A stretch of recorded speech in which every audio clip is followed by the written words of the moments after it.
So welcome to Managing Human and Social Capital, part of the course Management and Leadership. I'm Mike Useem. I'm on the faculty professor of management here at the Wharton School. And I'm going to be working with my friend and colleague, Peter Capelli, also a professor of management here at the Wharton School. I also direct our Center for Human Resources, and Mike directs the Center for Leadership and Change here at the Wharton School. So we've both been here forever, Yeah, I think, pretty much. for a very long time. And we've been teaching this course. I've been teaching it for about 30 years or so. And I think it's maybe important to hear a little bit about the kind of work that we have done. Mike and I together have written a couple of books. We're finishing one now about China and how the private companies in China manage, particularly the CEOs there. We wrote one a little earlier about India, the same thing, and based on interviews with the leaders of those companies in both countries. And Peter, just to add to that, we've also spent a lot of time inside companies trying to appreciate how they get people to come to work in the morning and do a great job. And that, I think, is going to describe, all these pieces are going to describe how we're going to take this on. We're going to bring in research, some of which we've done. We're going to bring in examples, some of which we've seen. All this designed to pull people's thinking forward on, if they've got more than a couple people working for them, how to ensure that those people show up at 9 o'clock in the morning, do a great job, leave at the end of the day. Yeah. We weren't here at the beginning of the Wharton School. It's been around for a very long time. This is the world's oldest business school, but the topic of managing people has been central to the history of the school. World War I, so about 100 years ago, one of the most important developments in the 20th century was the rise of scientific management. Taylorism, some people call it. Frederick Taylor was teaching here at the Wharton School, and his great patron was Joseph Wharton, who was the CEO of Bethlehem Steel at the time. And after that, Elton Mayo began his career here. He was the guy who founded the Human Relations School, which basically discovered the idea that people are not rational, completely incentive-driven machines, and that the dynamics within groups matter an awful lot as well. And in the 1980s, the Tavistock Institute was here, moved here from London. It was a famous place that figured out that if you thought carefully about how groups interacted, people interacted with groups and technology, you could get much more effective management and organization performance. So there's a long history of this here. A lot of it begins before we got here. And Peter, maybe to pick up on that and then get us into the course itself, we got to know where we're going, and that's having a strategy and a way to execute around that, and that's part of this course. But having referenced Frederick Taylor and others along the way, we've come to appreciate over quite a number of years now that because people are sometimes unpredictable, the personalities that we carry around are a little bit complex, that we cannot take it for granted that people once hired will get the job done in a way that we want them to, or that they'll give their all to it. And with that, a lot of thinking has followed in the years since Frederick Taylor did his great work. We have, for example, the work of Stanley McChrystal, the U.S. commanding officer in Afghanistan, has written a great book called Team of Teams. And his focus there is, once we got people in groups, then how do we actually knit those teams together? Or think Sheryl Sandberg, who wrote this book as the number 2 person at Facebook, called Lean In, which is about how you exercise influence in the workplace, individually and more than that. And so we're going to draw on the work of Stanley McChrystal, Sheryl Sandberg, Frederick Taylor, and others on this critical area, which is how human and social capital can be put to great advantage.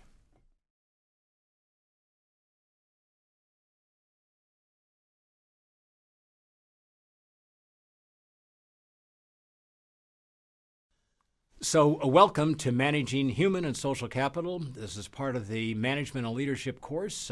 Welcome to this program. My name is Mike Useem. I'm on the faculty here at the Wharton School, and I'm with my colleague, Peter Capelli. Mike and I have both been here forever, for a very long time, teaching this course, in particular to MBA students. And there's a long history of this topic at the Wharton School, which isn't particularly well known. Begins back in about 1915 with the rise of scientific management and Frederick Taylor, who was a lecturer here at the Wharton School. Elton Mayo was actually on the faculty here and created the human relations movement, which recognized that kind of people mattered. And in the 1980s, the Tavistock Institute was here, which was an institution that was devoted to the idea that how you structured work and the relationships between people at work affected the performance as well. And here's why we've got this topic of human and social capital in the broader context of a course on management and leadership. Got to know where we're going. Let's call that strategy. We got to get there, and to get there, we need a whole bunch of factors falling into place, including the right people who are incentivized to get the job done, understand where we're going. And of course, part of this course as well is thinking about doing that across boundaries. And to put another sort of theme in front of us here, in Peter's view and my view, you've really got to get this people factor right. And to get it right, it means that how we manage people, how we hire, how we promote, how we reward, all that has to be aligned with the other functions that any manager has to be concerned about, from finance and accounting to marketing and operations. On top of that, we've got to get all these pieces together and aligned in the same direction. So another reason to think about this as being important is this is where all the money is. So if you look in a typical business, 2/3 of the costs all go to labor. It's also where all the discretion is, particularly discretionary effort. So employees who are really bad will completely sink an organization. That's not just fraud. Sometimes it's actually internal vandalism. And employees who are really committed and will work hard make organizations succeed even when a lot of other things are going wrong. So it is the key factor for differentiating what makes organizations succeed and fail. In fact, Peter, a colleague of ours at another institution wrote a book a couple of years ago with the great title of People as the Ultimate Competitive Advantage.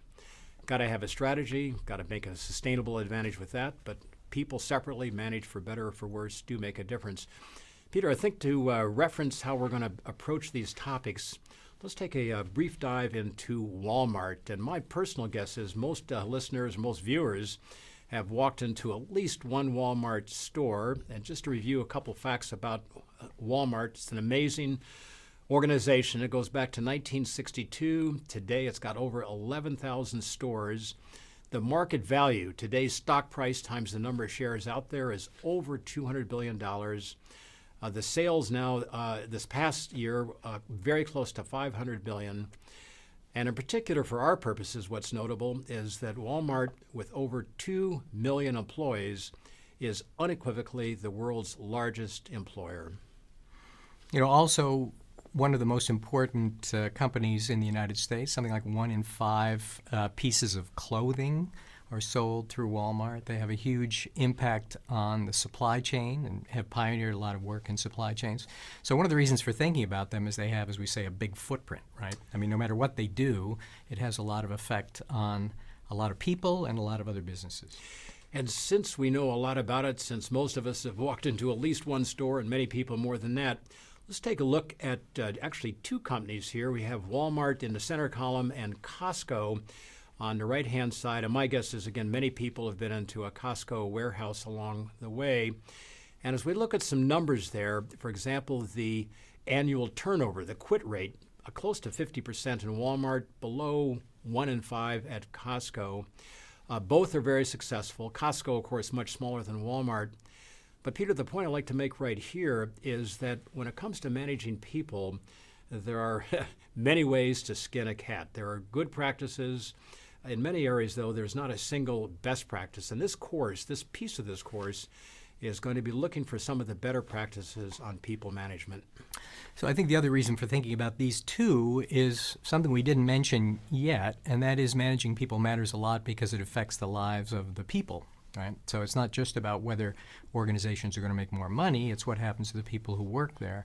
And this particular comparison of Costco and Walmart, if you're outside the U.S., you may not have seen a Costco. They're a big warehouse type retailer, but they sell the same sort of stuff generally as Walmart sells.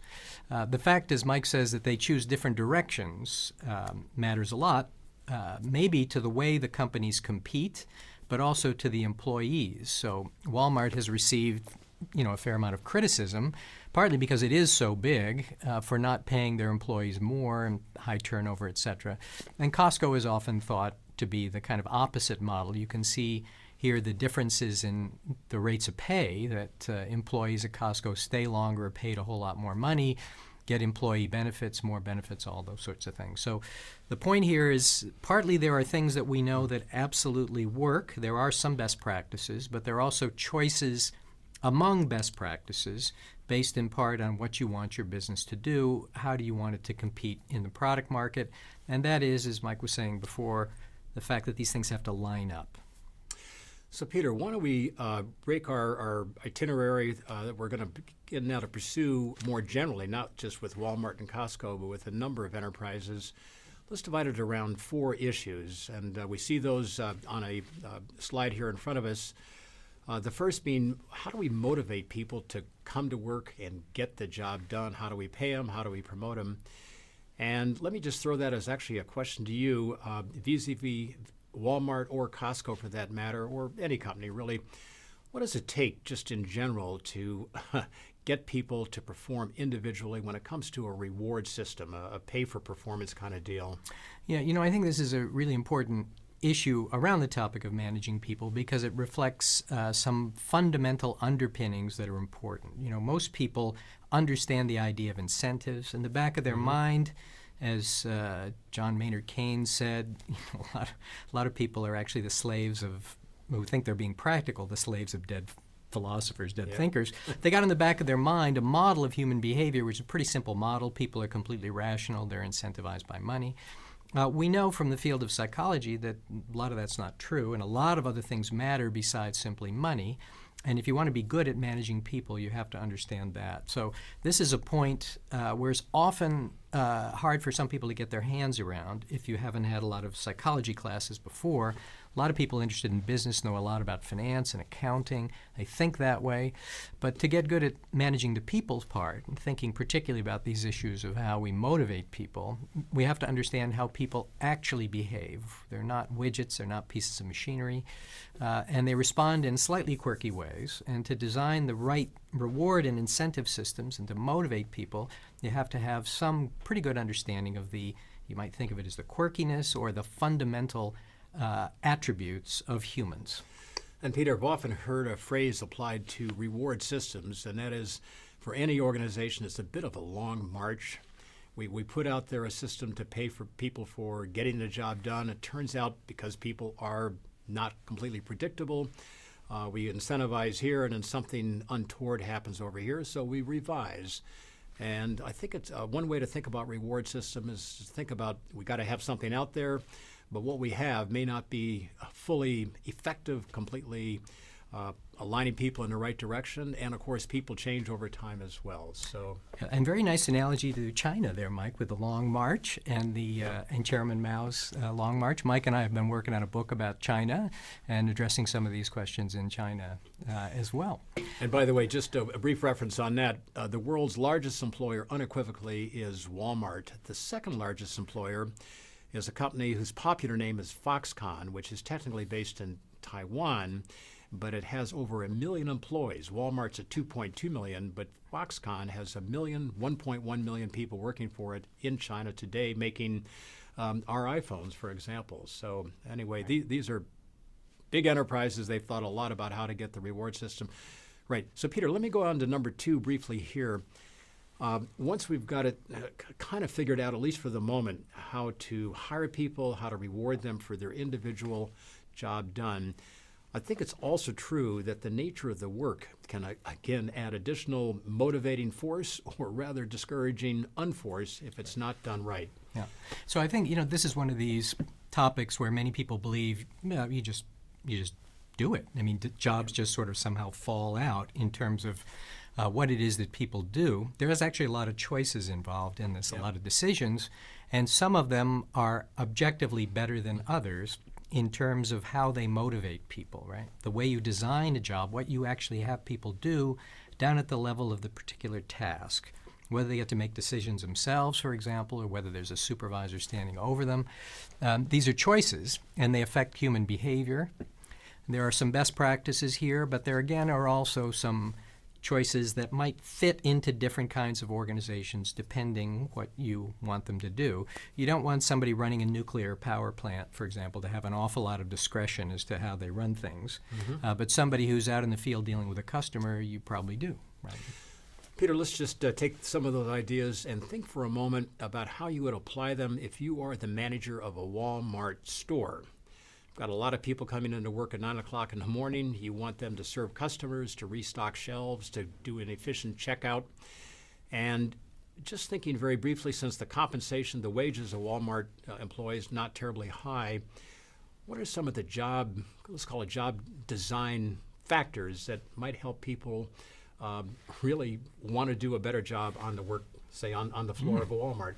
And for those of you who are wondering what it's like to be in business school, this is what's known as a cold call in business school. And that means you're asked a question you weren't expecting to answer.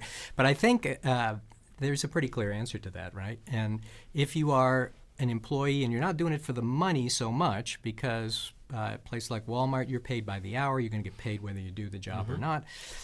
Do you feel accountable for this? Do you feel that you are the person who are responsible for this particular part of the store?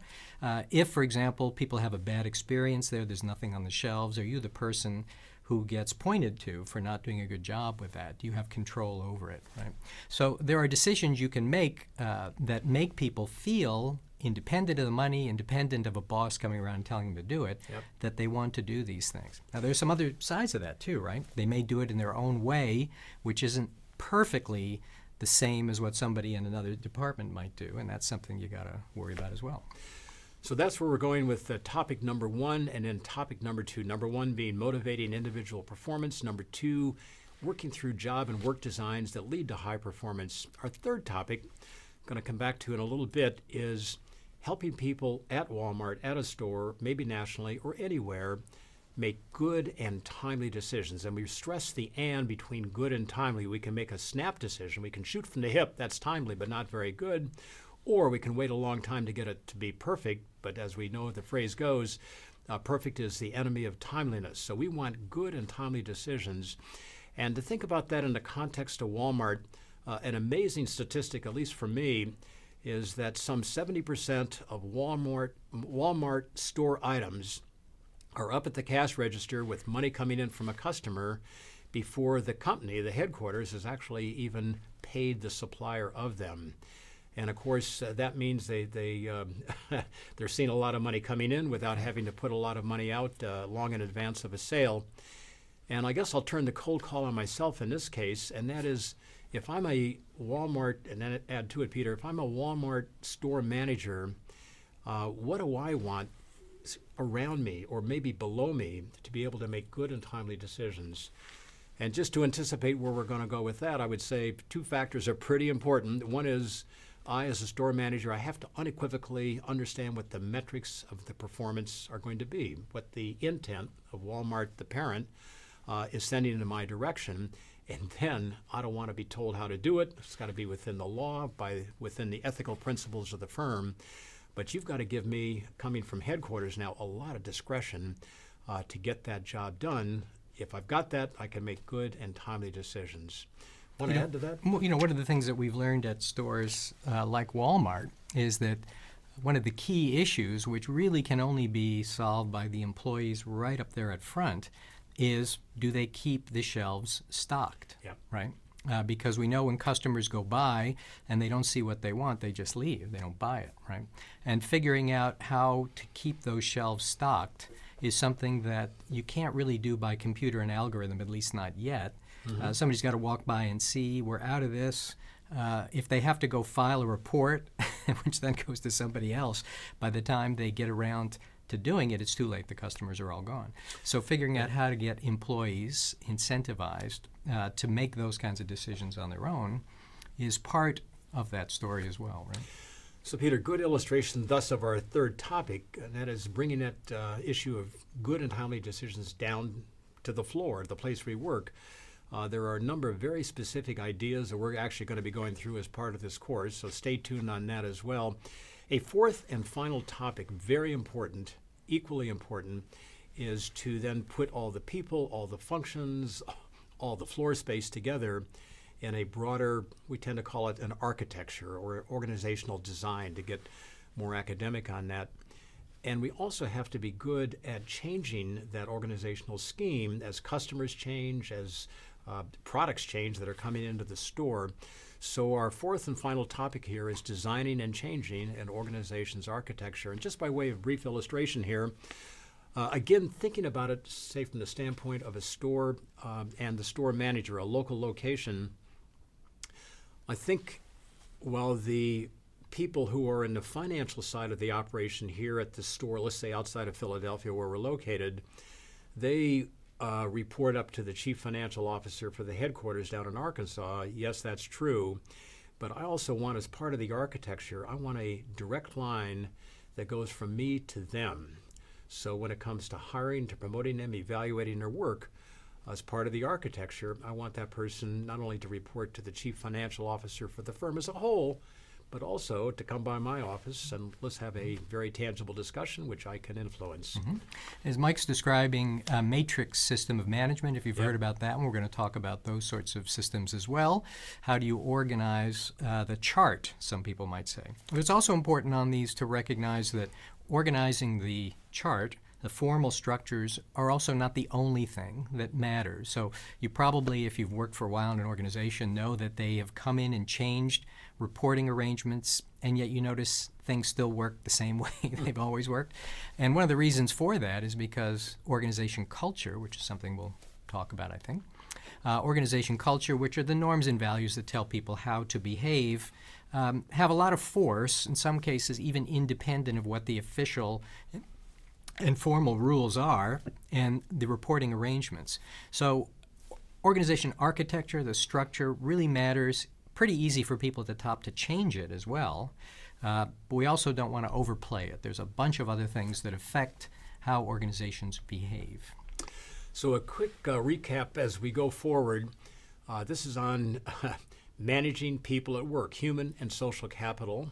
We've got these 4 topics: motivating individual performance, designing jobs that people actually want to perform when they come to work. How do we help people make good decisions that are timely? And finally, how do we put all this together with a kind of a cultural mindset and an architecture to bring more than a few people together to get the job done on behalf of whatever it may be, whether it's an organization, a hospital, a company you're running, or maybe even a country. So we're going to be doing a deep dive into these 4 topics. We've got a lot of research, a lot of examples, so stay tuned, stay with us.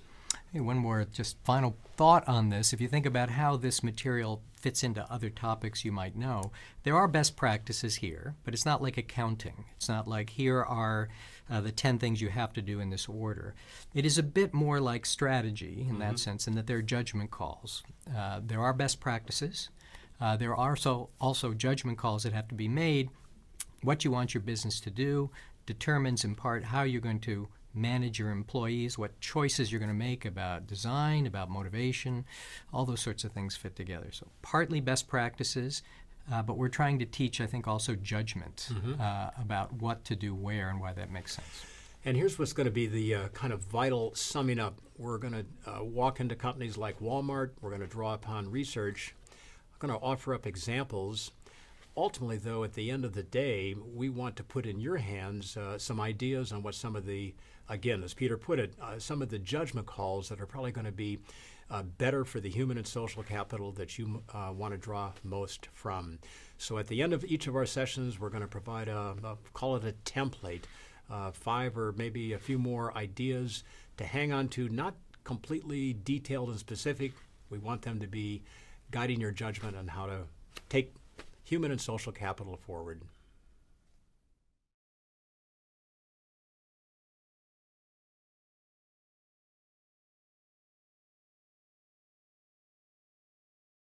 Hello, folks. My name is Peter Capelli. I'm a professor of management here at the Wharton School. I've been here for a long time.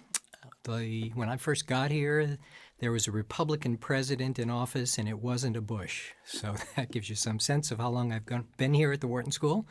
We're going to talk about managing human capital in this program. We're going to talk about a bunch of different parts of that that are fundamental.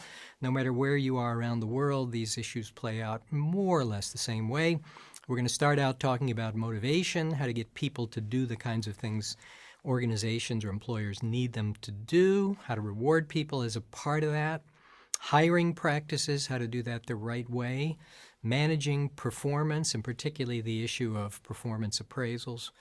We're going to talk about designing jobs, how to do a better job creating work that is meaningful and improves people's motivation, and work systems that improve performance, fit with the strategy of an organization, and make everything better off.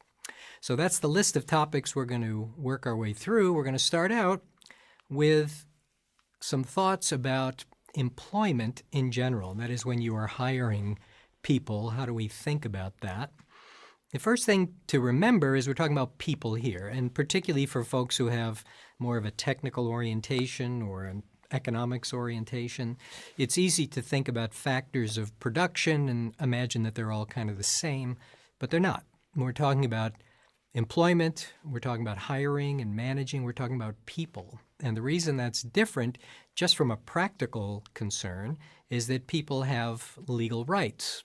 And in most countries of the world, those rights include unionization, the ability to bargain with the employer, and basically it means force the employer to do things the employees want. And so the ability of management is not unlimited. Depending where you are around the world, those legal restrictions can be quite constraining. The U.S. has probably among the developed countries the most favorable legal environment for employers. That is, they can do more things the way they want to do them than they could in other countries. But even in the U.S., there are lots of constraints on what you can do. Most of the constraints have to do with discrimination against protected groups. In the U.S., you see these legislation in the European Union, other countries as well. Basically, that means you can't discriminate against women, minorities. That means ethnic minorities, religious groups, people because of their religious orientation, and in a lot of countries now, age. So that means in the U.S., people over 40, different countries, maybe a little higher. What that means in practice is that you can't take employment actions, hiring, pay, promotions, anything that affects people materially in ways that have a particular impact against those protected groups. And depending what country you're in, the burden is on you to prove that you're not doing that. So if it turns out that most of the people laid off are women, for example, the burden on the employer is to show that that was done in a way that was fair and was not intended to be discriminatory, and instead was based on something sort of objective, right? So in addition to laws, we have social norms that matter as well. And those norms are really ones concerning questions of fairness. And that means the leaders of businesses, the leaders of political leaders of government are held accountable to the way they treat their employees, independent of whether they're violating the law. So this is all by way of kind of a caveat to the things that we're going to talk about. You don't have unlimited power as a manager, as an owner, the way you manage your people, the way you might with how you buy computers or how you assemble parts or something like that, or deal with vendors. Employees are not vendors usually, they're not contractors, they got a bunch of different rights. So let's bear that in mind when we start talking about the important issues around managing people.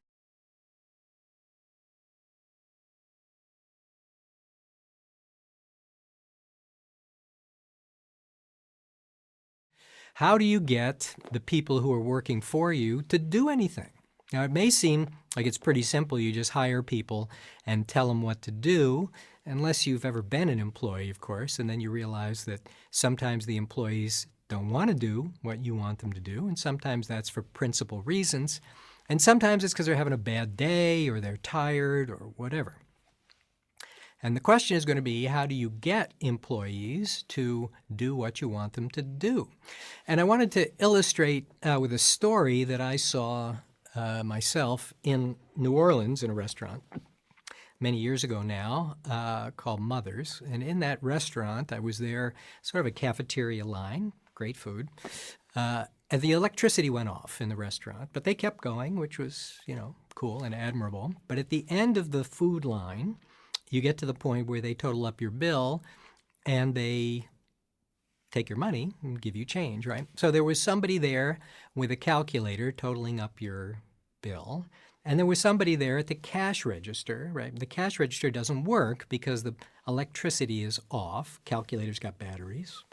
Cash register doesn't, so the cash register is not working. Cash registers are a control device, right? You put in what the food was. It says how much it was. At the end of the day, you total that number up, and it better correspond with the amount of cash in the drawer, or if it's less than that, somebody's probably stealing or made a mistake or something. So we get to the cash register, right? And it's open, and there's somebody there who's taking your money and giving you change, but they're just doing it with an open box of cash, right? Behind that person is another person who is standing there just looking over the shoulder of the person who is taking your money and giving you change. Now, what is that person doing? Well, that person is just watching the person with the open cash drawer, and probably, I'm assuming, I didn't ask them, the reason is because they want to make sure that the person in front of the cash is not stealing cash. But then you might wonder, shouldn't there be a person standing behind the person who's watching the person with the open cash drawer to make sure that they're not in cahoots together? Well, you start thinking about this and you realize one of the problems of management. You could try to manage people by having somebody stand over and watch them, but that doesn't work very well. First of all, it's really expensive to do. Second, how can you trust the person who's watching if you can't trust the first person? So this is all around the question of motivation. How do you motivate people to work in the way that you want them to work?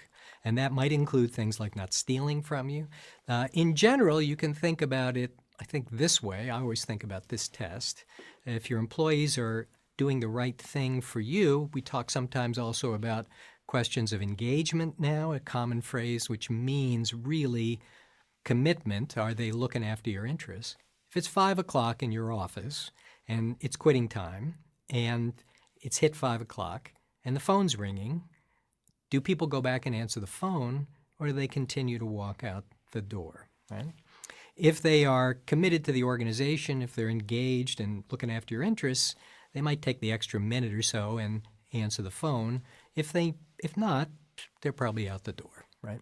And as an employer, you want to make sure people will go back in and answer that phone. You want to make sure that you can trust your employees with an open cash drawer, and you don't need somebody standing behind them in order to figure out whether they're cheating or not.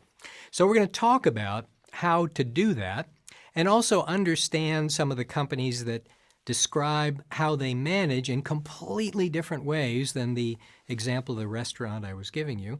Companies that talk about, for example, giving their employees 10 hours a week or so. Google, I think, was famous for this, among others, 3M as well, to just work on stuff that the employees want to work on. Now, they could be sitting on their hands as far as their supervisors probably know, right? Because you're giving people discretion, and you're not supervising them. You're giving them autonomy to go do what they want to do that's in the interest of the company, so you really got to trust them.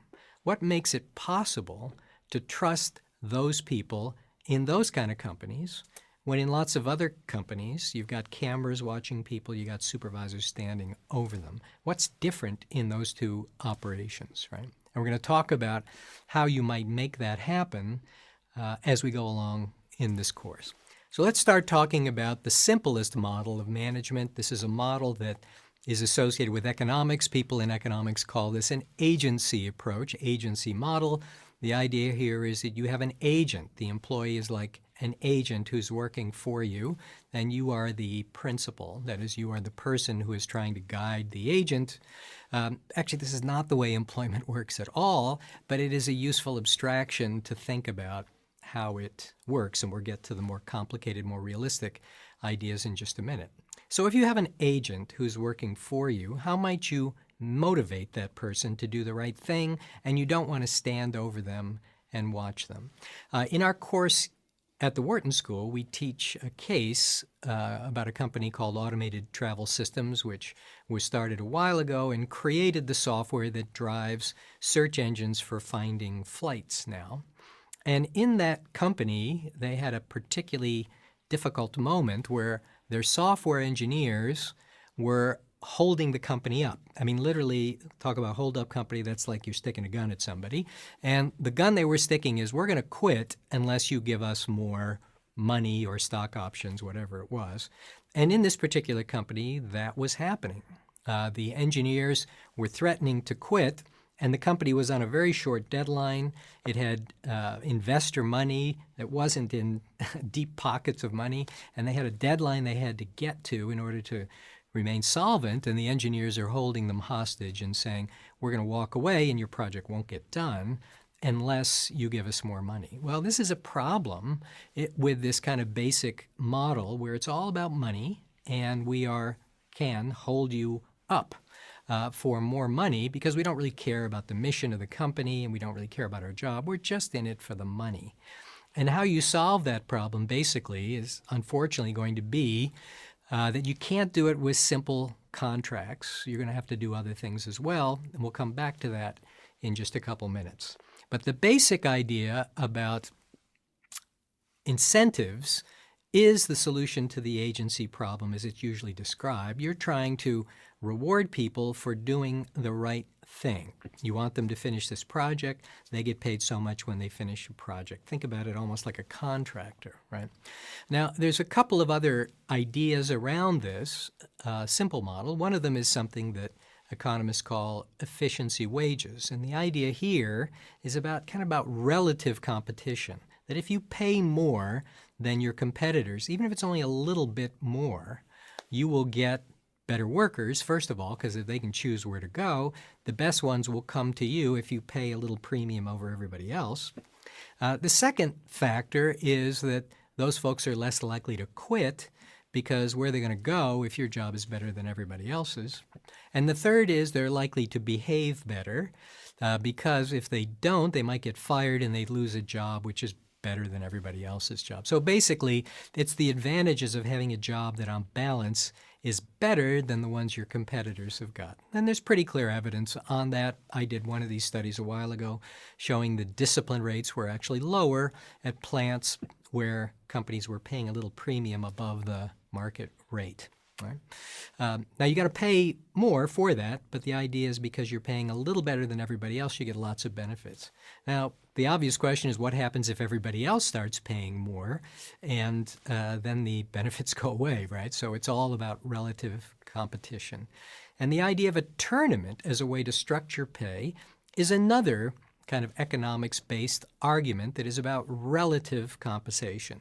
And this mimics the way sports tournaments work. So, for example, if you're a golfer or somebody playing an individual sport, you know that if you win the tournament, you get a big prize.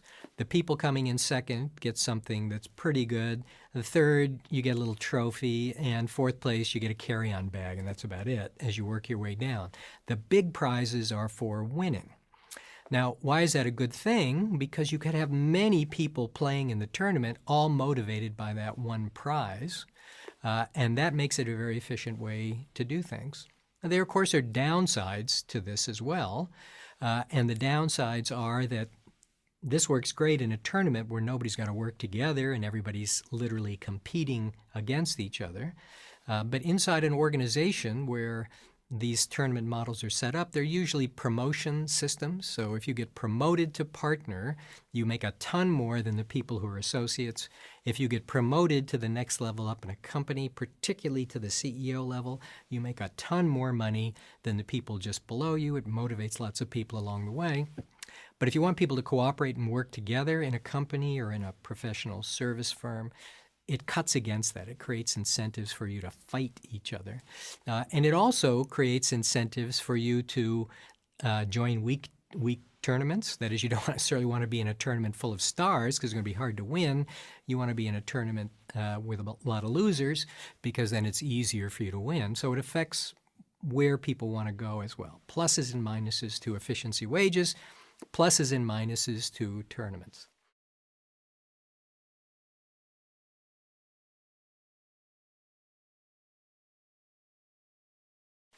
But maybe the biggest problem associated with the economics-based incentive model of motivation, the agency model, is that it's easy to get the incentives out of alignment. And they could be out of alignment even a little bit, and they cause a ton of problems. So, for example, it's a famous story, which I learned from my colleague Mike Useem, who you're going to hear from a little later on this, about Australia, which began its civilization, modern Western civilization anyway, as a prison colony for England.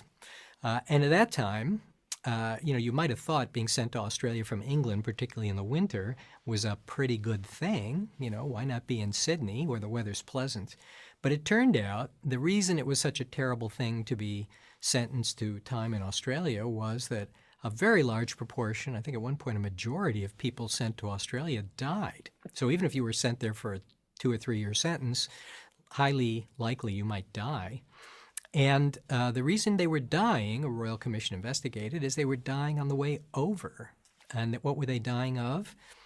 Dehydration, disease, exposure, all things that were preventable. The Royal Commission took a little look in this, and they discovered that the English government was outsourcing the shipping of prisoners to Australia. They weren't doing it themselves. That private ship captains were taking the passengers over. And the way they were paying the ship captains was so much per passenger, so 10 pounds or something for each passenger who they shipped, prisoner, who they shipped to Australia, right? Well, if you were a profit-maximizing ship captain who didn't have any scruples, the way you would make a lot of money is you would skimp on food, you would skimp on blankets and heat, you'd skimp on water, and actually if the prisoners died, it was simpler for you because the boat didn't weigh as much. You just toss them overboard and you didn't have to feed them. And that's what was happening. So the Royal Commission set up a alternative compensation system, which was very simple. It just paid the ship captains for the number of prisoners who walked off the boat on their own power in Sydney Harbor. And the death rate fell to maybe 2% from a majority to just a couple of percent. So we talk about rewarding A while hoping for B. That means the incentive system is hoping, let's say, to get passengers, prisoners to Australia in an efficient, inexpensive way. That's B. But what they're actually rewarding was simply piling people on the boat. So it's unintended consequences. I've got a contemporary story about this, which is in a very different context. It takes place in outer space, and it takes place on the Mir space station, which was the Soviet-era space station, which turned out to be a pretty remarkable piece of engineering, at least robustness-wise. It was in space for 20 years or so. And there was a moment where the Mir had an accident that was completely preventable. And we know the story about this because there was a U.S. Astronaut on board with the cosmonauts, and he told the story afterwards. Here's what happened on the Mir. It's a classic example of rewarding A while hoping for B. What happened on the Mir is that they were serviced every month by a spaceship that would be launched from Siberia, a little ship called the Progress. They would launch it full of oxygen and food and water and whatever else they wanted, pizza, ship it up, and it would dock automatically with the Mir. They had this very elaborate computer and radar-based system to pull it in and slowly dock. But then as soon as it was done docking and they had unloaded it, they filled it up with trash and they kicked it back into space, and it would spiral down to Earth and burn up in the process. Now, it worked pretty well, except for the fact that it's incredibly expensive pizza delivery, right? Because you're burning up one of those ships every time, every month when you're servicing the Mir. So the guys on the ground in Mission Control decided maybe there's a way to do this without quite as much expense. The most expensive part, or one of the most expensive parts of the Progress, the ship that was coming up, was the avionics, that is the system for docking the Mir. So what they decided to do was to see whether it was possible to launch the Progress and dock it without all that fancy avionics. So they tried it out, and they got it up there, and then they turned off everything, and they let the cosmonauts on the Mir steer it into the Mir. Now, the problem with doing this, imagine parallel parking, right? except in this case, the curb is the Mir space station, and it's a bunch of pretty fragile stuff. There's no bumpers around it, right? It's got antennas and solar panels and stuff like that. The Progress is coming at you at 10,000 miles an hour, and they got to slow it down. It's hundreds of miles away, and they got to slow it down enough to dock. And if you bump, you got a big problem, right? So the Progress is coming at them, and they can't see it. They can't find it. They're looking out the window trying to see where it is, and the radar image isn't clear, and they got a camera on the Progress, but it's can't quite pick the mirror out because it's looking at Earth behind it, and it's white, and they can't see it. Right? And they finally get a glimpse of it, and they try to slow it down enough, but it couldn't slow it enough, and it went zooming past them, and fortunately it missed them. But if it had hit them, it would have been a huge disaster. So the cosmonauts got on the phone, and they called Mission Control, and they said, hey, this is really, really dangerous, and it almost killed us. We can't do this again. What happened on the Mir space station was that the cosmonauts were paid a pretty big bonus for following orders. So it wasn't for a successful mission, it was for following orders. That's what they were rewarded for. That's what they were actually rewarding. That was A, while hoping for B, in this case, was a successful mission.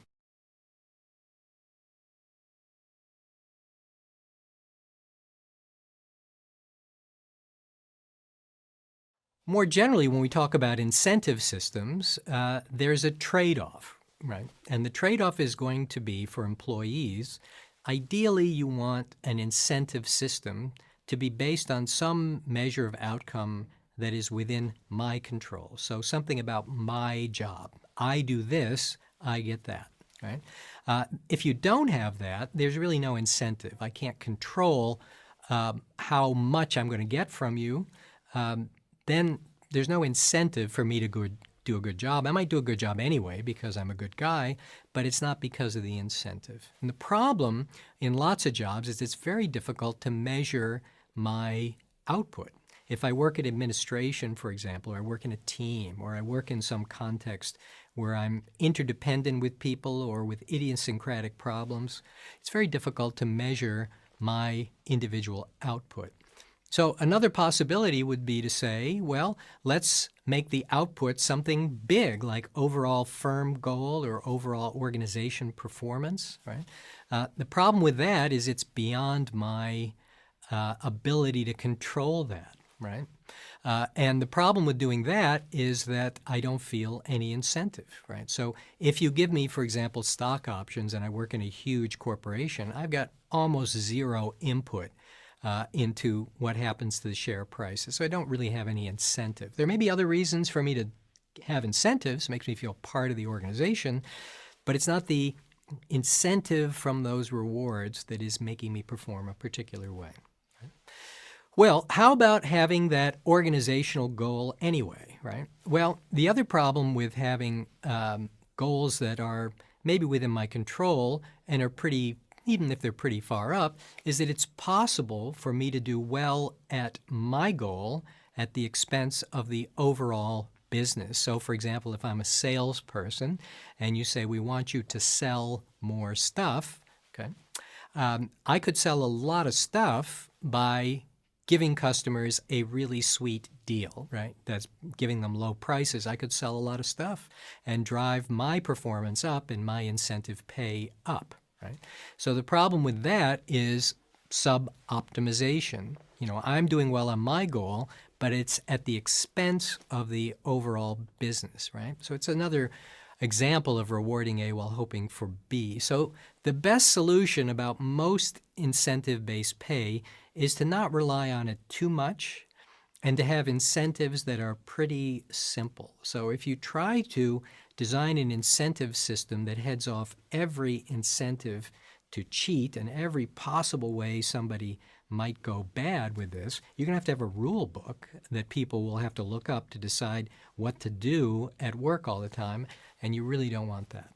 Now, the one exception we see for incentive-based pay is at the executive level for people whose individual jobs we believe drive the entire performance of the organization, and you might be able to tie their pay to overall business outcomes in a way that wouldn't make sense for lower employees because they got no control really over the company's overall share price or overall performance, the agency's performance, right? But even here, you could get sub-optimization, right? We get executives, for example, whose incentive pay is based on relatively short-term performance, and then there's a concern that they are driving up the short-term performance of the firm at the expense of longer-term performance where they're not going to be around. So it's really hard to get away from these problems of incentives. And so the idea that we can simply manage people by incentives is unfortunately just not true. Now let's talk about more complicated models of management. These are ones that are developed by psychologists. So you might think about this as these are more realistic models of how people actually behave, but it's much more complicated to understand all these different effects and to also think about how they might be bundled together in any given way of managing people. So let's start with the psychologist's take on the agency theory story of economists, the incentive story. We want somebody to behave a particular way. Let's pay him if they achieve that, right? Well, the psychologists added a wrinkle to this, which they call expectancy theory. Psychologists have a way of calling whatever they do theory, and so you'll hear that a lot through this program. Expectancy theory basically means, well, what do I actually expect from the employer, right? And that might be this: if I have got this incentive-based plan, but I don't trust that if I actually get the performance that I will really get the reward, then my motivation falls, boom, to zero, right? So it's important to have predictability and trust in these models. You can't just hand somebody a contract and expect that that's going to make it work, right? And if you believe that something might happen, change in ownership, change in goals, change in compensation structure, then your motivation erodes. Another complication created by a different set of psychologists, this one particularly by our former Wharton colleague Bob House, is something called path-goal theory. And path-goal theory says you could have all the incentives in the world and you could even have a clear goal for people that's unambiguous. But if they don't know how to get there, the incentives aren't going to do you any good. So, for example, if you ask me to do something at work that's kind of complicated, solve some particular algorithm or something, and here's the reward I get if I do it, but I don't know how to do that kind of math, all the motivation in the world is not going to matter much. So it reminds us of the importance of people having the skills, having the training, understanding what to do. It's not just about incentives, right? The third issue, which is where we depart from the economists altogether, begins with a series of what we might call cognitive models that have to do with the way your brain processes information. And the simplest one of these is behavior modification. An employer or a supervisor, let's say, who goes around a retail store and sees somebody doing good stuff and gives them a spot bonus right there, right? That's a kind of behavior modification technique. I got a spot bonus for behaving this way. I start to anticipate that maybe I will get more bonuses if I continue to act that way. But the beauty of behavior modification is that you don't have to get those bonuses all the time. In fact, some of the strongest motivation, the strongest learning about how to behave a particular way from this comes when you don't get them all the time, when you get them almost kind of randomly for doing the right thing, right? And it teaches people to behave in a particular way which is unconscious. It might look like incentives, but the difference with incentives is you've got to know it's coming. Somebody's got to tell you, do this and you get the bonus. With behavior modification, you don't know it's coming, and you don't know when you're going to get it, and it causes you to learn in a different way which is not at the conscious level.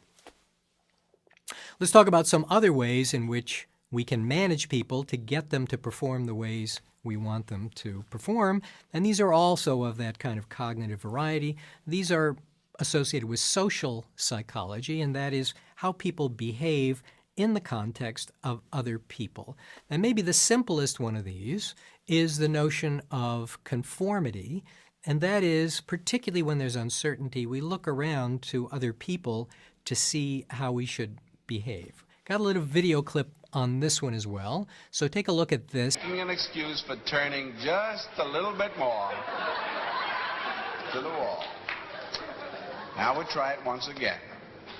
Here's the candid subject. Here comes the candid camera.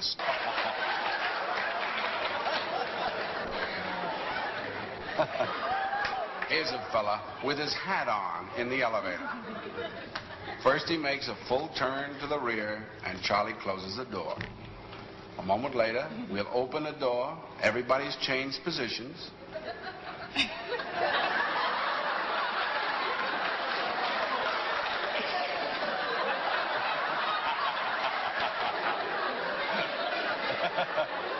Now we'll see if we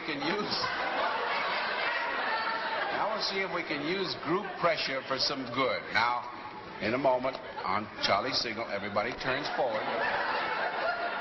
Notice they take off their hats. And now, do you think we could reverse the procedure? Watch.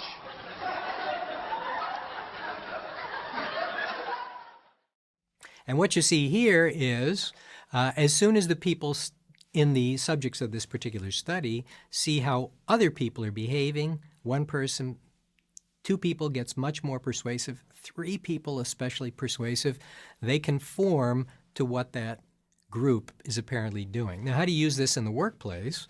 When you hire people into an organization, they don't know how it works, they don't know what the rules are. You put them in with a group of people who are your high-performing people, and they'll copy those people. If you've got somebody who is not doing particularly well, maybe for a little while you can put them into a group where everybody is doing the right thing and they start to conform to the norms of the group. Okay. Two other ways in which something similar works. One is imitation. Imitation is different than conformity. Think role models with imitation, right? Somebody who has power over you, like maybe a teacher, and somebody who is attractive in various ways, that is, they are what you would hope to be. Now, we find ourselves copying those people. That's why we worry about role models for children, especially athletes, actors, people who are in the public eye and are doing glamorous things, because young people copy them. Same thing happens in the workplace. If you've got a supervisor, let's say, got power over you, but somebody who is attractive to you in various ways, has what you would want, and they're doing the right kind of things at work, you're likely to copy that person. That's good for the organization. If you've got somebody who's attractive, has some power over you, and they're not doing the right things, people are going to copy that person as well, which is a bad thing, right? And compliance is the idea that we really react to formal authority and the trappings of authority very powerfully.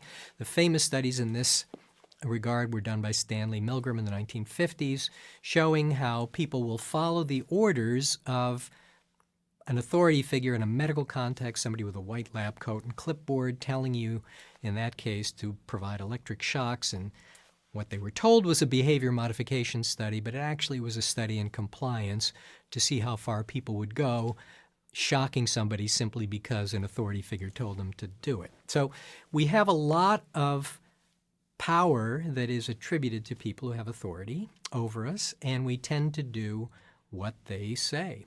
And so we need to pay attention to that as well. We want our authority figures in organizations to be doing the right stuff, because if they give people orders, we tend to follow them.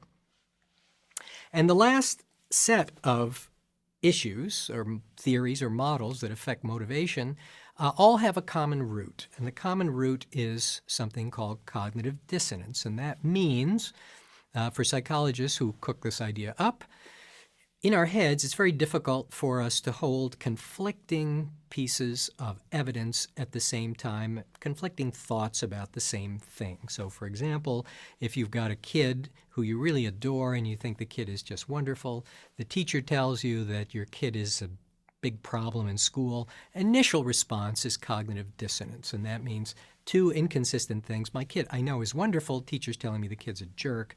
How do we deal with that? That's the unpleasantness. And in our head, we don't like to hold that, so we resolve it in various kinds of ways, right?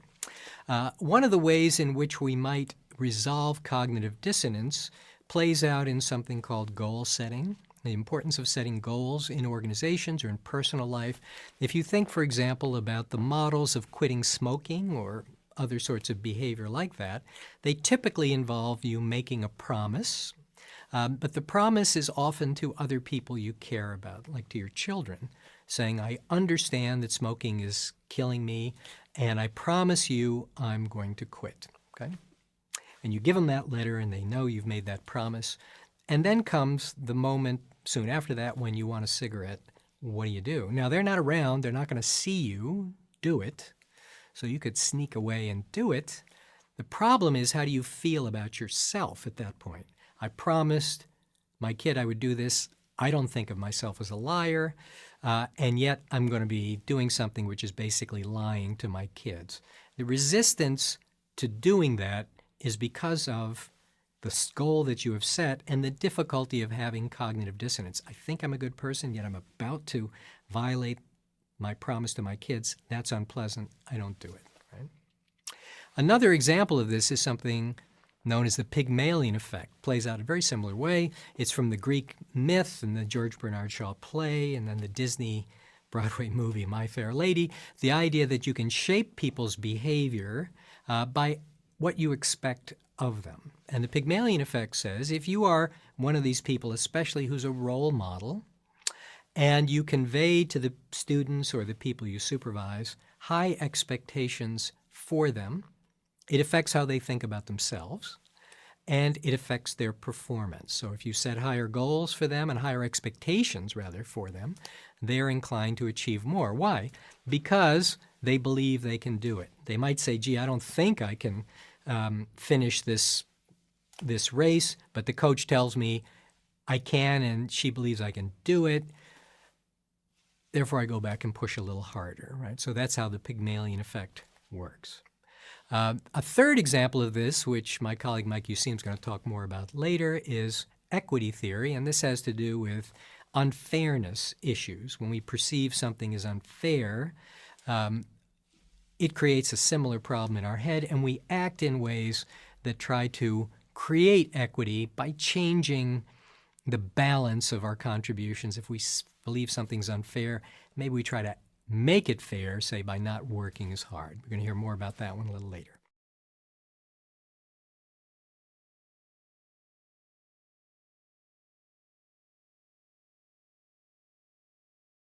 So let's talk about another issue in managing people, and one that gets a lot of attention these days. That's the question of hiring. One of the reasons it gets so much attention is just a lot more hiring going on, partly because there's less internal development, promotion from within, and much more filling positions from the outside. So if you thought that management was really everything, then it wouldn't matter who you hired. It's all about how you manage them. We don't think that's true. But we also don't think it's true, a theory that became popular a decade or two ago, that it's really about the quality of the players coming in. We'll talk more about this a little later, the idea that they're A players and really good players, B players, average performers, and C players, lousy ones, and it's all about hiring. That's not true either, right? So hiring matters. It's not the only thing that matters. Management matters a lot as well. There are two steps in hiring, and the first one is recruiting. That is the people you get to apply to work for you. And the second is selection. When you look at the applicant pool, who are you going to pick? We spend way too much time focused on selection, I think. That gets all the attention. And the problem with selection is it's, first of all, if you got the wrong applicant pool, you can't hire the right people if they're not in your pool to begin with. And selection is just really hard to do. And the reason it's hard to do is because candidates lie. They don't tell you the truth, right? And they want a job. They want you to hire them at that point. They've applied to work for you. And if you ask them things like, does this company look like the kind of place you want to be? They say, oh, yeah, you know. If you ask them, what's your biggest problem, your biggest drawback to working with you, they say things like, I work too hard, right? They're trying to spin you a story. So it's very difficult to get past that at the point of selection.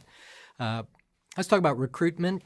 I think all employers ought to spend more time crafting an accurate description of what their job is like. One of the biggest reasons people quit is they say, I didn't know what I was getting into. This is not what I wanted. That's completely preventable. And I think, frankly, the reason it happens is employers are kind of afraid to show people what their job is really like. They want them to only see the good things when they're applying. But then the problem is they got to live together afterwards, and they discover the reality, and poof, they quit. This is kind of like if you're going to live together with somebody or get married and you're hiding a whole bunch of stuff and you're hoping after you're married that they'll all be okay with it. It typically doesn't work very well. It doesn't work very well in hiring either. So what you want is a description of what your job is like that is accurate, and also one that will probably scare away people who don't fit, because you don't want those people applying. Every person who applies costs you money. And every chance that somebody gets in who really doesn't fit, every time that happens, it increases the probability you're going to make a bad hire. So you want a statement, some people call this the employee value proposition, about what's different working for us than other companies maybe that are in the same industry. Plus side and minus side, what's different about working for us, right? And you want that to be accurate. Now, one way to do this is with internships, right? Now, you might think that the typical reason for internships is the candidate can scope you out and decide, or you can scope the candidate out, rather, and decide whether this is the kind of person you want.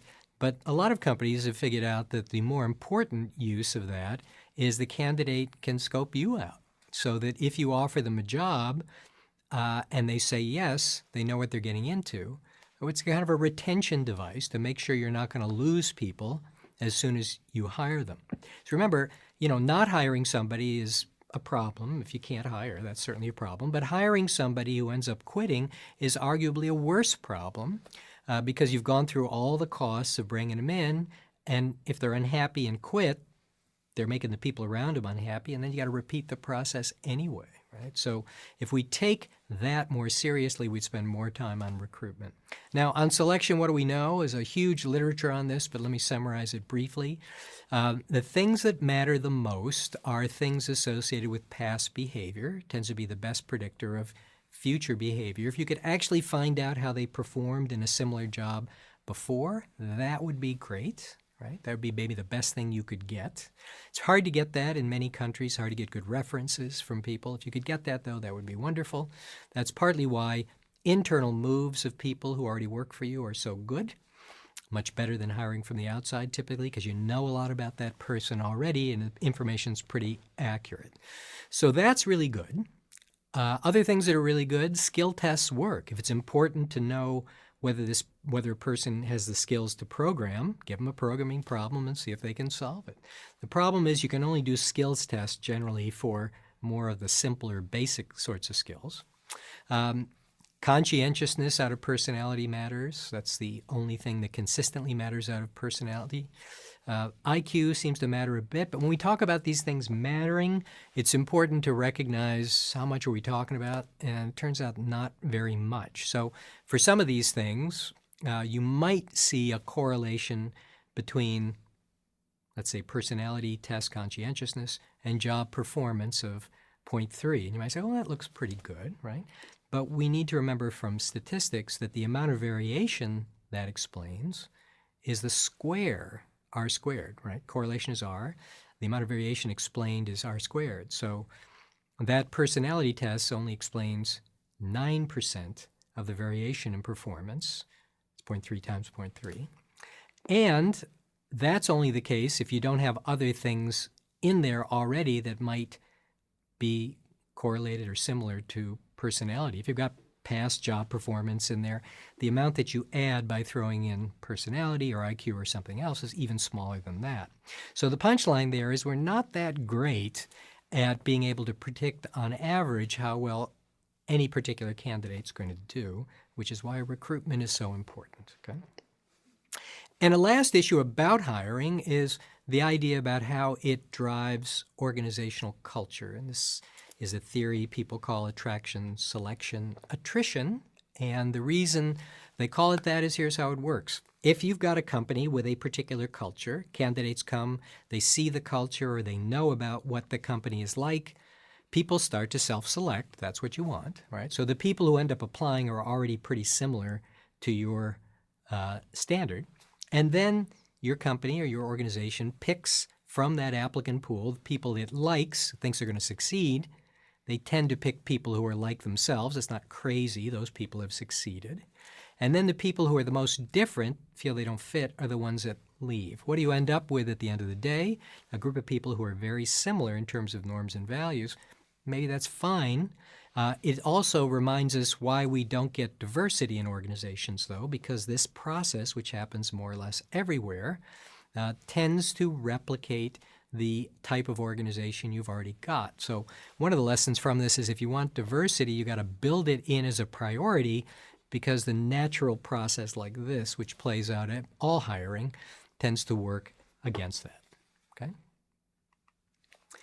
Now, unfortunately, the reality of hiring doesn't look much like textbook descriptions. There's a lot of textbooks that describe complicated models of hiring that begins with filling out descriptions of jobs and then how they fit into organizational hierarchies and the competencies and all this kind of stuff. Posting applications or posting positions, posting applications, all that stuff. The reality of technology is changing this a lot. So this last year in the United States, for example, the Federal Reserve calculated the majority of people who moved jobs were not looking for a job at all. Somebody came and got them. And this is because of technology like LinkedIn and other sources where you can look at people, where they work, their record, and go ping them and say, I think you would be a good fit for us. The applicant process is now driven by computers, technology called applicant tracking systems, where computers screen resumes. So to get through that process, your resume has to have the right words on it, which is another complication. It's also possible that you can outsource the whole hiring process. Firms in an industry called recruitment process outsourcing will just do the whole thing for you. And of course, it's also possible to not hire anybody at all, but to engage labor through staffing agencies. You lease the employees of a staffing company. You're not hiring them. You're not really managing them directly. And there's all kinds of ways in which you can get labor now that doesn't involve hiring anybody at all. Right? So there's a lot of choices now about how you might manage things, and it increases the complexity of all this. It requires a deeper dive into all these things, and unfortunately the standard sources and the textbooks are not really up to speed as to the reality of how people get hired today.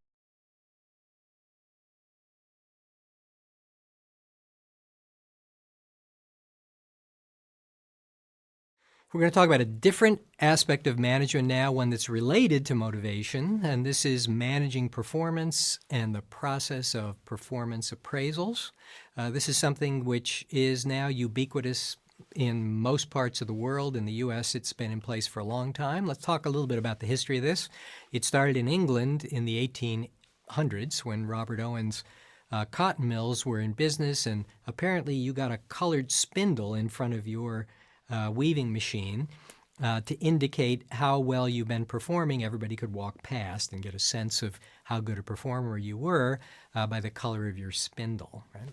The U.S., this was a World War II invention, and we started to see a lot of legislation coming in place to require it for the federal governments and also to make sure it doesn't discriminate against people. And there's pretty good evidence that there is something certainly to performance appraisals. They do something that's work. It's not completely biased, so there's a lot of bias in it. But it's really unpopular. And let's talk a little bit about why it's so unpopular, particularly now. And I think the reason is we've asked it to do a lot of things. So in the past, when it was first started, there were three things performance appraisal was supposed to do. It's supposed to assess your past performance, and reward you for it, sort of the incentive model a little bit. It was supposed to help you get better at your current job and improve your performance. And it was supposed to, in the corporate world, help you plan your career path and get better at a bunch of skills so that you could take on bigger jobs more valuable over time, right? And in the 1950s, the big focus was on the planning your development part, and they weren't paying much attention to your performance at all.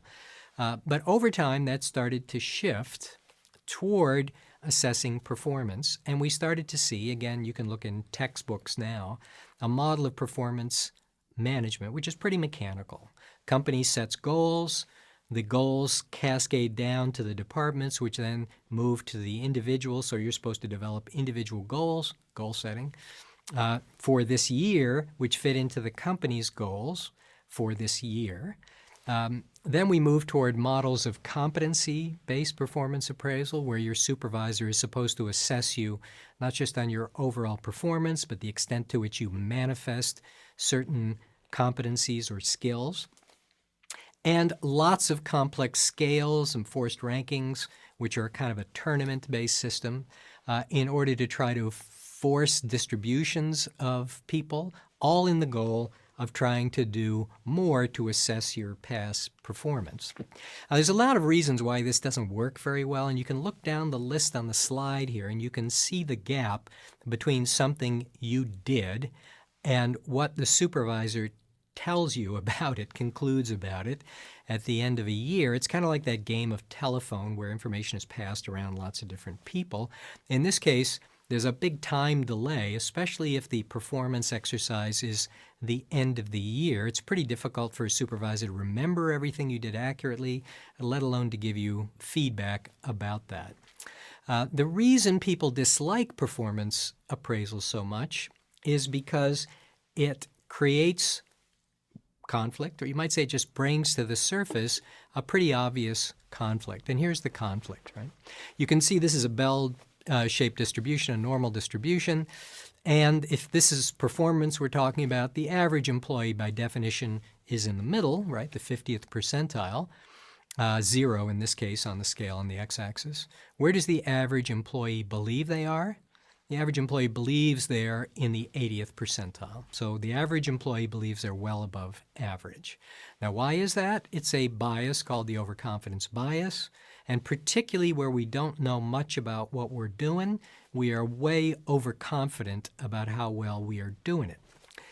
People who are given in a laboratory context a task to perform where it looks like they got a 50% chance of doing it well or winning if it's a game, they believe their odds of winning are 75%, right? We're systematically overconfident, and we're more overconfident about the things we know the least about. So you're a supervisor, and you see me after a year, and you say, you call me in, and I'm an average performer, and you tell me, you're doing fine, pretty okay, you're an average performer, and I think I'm in the 80th percentile. What happens? Well, cognitive dissonance in my head, and I'm not happy about it. I'm not happy about the fact that you believe I'm average when I think I'm above average. And it's easier for me to just blame you for this than it is for me to maybe adjust my view of myself. So I'm angry at you for the next year, right? So supervisors don't like to do this. The employees often believe they're going to be told something that they don't like to hear. And so these conversations don't go well. Nobody wants to do them, which is why human resource departments have to bang on people to get performance appraisals done in the first place. That's the unfortunate and uncomfortable nature of performance appraisals. And it's also worth noting that supervisors are not always, completely accurate about their assessments of people. There are a bunch of biases that we know affect performance scores. Maybe the most important is something called the fundamental attribution error. And this is a bias that we have when we look at human behavior to assume that the behavior is the result of dispositions. If somebody does something bad, it's because they're a bad person, right? Rather than the circumstances. So classic story about this, if you're driving at home in traffic at night and everything is stop and go and somebody comes zipping by you on the shoulder of the road, what's your first reaction? I bet you think, oh, that guy's a jerk. Rather than think, she's probably on the way to the hospital, it's an emergency, right? We never imagine that it could be circumstance. We're inclined to write that person off because of what they're doing, attribute their apparently bad behavior to who they are as a person. So in the performance appraisal context, this means supervisors are kind of inclined to write off poor performance by saying, it's the result of the person, they're a bad performer. And as a result, they tend not to manage them carefully anymore and kind of blow them away. And a second aspect of bias, which is just as important as self-fulfilling prophecies. And that means if we've got an employee coming into our workplace who we believe is a very good worker, people say great things about him, we tend to manage them differently. We give them more opportunities. We don't settle for poor performance from them. We push them harder to improve their performance. If we think they're a good worker coming in, we manage them in ways that make them better. And the opposite is also true. If we get somebody in who we think is not so great, somebody who we don't think cleared the hurdle for hiring by much, somebody says bad things about them when they come in, we don't manage them the same way. We're more tolerant of poor performance. We don't push them as hard. Maybe we think, they're not capable of as much. We don't give them opportunities to shine. We don't devote as much attention to them, and they don't perform as well. So the supervisor is causing the performance differences here. And we also know there's a lot of biases related to relationships. We give better scores to people who are more like us. We give better scores to people who are physically more attractive, etc. So the supervisors are not perfect at assessing employees at all, which is another part of the problem. So we see a model emerging, which again is very different than what you might see in contemporary textbooks. About a third of companies are moving in the direction, or they're already there, this is U.S. companies anyway, toward a model which gets rid of formal appraisals altogether. The end of the year, there's no sit down, there's no form to fill out, there's no score. What they've got instead is a model where you and your supervisor are having conversations frequently, like all the time, about how things are going.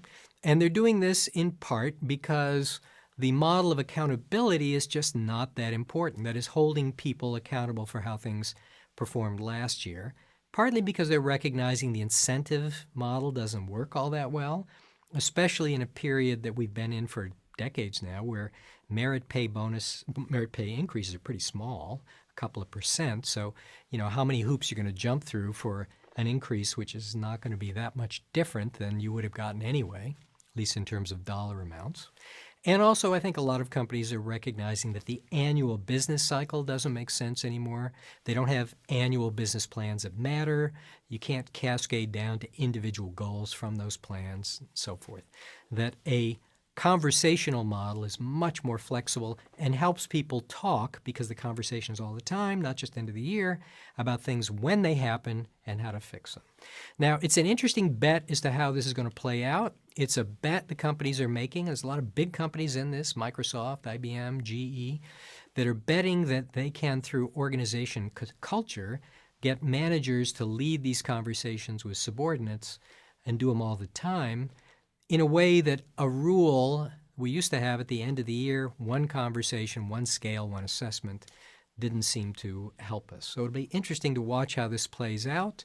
But for a lot of firms, and particularly a lot of leading firms, they've given up on the performance appraisal model altogether.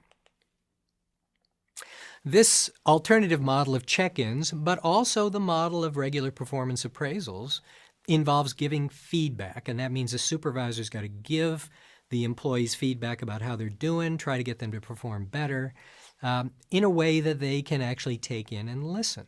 And a key aspect here is the idea of psychological safety. As psychologists refer to this, we might think of it as kind of common sense. I'm not going to tell you, the boss, something that you're going to punish me for. So the end of the year, when you're meeting at me and we're talking about my performance and you're going to give me merit pay increase after this conversation, you ask me how things went this year.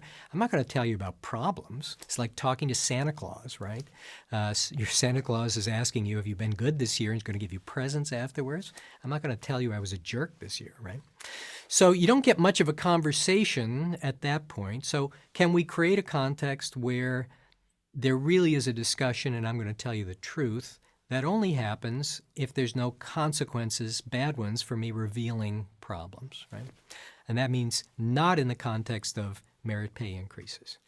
There's also something called a negativity bias, which is hard to get our hands around, and that means that people really do worry about bad feedback. If there's a piece of negative information about us, we disproportionately focus on it. 7 times or more as much attention paid to a piece of negative information as we would give to an equivalent piece of positive feedback, right? So this means that we ought to think about how people are going to interpret what we tell them, not just give them straight up feedback and then let them worry about it, because we know the way they process it is going to be heavily weighted toward whatever negative things we say. So we got to be pretty careful about how we code all that up and present it to them. As a supervisor, there's probably nothing more important than giving employees feedback. It's a way of, first of all, helping them get better at their current job, which is really important for the organization. It is a way to help them build their career. And for the business, and particularly the belief in the importance of incentives, it is the way in which we let them know how they're doing. So if you're a supervisor, I would say the single most important thing to worry about is getting better at giving people feedback in a way that they can take it in, that doesn't threaten them. They're really listening to what you say, and they're going to change their behavior because of it.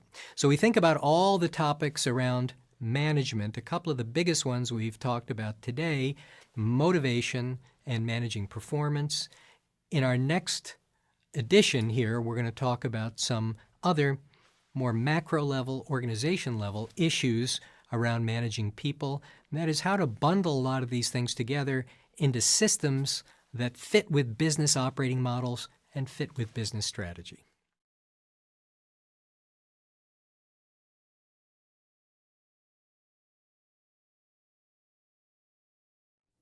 Welcome back. I'm Peter Capelli, Professor of Management here at the Wharton School and Director of our Center for Human Resources. We're going to talk in this part of the program about designing jobs, how we structure them, what we put in them, what it is that we want people to do in individual jobs. And we're going to talk about the logic that drives that from the perspective of organizations and from businesses, those who are for profit, the strategy that drives the business and then drives the way we design jobs.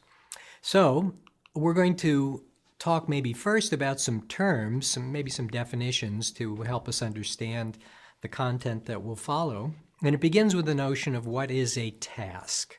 So people are going to talk about tasks pretty often in this literature. A task means the individual thing that you are doing. So if you are working as a carpenter might be a job. There are a series of tasks that carpenters perform, framing doors, for example, or putting up drywall. Each of those tasks is independent. They may require different sets of skills, and they bundle together into a job. So if somebody says, what is a job? It is organized around a series of separate tasks, and we hope the tasks have a bunch of things in common. Often jobs become a little quirky if the tasks are really unrelated to each other, in which case it's difficult to find anybody to do the job, and it may be difficult for a person to actually perform well in it because they require such different things. So how do we determine what goes in a job? Well, there used to be a whole literature around this. The topic was called job analysis, where experts would come in and study your workplace. I think these days, for the most part, you just ask the people who are doing the work right now, somebody who is an incumbent in the job in question, you ask them, what do you do? How do you spend your time? Maybe you could follow them around and watch, but that's pretty much how it's done today. It's not so precise, maybe doesn't matter quite so much because the sharp definitions that we saw in jobs a few years ago, and we'll talk about in a couple of minutes, are largely gone. We arrange jobs together to form an organizational chart. So if you put jobs in their relationship to each other, an organizational chart will tell you reporting relationships. That means who in which job reports to whom, to what other job. So it gives you the hierarchy in the organization, and the hierarchy tells you something about decision rights, and that means who gets to decide on what and who gets to boss whom around. So that's what an organization chart tells you. It's made up of jobs, which in turn are made up of tasks. We're going to be talking a lot about the task level, the actual work that gets done, and how we should think about that.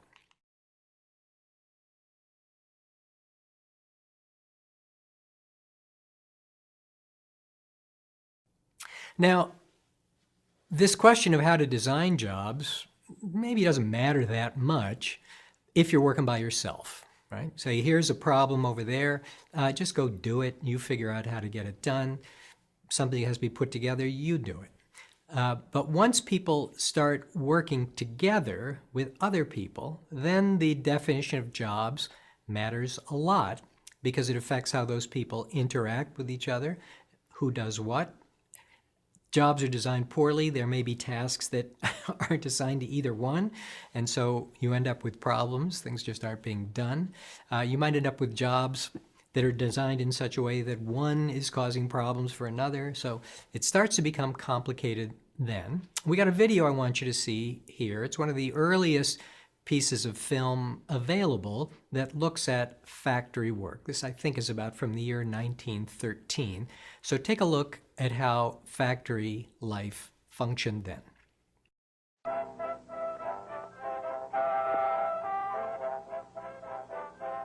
The late 19th century factory was noisy, cluttered, and chaotic. A collection of small workshops employing hundreds or even thousands of people under one roof. Craftsmen like machinists and millwrights decided which tools were best for a particular job and how they should be used. So what you saw in that factory is chaos, right? There's piles of parts all over the place, or people having to climb over the parts in order to get to different parts of the factory. There's a lot of people standing around, not doing anything in that particular factory. And there's some things that you couldn't observe, but I can tell you about how it worked. One of the reasons why it was so chaotic was because in early factories like that, they actually outsourced a lot of stuff. So inside that building, there were several workstations, and it's quite possible that each workstation was run by an independent contractor who hired their own people and did their own work and didn't have much of anything to do with the team right next to them. The turnover of employees in a factory like this one would be enormous. So there might be turnover rates of 200% and 300%. You wonder, how could they function like that? Well, at the very beginning of the video, you saw some people working with their hands, sawing stuff and hammering stuff. People doing some of that kind of work could just come in and out every day. You could have a different group tomorrow. It's not going to matter that much. The work wasn't skilled. It didn't have to fit together in any way. It's like working by yourself, really. The big problem, though, of this place was it was incredibly chaotic. It took a long time to get stuff done, and the ability to plan and even figure out what was going on was really difficult. In fact, the earliest engineers trying to figure this stuff out, what they would do is just put some tags on parts and try to follow them through the plant to see where they were going, because no one really knew. Didn't even know how things flowed inside these organizations, right? So one of the most important developments of the 20th century is an effort to figure this out. So the guy who tries to figure this out first, one of the most important developments of the 20th century were his efforts, is a guy named Frederick Winslow Taylor, who was a lecturer at the Wharton School, and his great patron was the CEO of Bethlehem Steel, a guy named Joseph Wharton. So Joseph Wharton brought Frederick Taylor to the Wharton School, but Frederick Taylor was a guy from Philadelphia, son of a rich Quaker family, and it's a strange story, but he was on his way to an Ivy League education, and he developed eye strain, or so they said, probably some sort of stress-related mental illness, and the doctors at the time prescribed manual work for him as a solution to this problem. So you could imagine this rich Ivy League sort of kid ends up in one of these factories. Well, he sides obviously with the owners of the factories in trying to figure out what the issues are. And for him, the big problem was, why isn't this place more productive? Why is it that we can't get more done? And when he would ask the workers, particularly the lead workers, right? So there'd be a lot of people who were just lifting stuff and a few key workers who really knew how things were done. He'd ask them, why can't you move faster? And they just blow him off and tell him, you can't do it faster. And he just didn't believe that, right? So he undertook his life's work, which was to figure out how to reorganize factories in a way that would allow them to be more productive.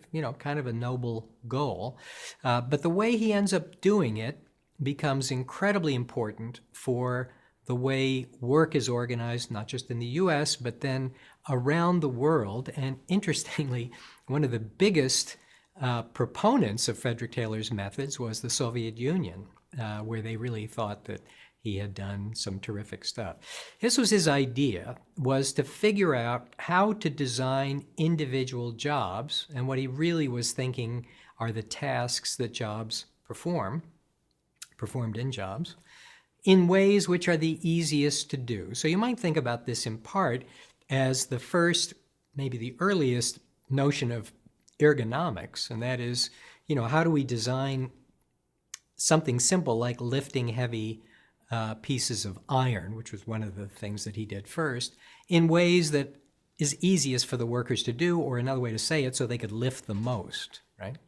So some of it was that. Another part of it, though, was to look at complicated jobs. So if you looked at what a machinist did, for example, working on a lathe or something like that, it's highly skilled work. And what he realized was that you could take that highly skilled work and you could break it down into a series of individual tasks. Some of those tasks actually weren't that hard to do, and maybe you could give those tasks to lower skilled workers. Now, what does this mean in practice? Well, imagine this. You're going to get your hair cut, and you go to a very small shop, and there's only one person in there, and that person is the stylist, right? So what happens when you walk in the door? They greet you, they ask you to sit down, they get things ready, then they talk to you about what it is that you want done, and then they take you back maybe and wash your hair. They cut your hair, they blow your hair out, and at the end they take your money, maybe make another appointment for you, and out you go, right? That stylist is doing a bunch of separate tasks. Well, Frederick Taylor might go into that place and say, there's a bunch of things the stylist is doing that don't require stylist skills. And if you went into a bigger shop, here's what you'd find. You walk in the door, the person who meets you is not the stylist. It is a low-skilled, low-wage person who meets you at the door, asks you to sit down, finds your name, figures out who's going to cut your hair that day.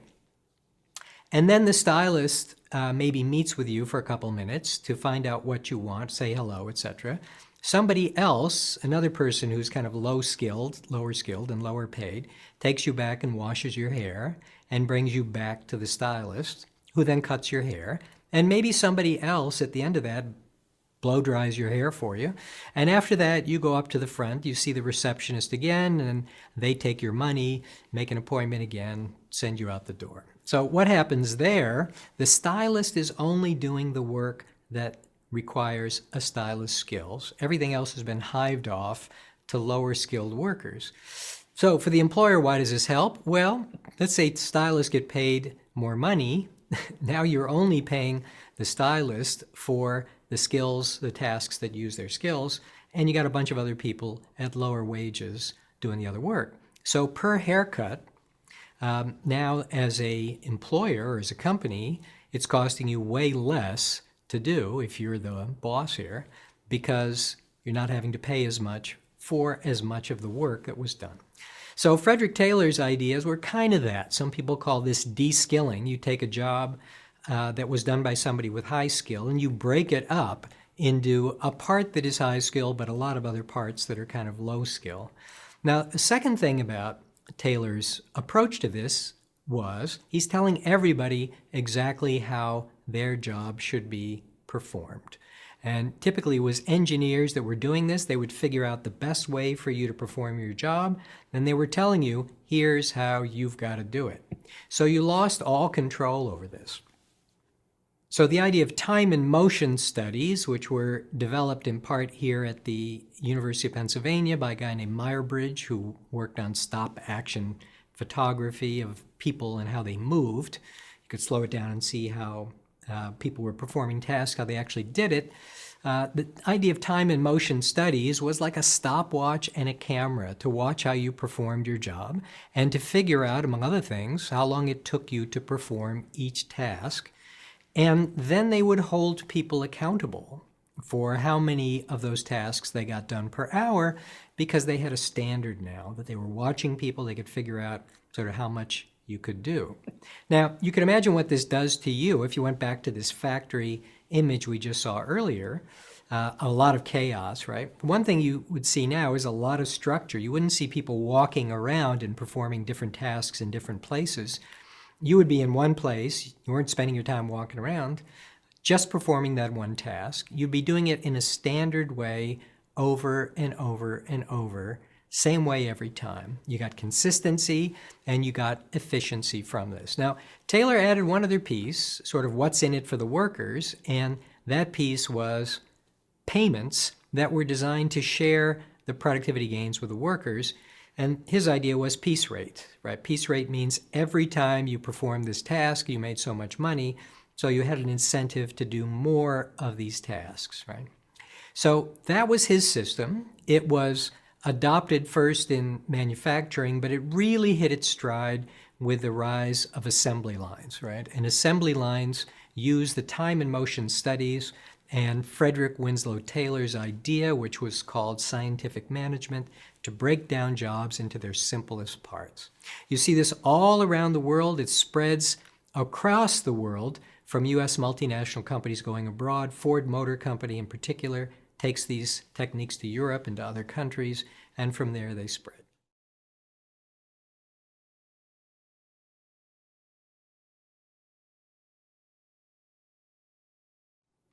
So what's the drawback to this? Well, the drawback to Taylor's approach and this engineering approach to designing jobs is that people hated doing these kinds of jobs. And one of the reasons they hated them was because they were so boring. Right? So the very beginnings, many people believe, of management research happened at Western Electric, the company that made telephones and telephone equipment, where they had people there working on tasks that were designed more or less with scientific management approaches, and they're paid piece rates, so much for each task they performed. And they discovered that people weren't working very hard here. And a bunch of engineers and researchers came in to study them and try to figure out what was going on. And there's a lot of debate as to what they really found, but the general conclusion was that the workers there cared about things other than just the piece rates. And one of the key things they cared about was their social interactions with each other. Part of what they were doing was systematically holding down effort, even though it was costing them individually money. And I think part of the reason was the belief that if they worked harder, then the bosses would just cut the piece rates. And so they wouldn't end up making any more money. This goes back to our earlier discussion about motivation, and particularly the idea of expectancy, right? Do you believe that the employer will actually do what they say? And here they believe they would not. So if we worked harder and started producing more and making more money, the company would just cut the rates so that we don't make more money, and then we'd be stuck having to work faster and harder. Now, the biggest problem with this scientific management approach, though, comes a generation later, in the 1970s, and particularly in these assembly operations, the most important of which were in the auto industry. And it arises from the fact that people hated their jobs. And the poster child for this problem, although it was happening around the world, not just in the US, was General Motors' plant in the city of Lordstown, Ohio, a plant that made Chevrolet Vegas, an early car that was designed to compete with the Japanese, fuel-efficient car. I owned one. Really lousy car, to be honest, and really not very safe. Car had enormous quality problems. So in a typical car plant, they have what's known as a rework area. Car comes off the assembly line. They turn the key to start it. If it doesn't start, it goes over to a rework area where some multi-skilled people will plunge in on it and see if they can fix what's wrong, right? The Vega plant didn't have a rework area. It had a rework parking lot, because so many cars would come off the assembly line and not work. And when they opened the hood to try to look inside the car and see what was wrong, they'd see a bunch of stuff missing, like no carburetor, right? Or they would see things that looked like sabotage, washers thrown in the throat of the of the carburetor, upholstery slashed, things like that. 1,000 or so cars at a time that really weren't working. And they tried to figure out what was going on here. So they looked into the factory, and it didn't look that much different than other factories, except it was even more automated. The assembly line moved even faster, which meant that people had to do those repetitive tasks, more of them over the course of a day. The big thing was the workforce was pretty young and was actually had some college. So the average worker had been to school at least a year or so of college. The problem was the work was really boring. Over time, as they perfected scientific management, the work got even more boring, and you had a generation of people going into these jobs who were going to do this for the rest of their life. And unlike their parents who had come out of the Great Depression, this didn't seem like such a great deal to them. Now, the reason this mattered is because the quality problems were really bad, especially for cars compared to the Japanese system, which was much better built cars. And quality translates into money. So quality problems were causing performance problems, which were causing financial problems, and were ultimately going to cost the entire U.S. auto industry a lot: market share, business, jobs, everything. So we had to do something about this. And so what did we do?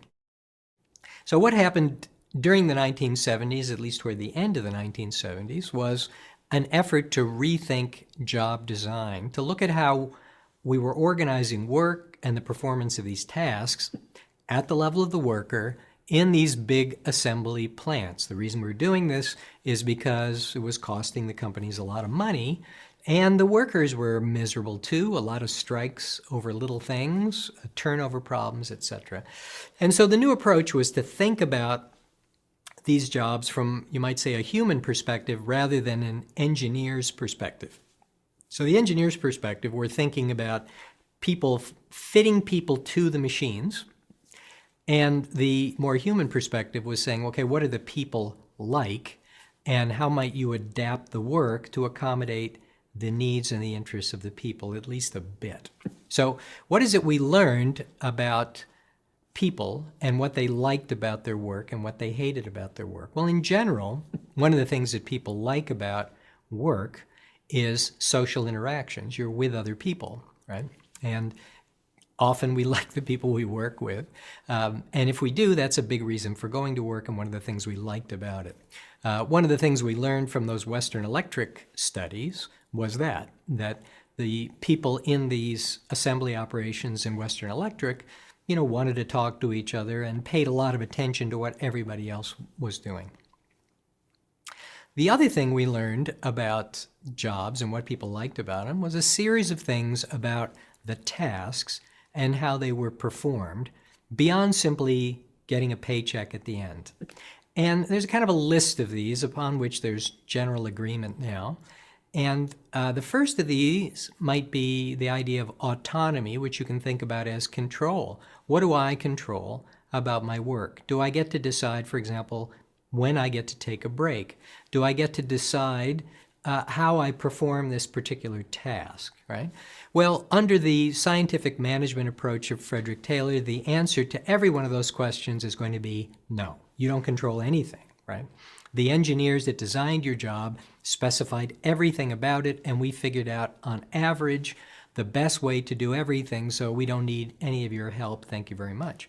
Well, it turns out that even if what they're doing is not optimal from a design point of view, individuals really like to have control. The more control they've got, the happier they are.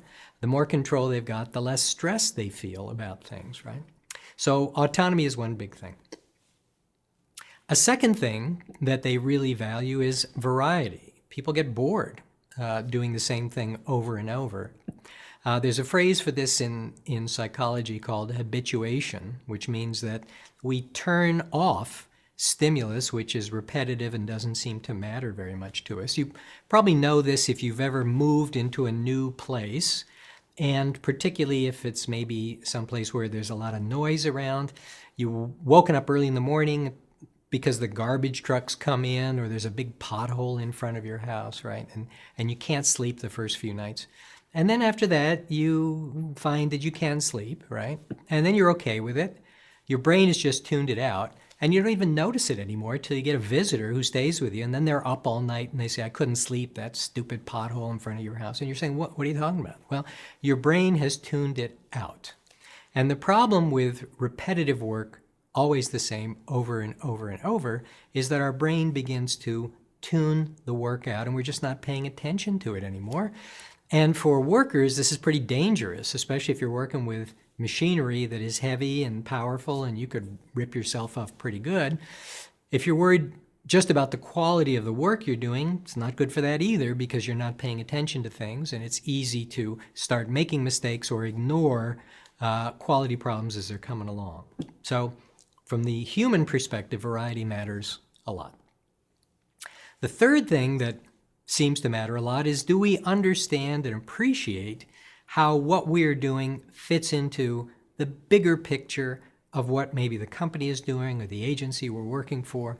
What is the significance of my work? So in the field of healthcare, for example, some famous studies looking at hospital-induced infections, right? Real problem in terms of hospital stays. You get sick in the hospital and you're already not in great shape, which is why you're there in the first place, and then you pick up an infection which has been bred and perfected in that hospital, and it's really hard to get rid of, and a lot of people have great complications, including death, from these hospital-induced infections, right? Well, what's the cause of these? It's bacteria and viruses in the environment of the hospital. What could you do to control this? Clean the place up, right? And kill germs on the walls, on the floors, on the equipment, everything around. Who's in charge of that? Well, if there's one group, it's probably the janitorial staff, which is the group of employees that are often ignored, lowest of the pecking order in the organizational chart. Well, in these studies, what they did is they explained to the janitors the significance of their work. Here's hospital-induced infections. Here's what they look like when people get sick. They're killing a lot of people. It's a terrible thing. The cause is bacteria on the walls and equipment. If we wipe that out, and here's how we wipe it out, then these guys don't get sick. And once they were able to not just explain, but show the janitors what this meant, then the janitors were much more effective at cleaning the rooms. Hospital-induced infection rates fell. And the reason for this is the janitors cared more about their work. They were more motivated, you might say, but it was really something about their appreciation for what they were doing that caused them to do the jobs better. The fourth thing, which is actually related to this significance question, is can I get feedback about the tasks I perform? Can I see how it's going? And back to the janitors for a minute, when they could get information on how well they had cleaned rooms, they'd come in maybe and do swabs and check for bacteria counts, and they could tell when they did a good job and when they did a poor job. They were paying more attention to the work. It made the work more interesting for people. Turnover rates fell.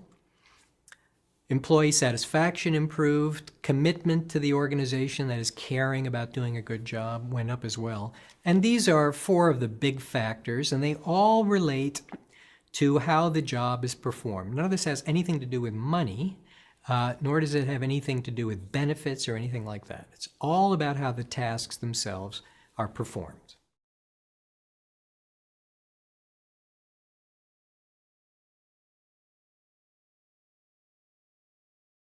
So let's talk a little bit about what job design might look like with an example that we see a lot at the Wharton School, and that's the job of junior analysts. These are people who leave college and go to work for investment banks. What do those jobs look like? Well, at least in a lot of places, the students find them pretty miserable, and the common theme about them is job design. So what they find that they are doing is spreadsheet analysis. They get some data and they're told to manipulate it in Excel and do some various kinds of calculations with it. And that might not be bad, except that they do that every day, all day, usually the same kind of analysis. Once they figure out how to do it, they just do it over and over and over and over. There's no variety in that. And there's no real control over how they do it either, or when they do it. It's dropped on their desk. We need this by tomorrow morning. And here's how you got to do it. Everything is exactly the same.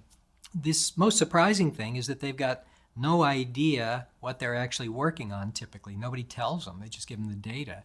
So this idea of the significance of what they're doing, they might be working on something really big for a country or something, they never know.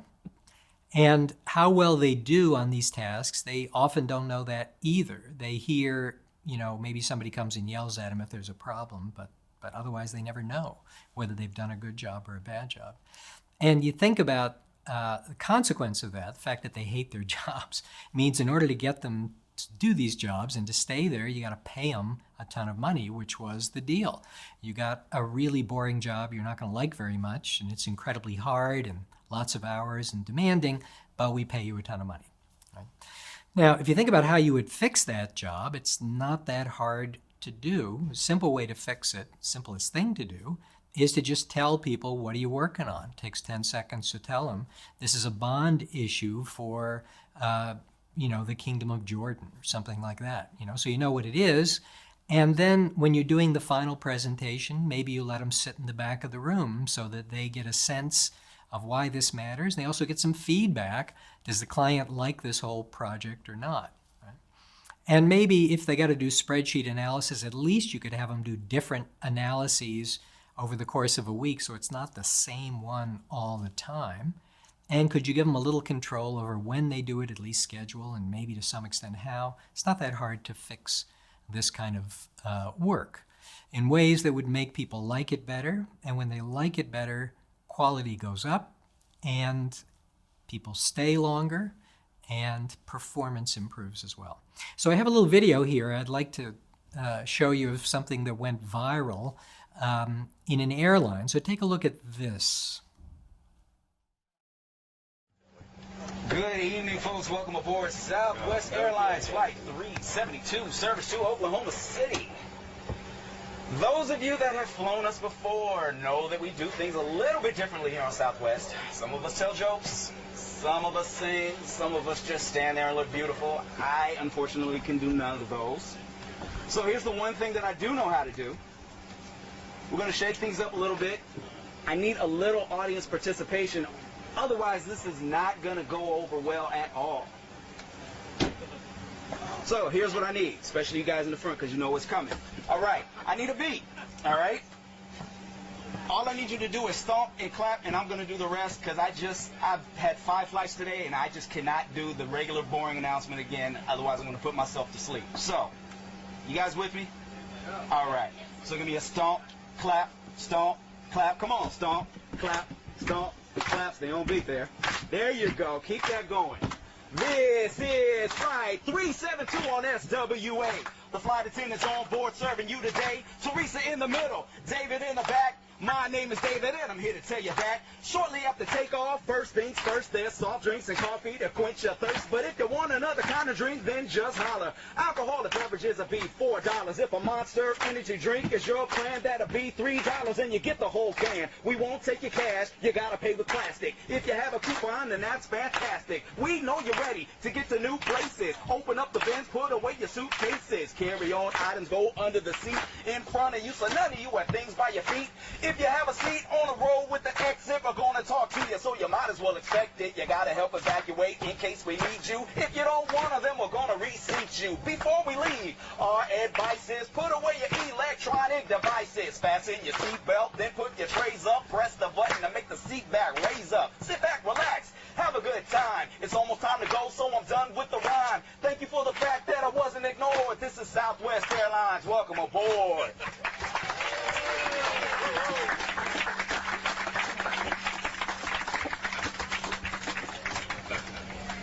Thank you very much for my beat. I appreciate that. You will not get that on United Airlines, I guarantee. So in that video, you could see that the flight attendant was doing exactly what flight attendants always have to do. There's certain information they're required by the Federal Aviation Administration to convey to you about the flight and about safety, but they get to do it in a way that taps maybe into their own creativity a little bit, and they like it better, and turns out the passengers liked it better as well. So I think what we've had as a result of these lessons, which began in the 1970s and progressed through the 1980s, about how to design jobs differently is a kind of a battle that went on between engineers who design jobs and psychologists who design jobs. And on the same campus, at universities, you could go into an engineering department and meet the industrial engineers who were designing jobs as if Frederick Taylor was more or less still around guiding them. Time and motion studies, the one best way to do stuff, fitting people to the machines and the logic of the production process.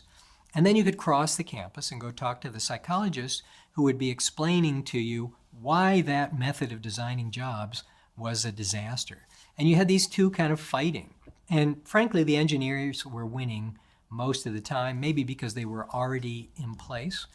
But after we started to see things like the Lordstown, Ohio factory, and those problems spread across the U.S.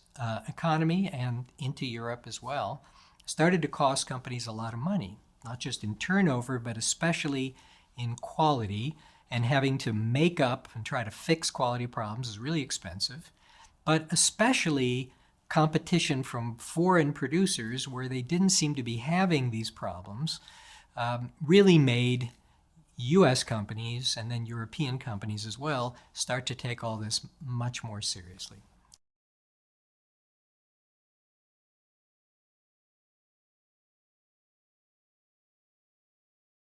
So let's find out what they did.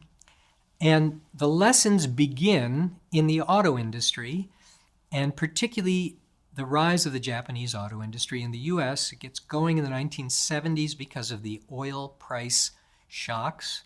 OPEC raised oil prices in 1973 and again in 1979 by a lot. And that meant that if you had a car that used a lot of gas, it suddenly became very difficult for you to pay for it. And more to the point, in some of those periods, we actually had rationing in the United States. If you had a car with an even license plate, you could only buy gas on Tuesday, Thursday, and Saturday, right? So suddenly having a car that was fuel efficient really mattered. The Japanese cars came into the US because they were smaller, much more fuel efficient, and they started to take market share away from US cars, which were big.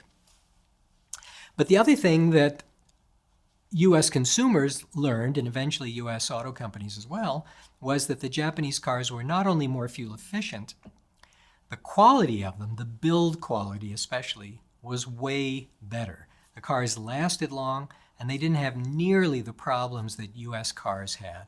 There used to be kind of it wasn't really a joke, it was true, practice in the U.S.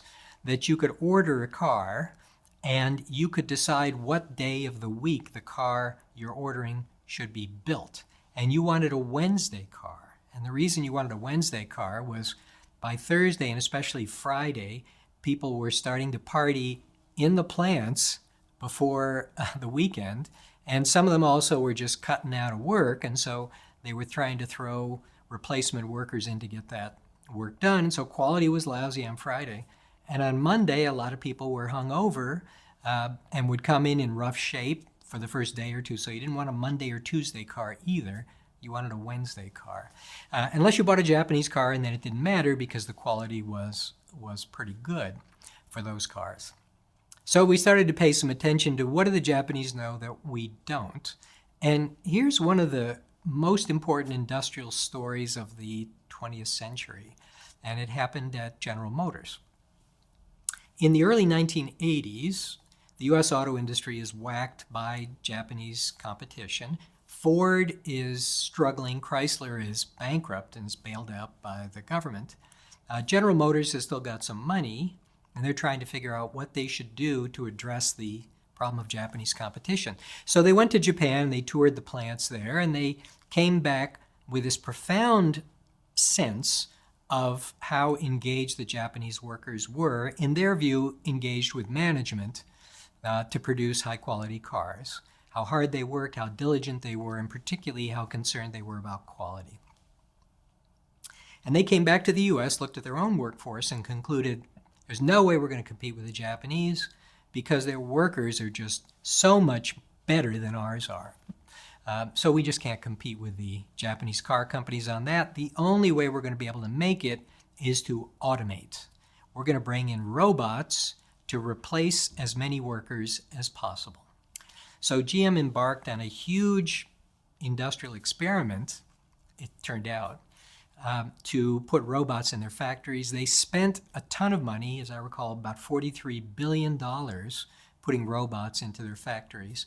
Now, the reason that figure matters is because it was more than the entire value of Toyota Motor Company at that time. So General Motors could have bought Toyota for the amount of money they spent putting robots into plants to get rid of workers. Okay? That's the experiment they start down in the early 1980s. At the same time, something quirky happens. General Motors got an empty plant in Fremont, California. Toyota needs to start building cars in the US because of protectionist concerns. Auto workers, auto companies, particularly lobbying Congress to put constraints on the imports of Japanese cars because they're taking all our business. So Toyota's looking around for a place to build cars, and General Motors got this empty factory in Fremont. So they agreed to basically lease the plant to Toyota. Toyota's going to run it, and they're going to produce a car that they will sell through Chevrolet. And the car is going to be the Nova, and it's really going to be a Toyota Corolla, except it's got a Nova badge stamped on it. Toyota design, Toyota manufacturing. Toyota sends over its managers and starts this plant up again. It uses the equipment of General Motors, so 1970 style equipment, no robots in this plant. But what's different is the way they manage the employees. They hire back most of their workforce from the old GM workforce. Okay? But they hire them in differently. They bring them in slowly and carefully. They spend a lot of time training them and persuading them that the plant needs to run in a different way. Includes sending some of these workers to Japan so they can look around and see how Japanese plants work and persuade them that you really could do things differently. Well, to cut to the chase of this story, within a short period of time, the plant in Fremont, called the New United Motors Manufacturing Incorporated, or NUMMI, this plant is now the most productive plant in the General Motors chain. It is also the highest quality plant in the General Motors chain. So if you're the General Motors treasurer and you're thinking about this, and you just put $43 billion into plants to get rid of workers, and you've got Toyota that has come in and taken your former workers and your former plant and is building cars with higher quality and higher productivity than your robots are, you got to recognize that you've made a profound mistake. Right? And to some extent, many people in the US sort of got this. Not everybody, and not everybody in the auto industry got this, but it was a pretty powerful lesson. So let's talk about what the Japanese approach looked like from the perspective just of work. There are other courses in the program that talk a little bit about what the Japanese Toyota system of lean production meant for inventory issues and organization of the plant. But from the perspective of work, the big changes were that the individual workers in their teams now controlled the decisions that Frederick Taylor's engineers used to make about how to design their jobs, right? They got lots of feedback about quality and productivity of their particular part of the assembly operation. So not each worker by themselves, maybe 5 or 6 of them in one part of the assembly line. They get to control at least a large part of how their work gets done. And they see how they're doing in terms of the quality of their inputs and how much they're able to turn out on their part of the assembly line. So the control they're given is to redesign their jobs in ways that improve quality and improve productivity. They're in charge. They kind of own this, right?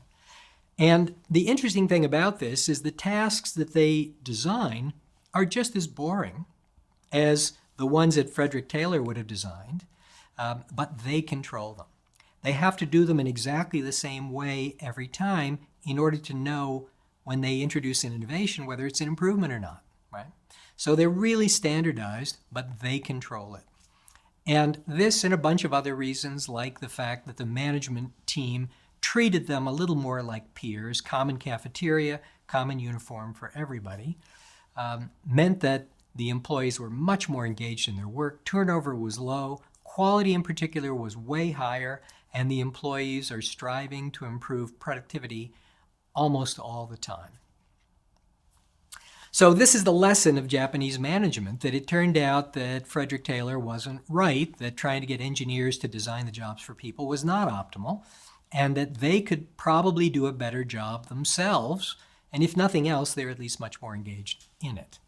Now, what's the downside of this Toyota lean production system? The downside for management is that the workers are in control now.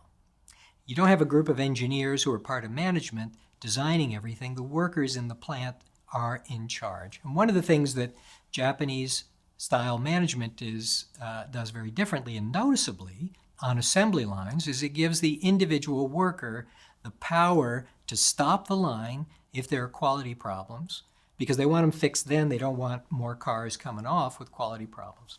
And the idea of letting an individual worker shut down an assembly line to U.S. managers seemed insane. It costs about $50,000 a minute to shut down an assembly line, right? But the idea of giving them the control to do that seemed crazy. And that's the trade-off. If you engage workers, you have to give them some control over what they're doing. And in that sense, it's very much the opposite of the story we told at the beginning of this series about Mother's Restaurant in New Orleans, the one where you had people standing over the shoulder of the cashier trying to make sure nobody's cheating. In the Toyota system, a lean production, the supervisors are not there watching people. The employees are making the decisions themselves. And if they decided to screw things up, it would be really hard to stop them, right? If they started stopping the assembly line just to irritate the management team, it would be really difficult. So some of the resistance that U.S. managers brought to adopting these practices from Japan were partly not invented here, which is common, but also we don't trust the workers enough to give them the control that would be necessary to get them to perform in a much more effective way. So where else do we see organizations adopting models like this, like the lean production system? Well, you see it a lot in healthcare now, where there's a recognition that teams of workers are really the important unit. The nurses and doctors have to work together with technicians. They got to be talking to each other. They ought to be making decisions about the best way to provide care at the patient's bed. You see it in some notable other examples. One of them is Southwest Airlines, which is a company that has a very different way of doing things. Their particular problem, which initiated almost randomly, was that they were about to go out of business and they had to sell one of their airplanes. The very early days of the airline, they had 4 planes. They had to sell one of them. And they went to the employees and said, we got to figure out a way to operate the same route schedule with 3 planes rather than 4. And the only way you could do that is if you turn the planes around faster at each airport, right? So you're not spending as much time at the gate. You're getting in, you're getting out fast. And if you can do that, it's incredibly cheaper, more productive. You don't need as many planes. Plane is a really expensive thing. So the employees figured out how to do that, and it's really a way of just cooperating with each other. Different work groups that under the Taylor system would never talk to each other, baggage handlers, gate agents, pilots, each separately managed and in their own little world, right? Now trying to work together in order to solve problems and coordinate, right? So, one of the things you notice about Southwest, which you don't notice for a lot of other airlines, is that you rarely pull up to the gate and surprise the crew there, right? It's often the case with other airlines. You pull in and nobody is there to greet the plane because they're in a separate work group following their own schedule, right? Maybe the plane got in a little early. You would like these people to be able to talk to each other and communicate. And to do that, you can't have supervisors necessarily standing over them and telling them what to do. Well, that also means, again, if the employees are in charge and they're in control, that they better be happy. And if they get unhappy with you, you got a big problem, right? Because they could shut the thing down in a heartbeat. So Southwest in particular spends a lot of time making sure their employees are happy and making sure that they're happy with the airline so that they will engage their discretionary effort, which is a key phrase in management. That is, the kinds of things they could do if they wanted to do, but they probably don't have to do, and it's hard to make them do it, right? And that is solve problems when they see them happening without a supervisor having to come over and tell them what to do. Right? But for management, this is often pretty scary because you are giving up control to the employees, particularly the employees that you're supposed to be supervising. Now, if you can do it, you see an enormous productivity improvement like this, and that productivity improvement is you don't need as many supervisors, right? And they're pretty expensive.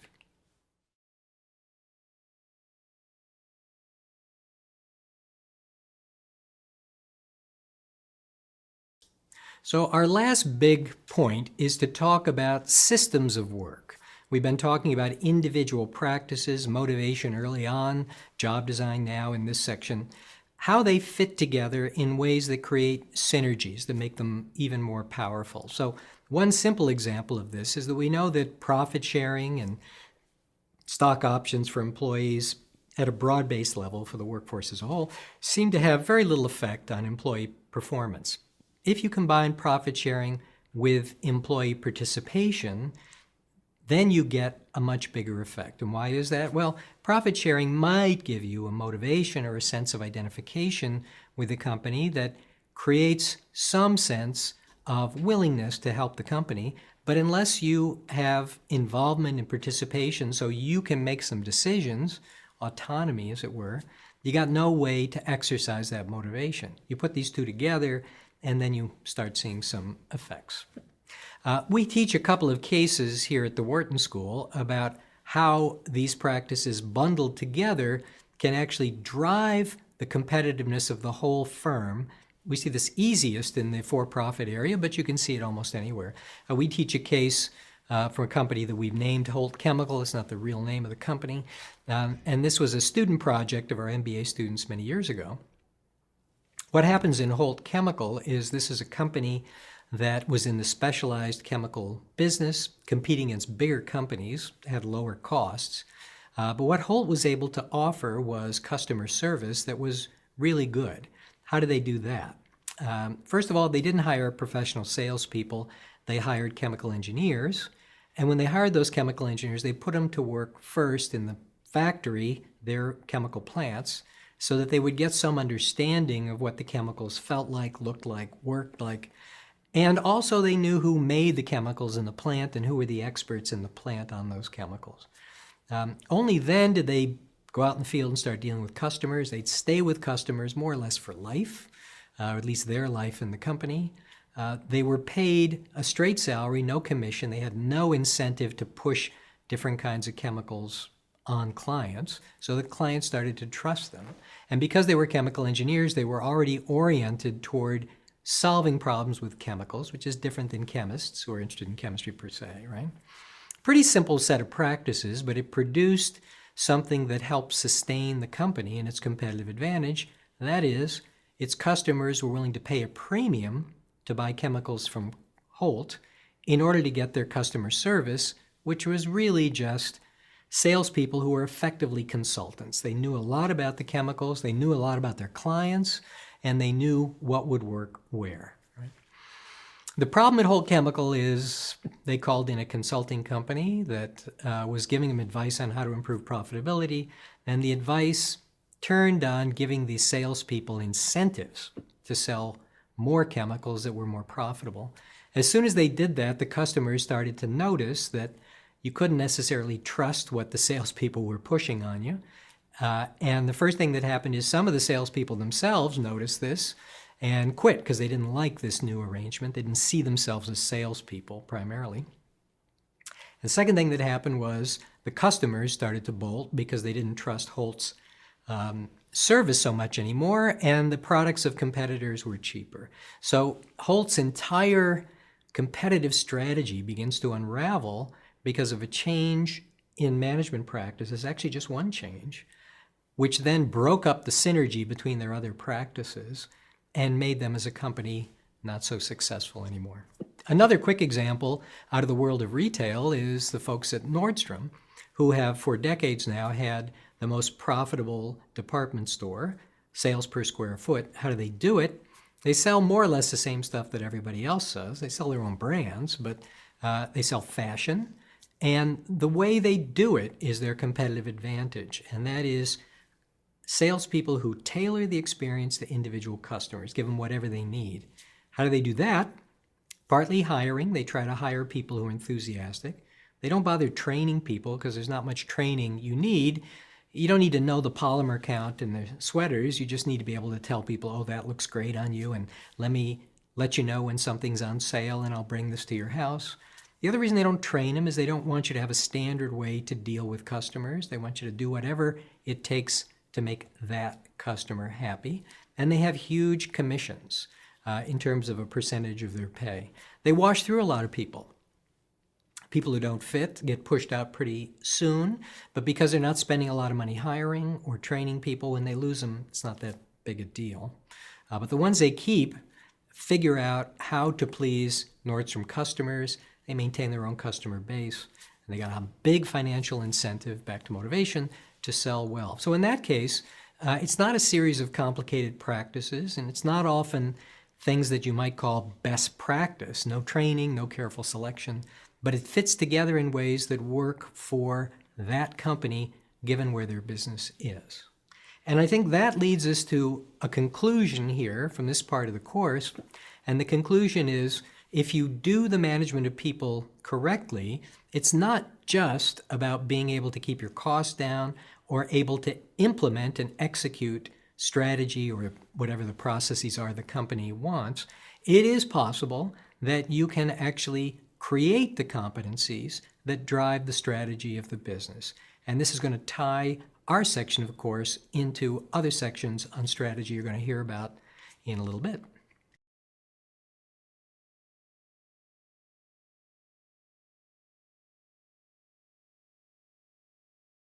Welcome back to the third topic in this broader terrain of human and social capital, and we're going to focus now for the next few minutes on making good and timely decisions. And I just want to stress at the outset that there's an emphasis on and. We want good and timely decisions, and here's why.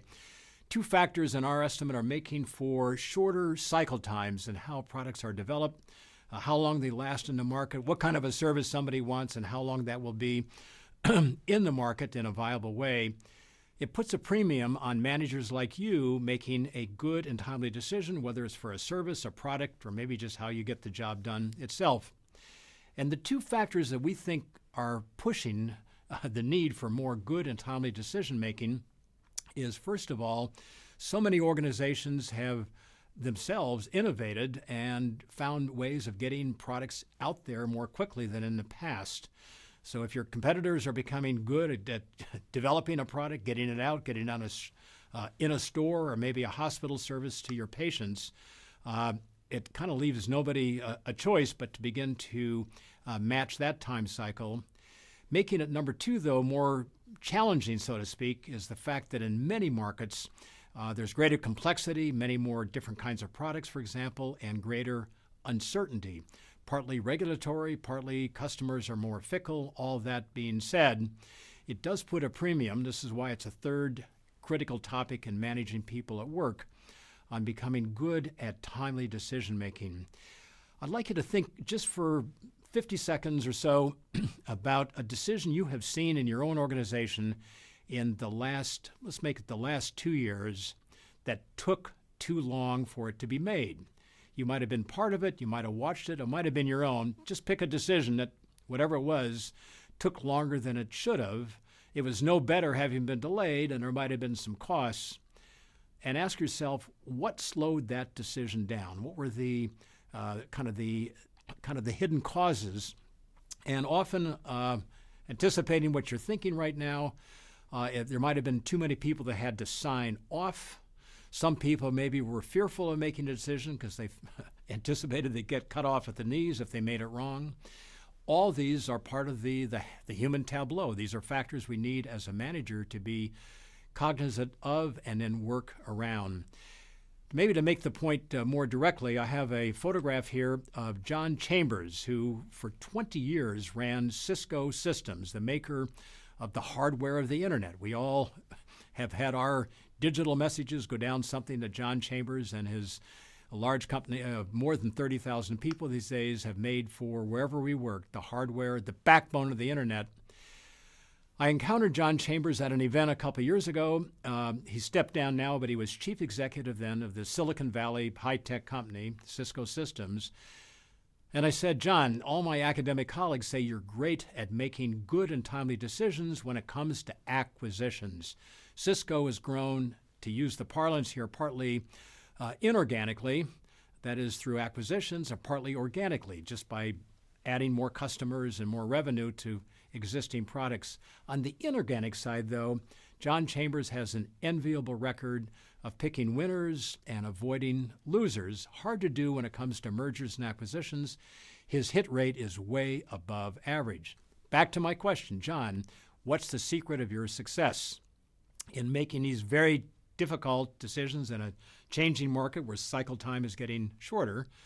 And he said, well, actually, one of my secrets was a person standing right next to him at the time, Larry Carter, Chief Financial Officer of Cisco. And I said, oh, that's great. So tell me why Larry Carter, how is he your secret weapon? John Chambers explained it as follows. He said, Larry Carter, Chief Financial Officer, he knows this place as well as I do when it comes to understanding what destroys value or what adds value. But equally, when I turn to him for advice, and I do turn to him for informal, offline consulting before I make the final judgment call on a tough $3 billion acquisition, I know that when he gives me advice, it's coming with a certain authenticity, a certain credibility, because he doesn't want my job. And I actually had to say, John, I don't understand the point. I'd like you to work on that point. And here's what John said in response to my question, well, what were you saying with that? He said, human nature being human nature, people are sworn to uphold the purpose or the mission of the enterprise, of course. But sometimes hidden agendas, sometimes even unconscious bias can cloud their judgment. And since he didn't want my job, I knew almost by definition, no chance would he give me a answer that maybe was not a great answer, anticipating if I faltered, he might get my job. And with that being said, began to look around for evidence that backed that up. Came on a great study by a faculty member at Stanford University, Kathleen Eisenhart. And here on the left side of the screen that you can see is what she discovered at a group of companies in Silicon Valley that she looked at that were quick to get products out into the market. And then she compared the fast tribe, just to use that phrase, to a slow tribe. Other companies, very similar in scale, very similar in product, that took twice as long, typically, to get a product out. It was no better. It just took twice as long. So fast versus slow.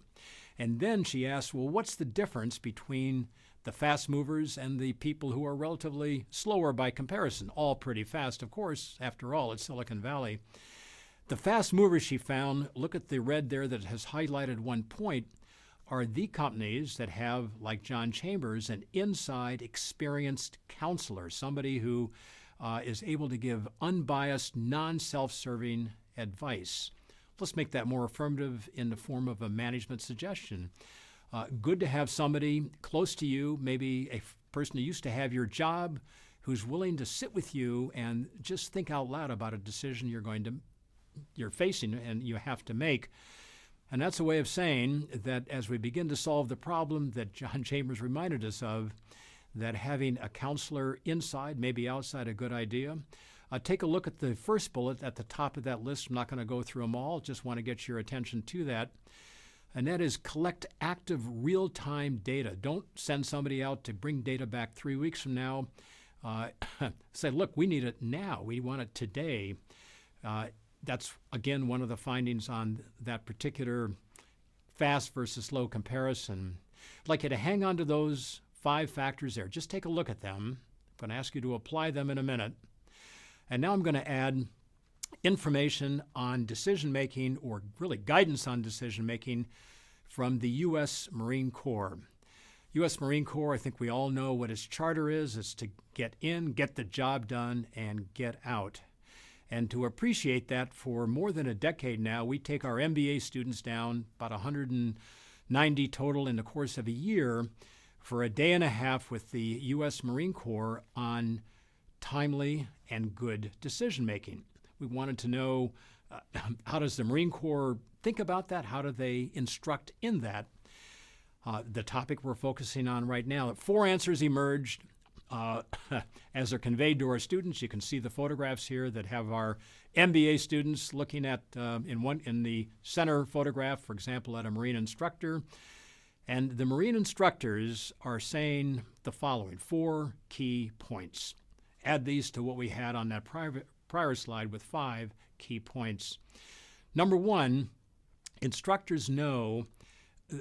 Marine officers are instructed to know to make a decision in the field with 70% of the information you need, 70% confidence, 70% consensus. Now, it's a metaphor, keep that in mind, but the key point is it's more than 50%.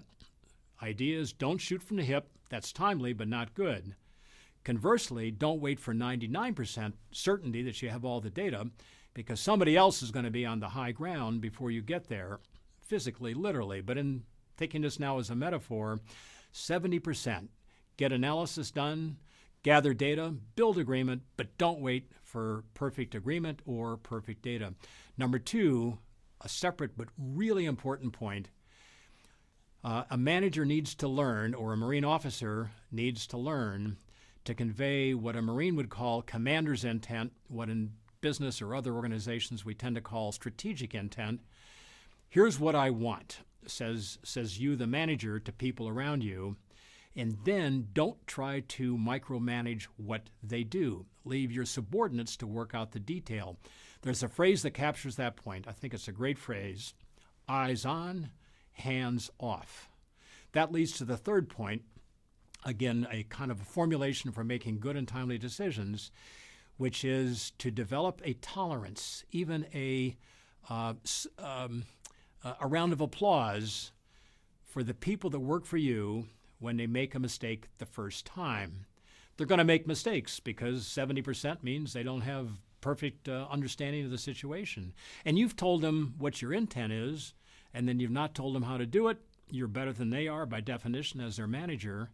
So they're going to have to learn by making mistakes, by learning by doing.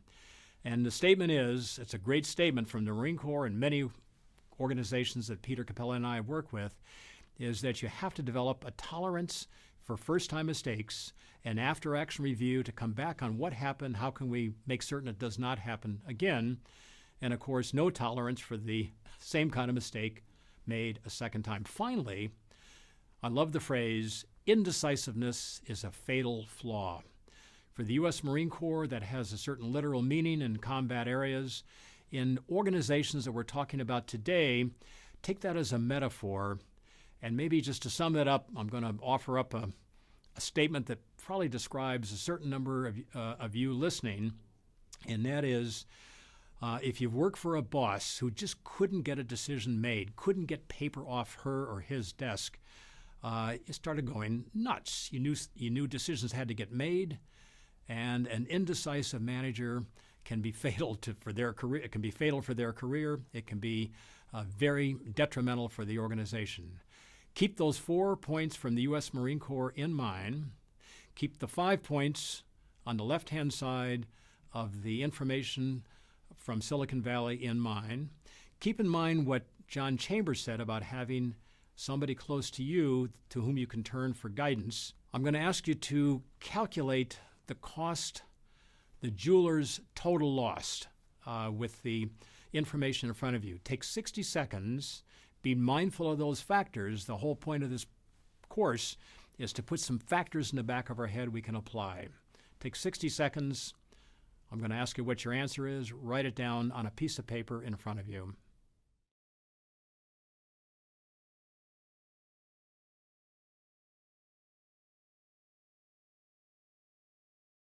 Now that you've had a chance to give very quick thought, our topic here is good and timely.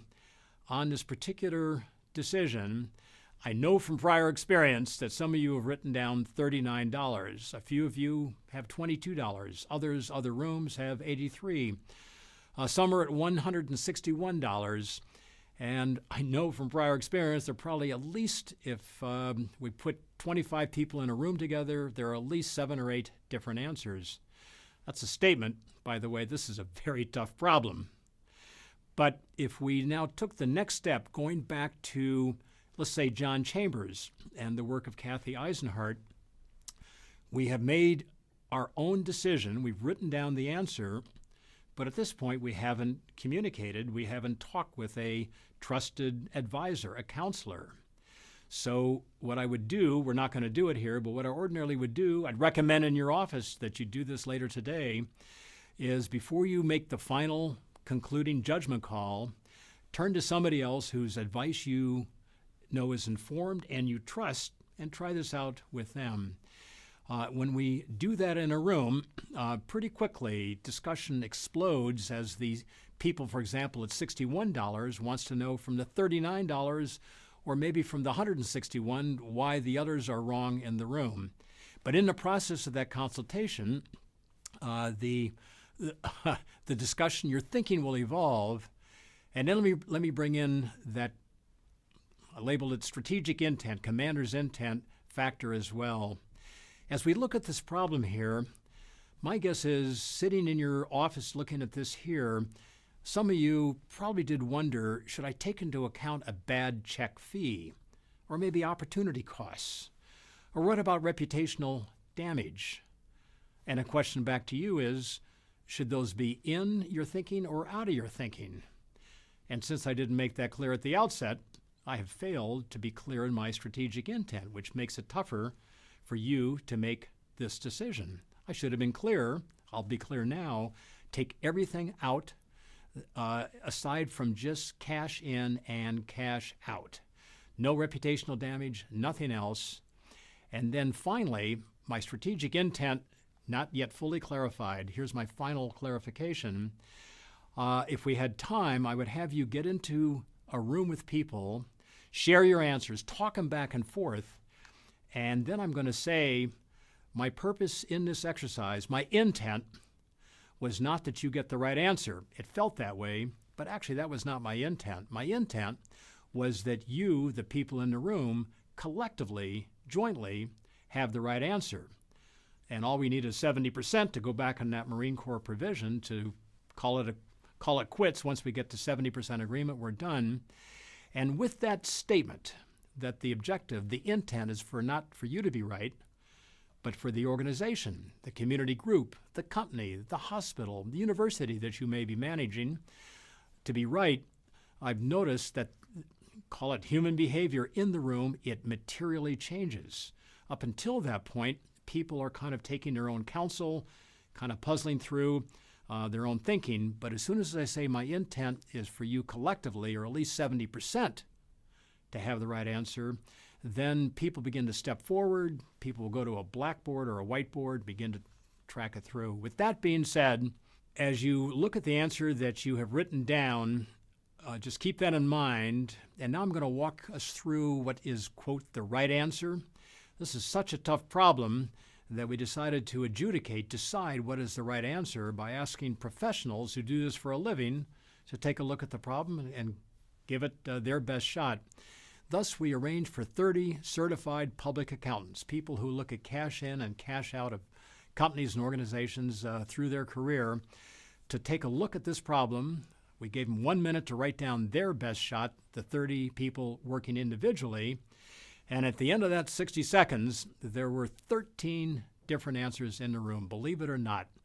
Some were at 22, a couple were at 39, others at 61, some were at 161, one said 0, one said more than 200. Now, we might take that to be a criticism of the profession, that there's disagreement among professionals, but we gave them a few more minutes to work this through now collectively. And they actually sat and began to crosstalk. I encourage people who didn't agree with others in the room to spend time talking across the room. We also made it clear that the agenda here was for the 30 CPAs to have the right answer, not just individually to have reached a tentative conclusion. And with that additional time, with strategic intent made clear, with discussions among other people, in a sense metaphorically trusted counselors, the certified public accountants, after about 5 or 6 minutes, they did say, in their professional judgment, the correct answer is $61. Very briefly, $39 out to buy the necklace, $22 in change. The jeweler received $100 from the neighbor, returned $100, put those 4 numbers together, and it's a $61 loss. Now, with that, all this is meant to drive home the 5 points from the work in Silicon Valley comparing fast and slower moving, in this case, firms in the software industry. Keep in mind those 4 concepts out of the U.S. Marine Corps. Keep in mind what John Chambers said, just to amplify that point of having a trusted counselor. Several of those factors, not all, but several of those factors we've seen at work here. To sum this up, once I've clarified strategic intent in several different ways, that's an important idea. That was number 2 on that Marine Corps list. And once we talk with others in a room in whom we have a lot of trust and faith and confidence, and once strategic intent that it's not an individual outcome we want, but we want something that's going to benefit the organization, be optimal for the organization, then predictably groups, like I just described, will end up almost always at $61. Most people aren't that when they look at it individually. Most call it a team if there's cross-collaboration here. Most cross-collaborating teams, good people in the room, do end up at 61. A kind of a confidence builder that these factors for the Marine Corps in the Valley, Silicon Valley, and for John Chambers indeed are practical and, in fact, impactful.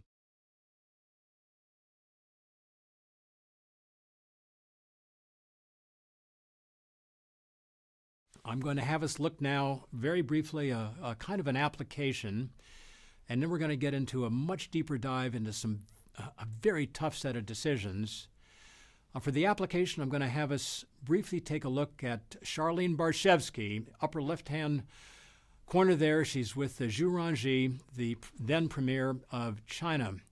Charlene Barshevsky is the U.S. Trade Representative. She's in the presidential cabinet with that position, and her job is on behalf of the United States to work out agreements with other countries, in this case, China, and in particular, in this case, to help bring China into the World Trade Organization, and conversely, at the same time, to open up China to U.S. products, everything from Hollywood films to Boeing aircraft. And she, with Zhu Rongji, negotiated extensively, primarily in Beijing, a deal. The two of them, Zhu Rongji flying from Beijing to Washington, went in to see the then President Bill Clinton, and despite a long 14-hour nonstop flight bringing Zhu from Beijing to Washington, by the time he arrived, the administration, Bill Clinton, the president shown here, had decided not itself to sign the agreement. A rather unfortunate moment, much criticized in the public media. Somehow, the premier of China was allowed to fly to Washington to sign an agreement that in the end Washington was not ready to sign. Here's the point I'm going to have us focus on for just a minute. Charlene Barshevsky, publicly criticized in newspapers and beyond for this problem, said to herself, okay, I believe in what we're trying to do, which is to open up more trade with China, and now I quickly, and in a good sense, good and timely, have got to get myself up, dust myself off, and get right back into the game. Later that day, after Bill Clinton said he's not going to honor the deal, was not ready yet to sign, she called up Zhu, got a discussion going, and talked in turn with members of both houses on Capitol Hill, talked in turn to the AFL-CIO, the big labor organization, talked in turn to all kinds of enterprise around the country on why free trade or open trade with China with a lot of downsides that are known in advance, on balance, net would be a good thing for this country. 6 months later, now with a signing actually in Beijing, Charlene Barshevsky, there she is in the bottom photograph, having made a whole range of good and timely, focus here on timely especially, decisions, brought this debate, this discussion to a close. That helped bring China into the World Trade Organization. Of course, today we know the consequence, the amount of trade between China and the United States, just an enormous flow these days compared to a trickle back then. Let me add one more point, and I'm going to reference here Ann Livermore at the time when the photograph was taken, who was a senior VP or executive VP at Hewlett-Packard, the big maker of technology products, including home computers, and Charles Elachi, who, again, when the photograph was taken, ran what's called Jet Propulsion Laboratory, JPL. We know less about that, although we know what it does by seeing what some of the consequences of what they put into space. When missions go to Mars, for example, or out to find Neptune or to see the moons of Jupiter, without people on board, it is the Jet Propulsion Laboratory that puts together the hardware, arranges for the launch through NASA. So this is the organization, when there's no people on board, that sends, for example, the rover mission to Mars. Charles Elachi, a scientist, an engineer, a physicist, worried a lot about a decision-making mindset that would be good and timely at Jet Propulsion Laboratory. And in a famous example that he often cited, well known to the outside world, he had authorized two of his senior engineers to send two separate missions to Mars. They were going to land at separate times, and both of the missions failed for technical reasons. The engineering had some issues in it, and the two engineers separately decided to walk into Charles Elachi's office to say, big error here, and we hereby resign. And Charles Elachi told them, and he's retold the story many times, I've seen him tell it directly, that we just spent $400 million for you to make that decision. It didn't work so well. Go back to the Marine Corps precept there of you got to tolerate decisions that aren't so good for the first time. So now that you've learned from those, you're going to not resign. You're going to work for me, and we're going to get two more missions to Mars. And these are the two engineers that put together what are called as missions, Spirit and separately Opportunity, two missions that did land on Mars. And if you've looked at a photo of the surface of Mars or seen an IMAX film in recent years about that, these two engineers did it. They solved the problem. Charles Elachi says to his 4,000 employees repeatedly, I want you to make exacting decisions. I want you to make them timely. And I'm not looking here for perfect. You're going to learn from mistakes. So it's an illustration, just to anchor that one more time, of that, again, Marine Corps formulation of getting to 70%, getting out there, make it good, make the decision, make it timely. And Livermore, back here at Hewlett-Packard, often said when she was there, she's no longer with the company, that I want decisions to be fast enough. They don't have to be super fast. Don't just get into it and make it. We're going to make mistakes. But I don't want them to be perfect and taking too long on the flip side of that. The point I'm going to make is that in management, we recognize that we're all worried about making an error in a fast-moving world, cycle time shorter. And the management challenge is to recognize that and to do something about it, to manage it so that people around you, once you've delegated a course, can make good and timely decisions. A couple more thoughts before we then take a deeper dive. I'd like you to absorb these as well on being ready to make good and timely decisions, as we're about to see, when a lot of fate hangs on getting them right and hangs on getting them in a timely fashion. Lots of research in behavioral psychology, behavioral economics, well summed up in a book called Thinking Fast and Slow.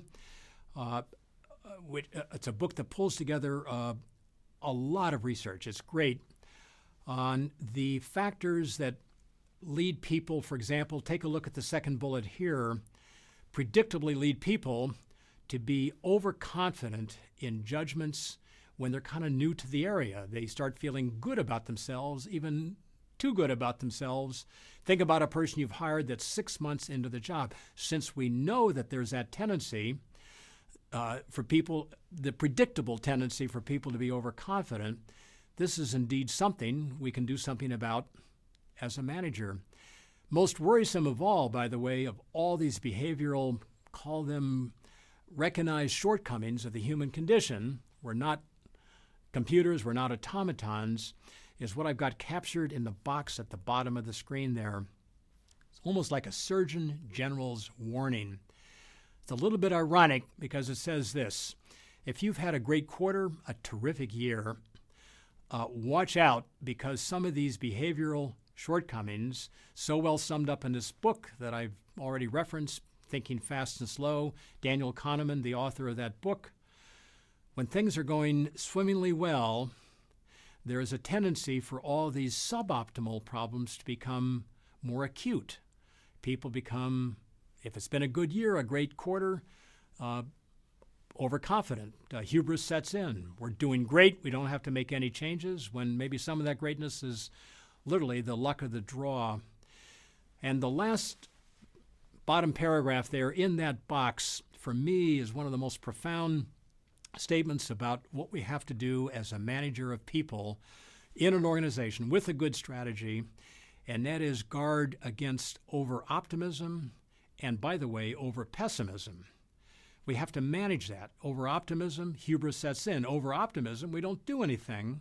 There's a middle ground, and just to maybe make that tangible by way of illustration, the great Japanese automaker Toyota for years has adopted the mantra, I think we all know it, of continuous improvement. We've got a great auto. They've often dominated the world industry in terms of price and quality, but don't rest on your laurels. We've got to think about what are the 4 improvements that still need to be made. Continuous improvement. And that's a managed culture. I've gone into Toyota, talked with people who I challenged them on that, and they said, of course, we had a great year, Mike, but in fact, we're really worried about 4 new problems, and that's where we're focused.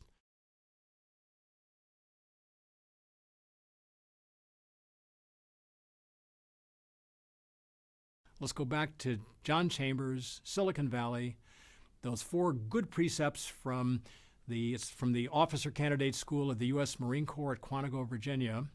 Think about Charlene Barshevsky. Think about the problem with necklace trading.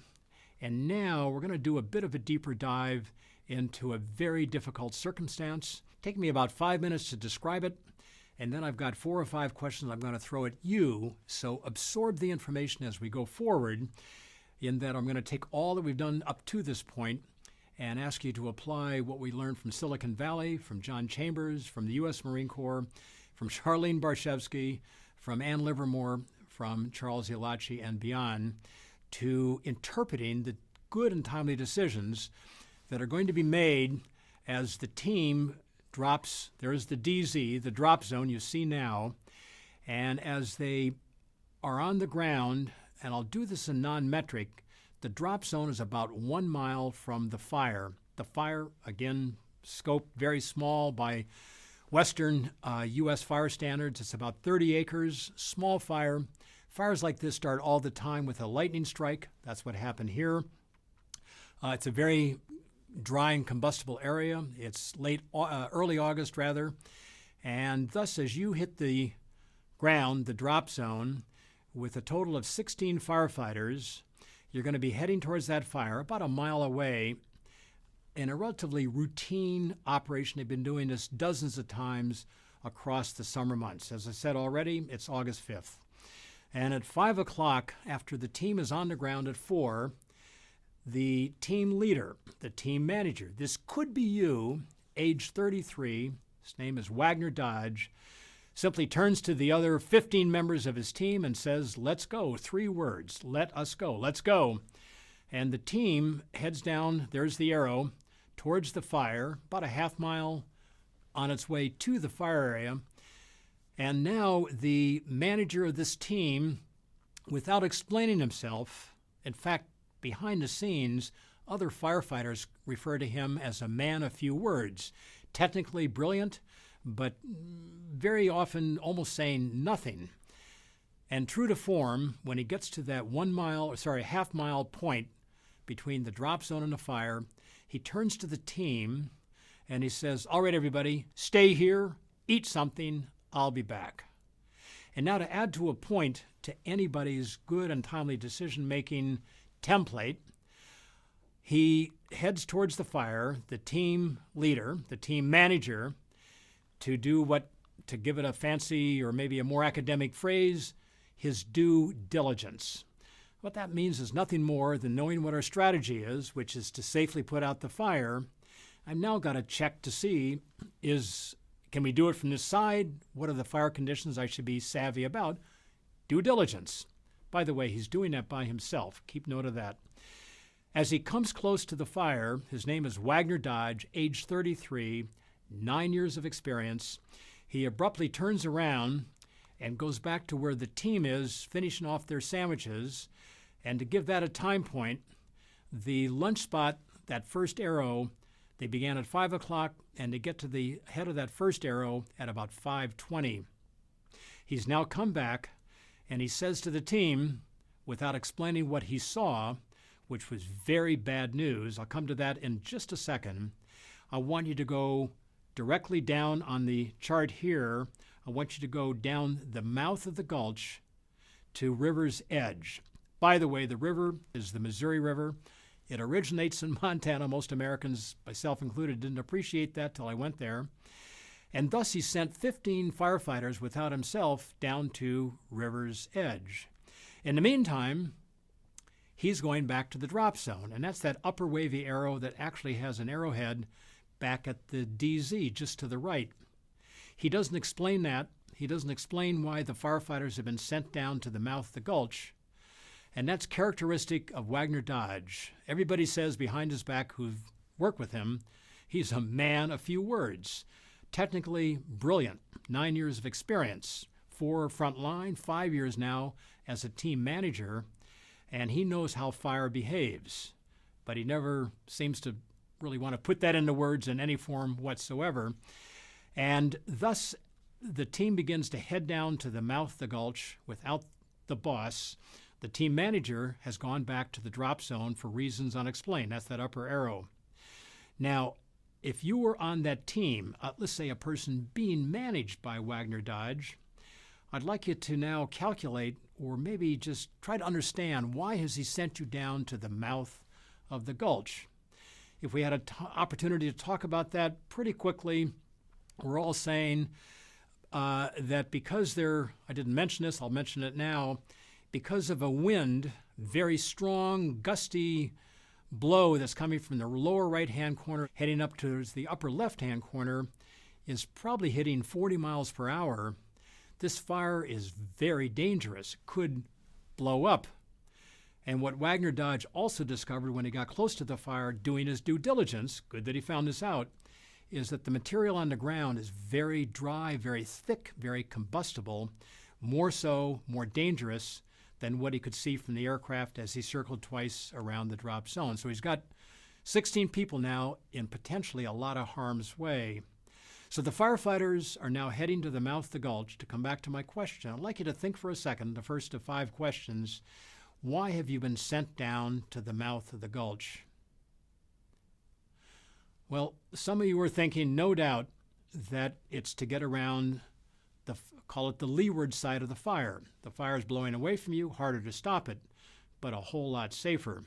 Secondly, though, very important, firefighters then knew this, if you have a stream, a lake, a swimming pool, an ocean close by, if the fire goes nuts, begins to spread, blows up, to use the phrase of that particular profession, then you simply get into the water.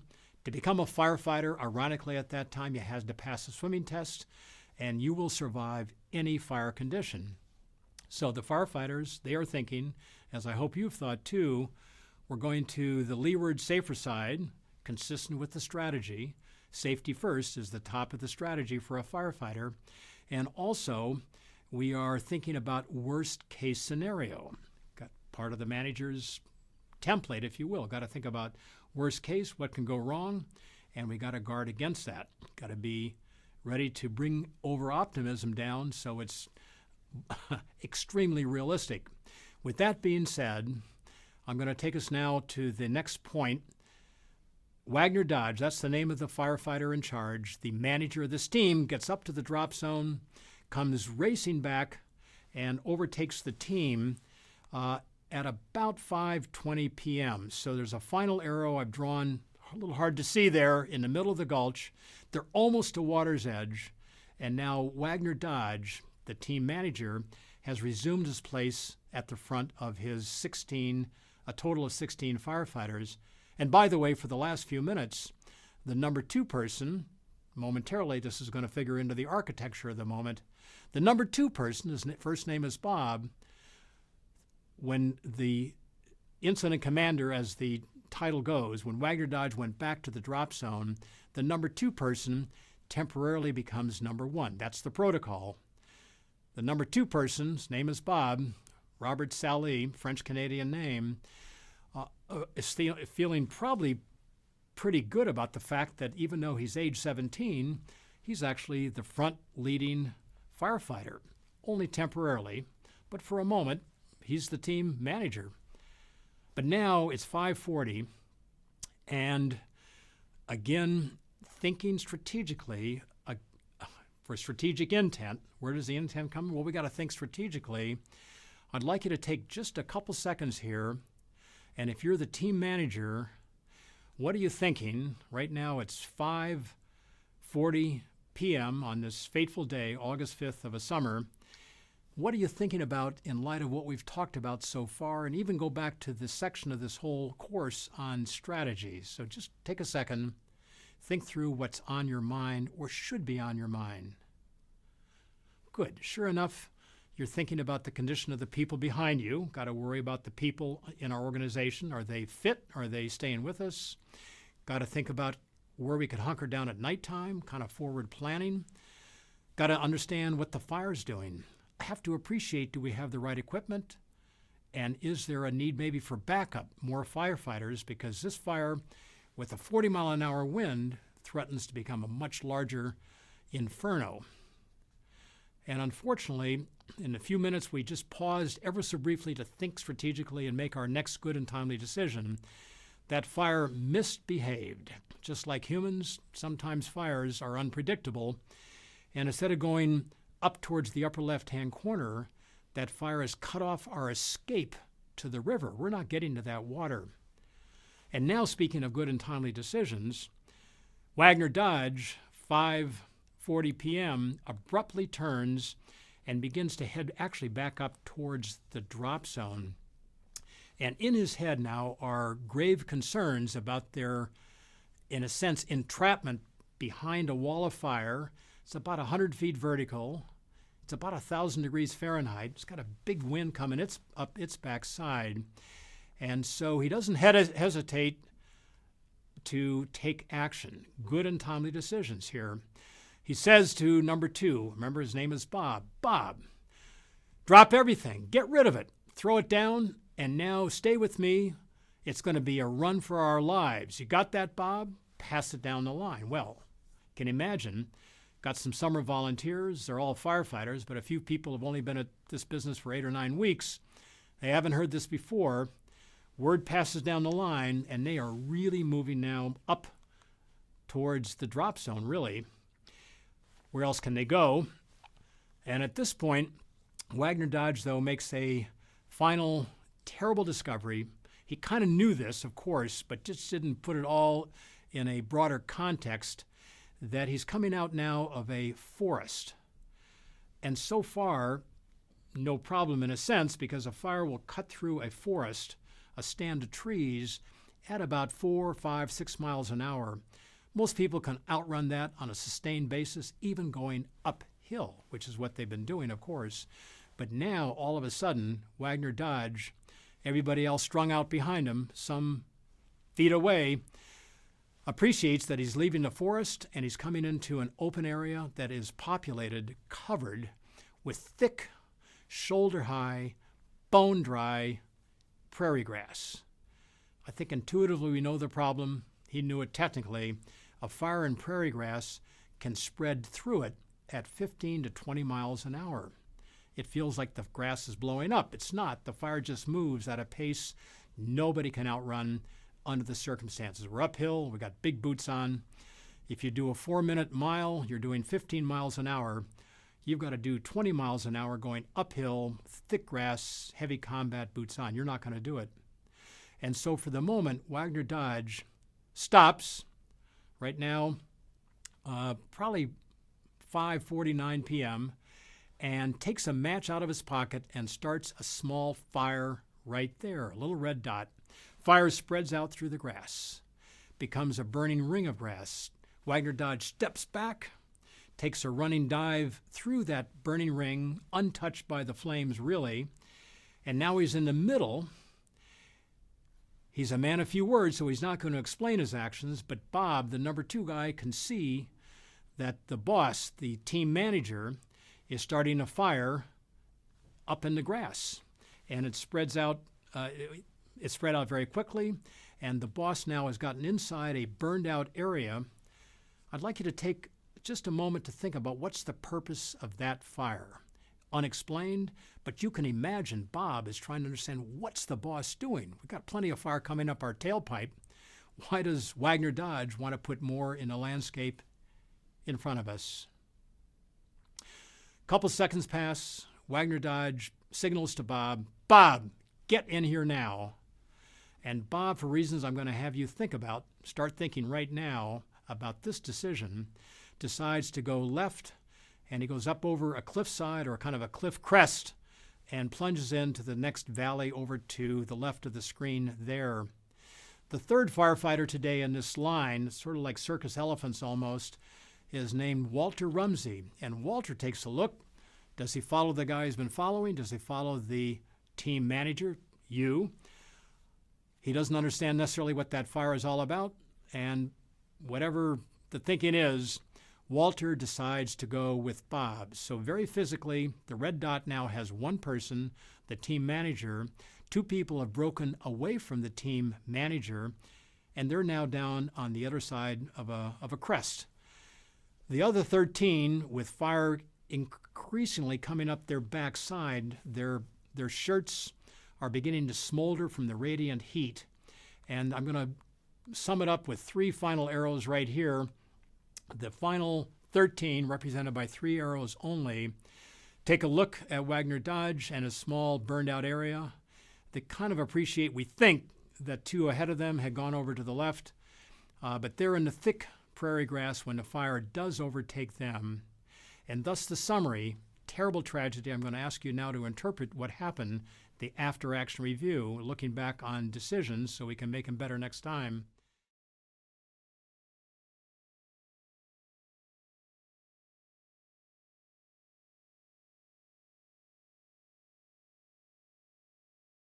The after-action review, as a way of a focal summary, finds that at probably 5:49, 5:50, 5:51 p.m., August 5th on this particular day, 2 firefighters have found a rock slide in the next canyon. 1 firefighter has burned out an empty zone, a safe zone for himself, and 13 others, for whatever reason now, no longer having confidence in the management of Wagner Dodge, they decide to find their own place of salvation. They won't find it. The grass becomes an inferno. They're overtaken. It's a terrible tragedy, one of the worst ever in the history of the U.S. Forest Service, United States government employees here. And with that, we actually know quite a bit about the details of what happened, in the same sense that we look back, for example, at Challenger and Columbia, the space shuttle disasters. And with that, looking back, our purpose is, though, to look forward for making good and timely decisions.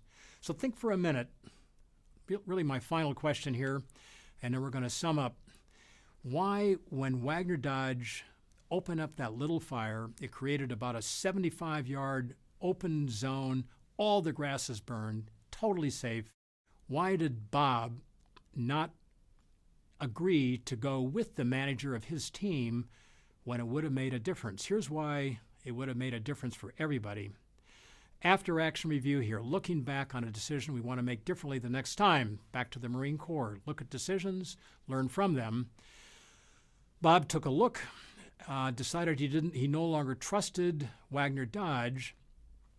Since he survived, we can ask him directly, as the investigators did, and Bob decided that with 3 or 4 decisions that weren't so good and 3 or 4 decisions that were never explained, that the intent of my commanding incident commander here, the team manager, just wasn't clear to me what he wanted or why we should do it.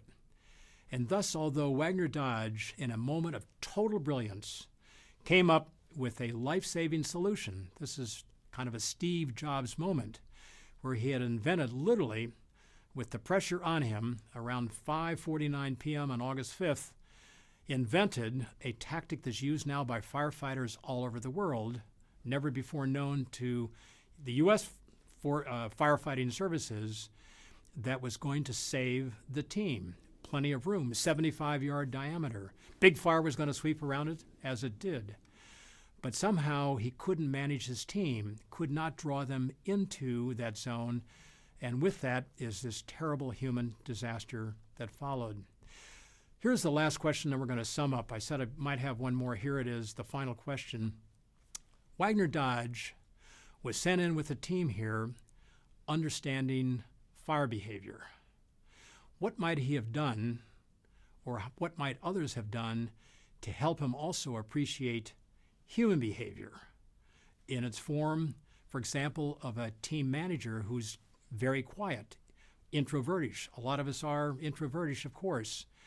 But when you're responsible for managing other people, the failure to communicate your strategy, your decisions, to explain what you're doing, in this case, proved fatal for 13 people.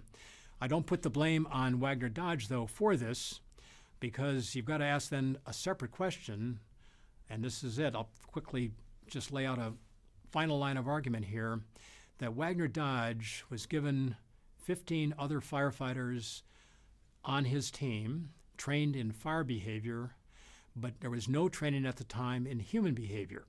Strategy, put out the fire. Technically know what the heck you're doing. But coming back to the whole point of this part of our course, we also have to understand the human equation, which normally is pretty good, but there are some days like here when things can go pretty badly. And that's why today, people who replace Wagner Dodge before they are sent into the wilderness, California, Arizona, Australia for that matter, Western Europe, when fires like this break out, team leaders, team managers are trained in fire behavior and also human behavior, such that when it comes to making a good and timely decision, they're ready for some of those shortcomings that are right there in front of them. I have a slide here. I'm going to really bring our topic to an end, not by going through it. I really have that for your own future reference, a kind of summary of the main points we've been through. But all these points sum up in that graph at the bottom as follows. We want good and timely decisions because cycle time is getting shorter, the world's getting more complex and unpredictable, and thus our competitors are out there becoming better at this. We've really got to move in the same direction of making good and timely decisions. And what does that take? Well, think about John Chambers' comment on Larry Carter as CFO. Think about the research in Silicon Valley. Think about the 4 precepts for being an effective team leader for combat Marines that we also draw upon now. Keep those in mind. Maybe a dozen items for your own template, back of your thinking. The graph here, lower right-hand corner, also adds this point. If we can pull people into a pretty good team, a cohesive team is the phrase I use, they know each other, they've worked together before, they appreciate your strengths and your shortcomings, we know from ample research evidence that cohesive teams, under the most trying of circumstances, the pressure is on, time is short. When the pressure goes up, that's the horizontal axis at the bottom. When stress goes up, cohesive teams actually get better and not worse. There is no panic point. They stay focused, they get the job done. Good and timely decisions, critical to make it happen on your own part. And we've identified probably close now to at least 10, maybe 12 items for your own personal management template for good and timely decision making.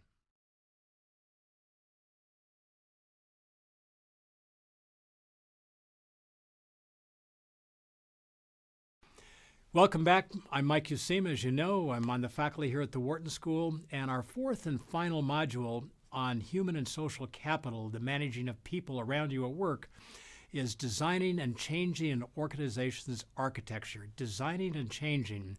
So we want to think about design, and we got to think about the, in some sense, even more difficult problem of changing a design once we have it in place. So we're going to begin with design. And really, it's nothing more than thinking about, and I like the word architecture for this, how people are organized, divided, how they report up to one boss or maybe several bosses. And we're not going to touch on more than a few concepts. On the particular slide you see right now, I have several of those in red that will be in our conversation as we go forward. But I put that in front of us, all the concepts, just as a kind of a reference to issues you're going to want to think about as you do think about organizational architecture or changing the design that you have in place. And to get us going on this, I'm going to have you work here for a company called Rose Company. It's a manufacturing firm, and it has, just to use the nomenclature of the field here, it has a very functional organization in the sense that there are a number of production facilities. And the VP for, let's say, finance in a given facility reports directly up to the executive vice president for finance at headquarters. The plant manager has some influence on, control over that local VP for finance, but not completely. And as a result of that, in this particular case, some of these production facilities aren't doing too well. And the company thus decided, moving from the top diagram to the bottom diagram, to change the organizational design by grouping all those functions, by which we mean these more technical skill areas like accounting and finance and marketing and operations, to group them together under an umbrella at the top of which is the plant manager. So it's a rather significant and almost radical break from the past. The plant manager can hire and fire his or her own chief financial officer.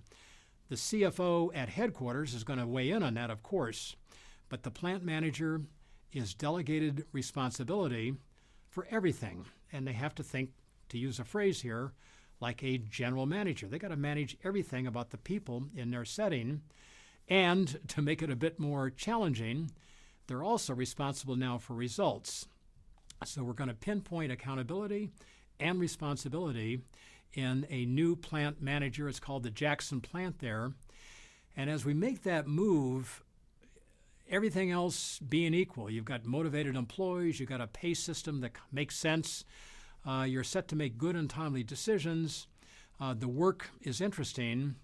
How you organize people, what the reporting relations are, separately also has a profound impact on the willingness of people to give their all to get the right job done. With that being said, as a kind of a preamble for where we're going, I'm going to take us into a particularly difficult situation at a processed food maker. If you've ever bought a bottle for a child of puree carrots or potatoes, the company here, name change to protect the identity of the company, makes that kind of product. The problem that the company is facing at the very top is that the market for this form of baby food is, quote, mature. Growth is slow. Investors, especially those that love to see companies grow, are beginning to get out of the stock because there's companies doing fine, but there's not much growth, a couple percent per year, compared to some companies that can grow 5% or 8% or 12% per year. And thus, now to bring this down to a particular setting, there is a lot of pressure on a regional sales manager. Her name is Brenda Cooper. She's in the tan box on the right-hand side of the image there, as she takes over the job here of running the Southeast region for Hauser Foods. She's got a great job. She's been trained in management. She is new to the company, but it's a great job because if she does well, she's on a track to move up, be paid more, and take greater responsibility over time. Within her operating area, here's an organizational design statement. The teams are organized, the sales teams are organized state by state. You see right here the Florida sales team, for example. That's the way it works. It kind of makes sense because we sell geographically, Florida, South Carolina, Mississippi, and so on. And so each sales team is responsible for the sales in a given region. Brenda's job is to ensure that the nationally set targets for a given year, maybe a 4% growth, are achieved by each of her state sales teams. So she's at the office, let's make it Atlanta, Georgia, headquarters for that region, and she looks at the sales numbers for the various state sales teams in her region, and she's startled to learn that one in particular, Florida, is just a wonderful success. They, for the last several years running, have always had the best sales results, which means they get a free trip. The whole team, compliments of the company, is sent to Las Vegas for a week as a reward for setting the best growth in sales for that year. And she also notices something a little bit odd, doesn't really, in a sense, lead to more than kind of a, well, I wonder what that is. She notices that this sales team always is number one, but a little bit oddly, they always get to 10% above the nationally set sales quota for that year, 10% above what they were expected, but oddly, they don't get to 11% or 12%. Her bigger concern, though, today, your concern, is what is it about this team that you might learn from how it manages its own work, the job design, the pay for performance, everything else that might be out there that leads some people to perform better than others. If you can find out the secret of their success, the Florida sales team, well, you'll take it to South Carolina and over to Louisiana. And thus, Brenda, for career, but maybe more importantly for the stockholders and owners and really the customers of the company, you have a lot of potential now there if you can unlock the secret of the human and social talent management that Jan Boyer, take a look at her team there, has somehow brought to the table. At least we know what the results are. We don't know the inner secret. So Jan Boyer Brenda Cooper calls up Jan and says, "Hey, Jan, I'm your new boss. Nice to meet you by phone. You guys down there in Florida, you're an amazing team because you always get way above nationally set quotas, which go up every year. You always seem to do at least 10% better. In fact, you're always right about 10% better. What's the secret of your success?" So think what, Brenda, this is you. I'd like you to be in Brenda's shoes now. What you're doing, you're going to look for some good ideas, call them better human management practices that you might export once you can find out what they are. Unfortunately, Jan, who's got a phone next to her ear, eyes kind of rolling up, looking at the ceiling, then the floor, says this: "Brenda, good to meet you by phone. To be honest, down here in Florida, we get those sales figures by hard work." Well, everybody works hard. That's told you nothing about a better human and social capital practice. And so think about this. Many of you have done exactly this. If people won't tell you on the phone, maybe won't even tell you in person, you've got to go down, in this case, spend time with them, look them in the eye, talk with them. For a couple obvious reasons, they may not want to tell you what the secret is. And of course, a lot of people have no idea what the secret is because they're just doing what they're doing without quite appreciating they've got a pretty clever set of steps for motivating the team and getting the job done. So Brenda Cooper, just to make this a bit more physical, gets on a hog, a big Harley-Davidson motorcycle. She's got one, big jacket, tears down to Florida, arrives, and says to Jan, "Jan, here I am. I'm the new regional sales manager. Tell me face-to-face how you guys do it." Well, she gets the same brush off from Jan, And thus she takes the next almost predictable, logical step of saying, Jan, I'm going to be here for a couple weeks. Suppose I join you and your sales teams when they start making sales calls to wherever you sell the darn stuff.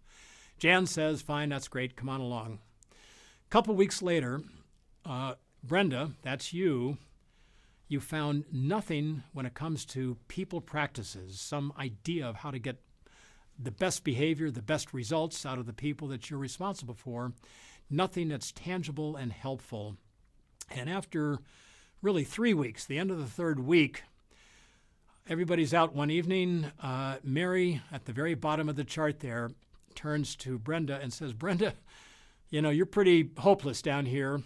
You've got to appreciate, I know what you want to know, that hard work, of course, is part of it. But a huge part of it is the following. Now, before I give you what Mary says, I'd like you to think about how Mary is going to explain the extraordinary, the exceptional, the way above average performance of this one of several state sales teams. Mary says, this is Florida. And think who's in Florida demographically. Got lots of babies, of course. We have lots of retired people. And we have discovered, it's amazing, that if we go into a retirement home, an assisted living headquarters, and say, look, we got great food for those whose dentures are not great, we can sell a whole lot, not to babies, but to the elderly. We've also discovered that bodybuilders like the kind of puree products that we create. Thus, we've gone to gyms. Homesick college students, amazingly true, but it is true, sometimes by baby food. I guess that somehow takes them home. I'm not quite certain what's the explanation. Dog owners, sometimes by baby food for their pets. And it's also a fact that some gourmet restaurants, 5 stars, they occasionally will buy our products, add them to something else that they list on the menu. That's always worried me about what restaurants might be serving, but the point that Mary has made is she and her team, led by Jan, have discovered 5 markets for baby food that, in a sense, logically don't go with the label baby food. And Brenda has 2 conflicting thoughts. I'd like you to work through your own thoughts and conflict and resolve them. The first thought is fantastic. I've kind of stumbled over now an innovative team. They've opened up new markets. This is great. I'm going to take their ideas. I might even send Jan to train teams throughout the region. I've got a best practice. I don't know how they've become knowledgeable about these other markets. I'm going to find that out because, after all, in South Carolina, there may be still other customers you wouldn't think of. But then Brenda Cooper's second thought is this. Hold on a second. Jan Boyar has known about these markets and has never told my predecessor and has not even told me. And by the way, who does Jan work for? Well, for me, and I work for a VP who ultimately works for the owners and the stockholders of the company. And thus, Jan Boyar, a little bit problematic because that person's been holding off, holding out.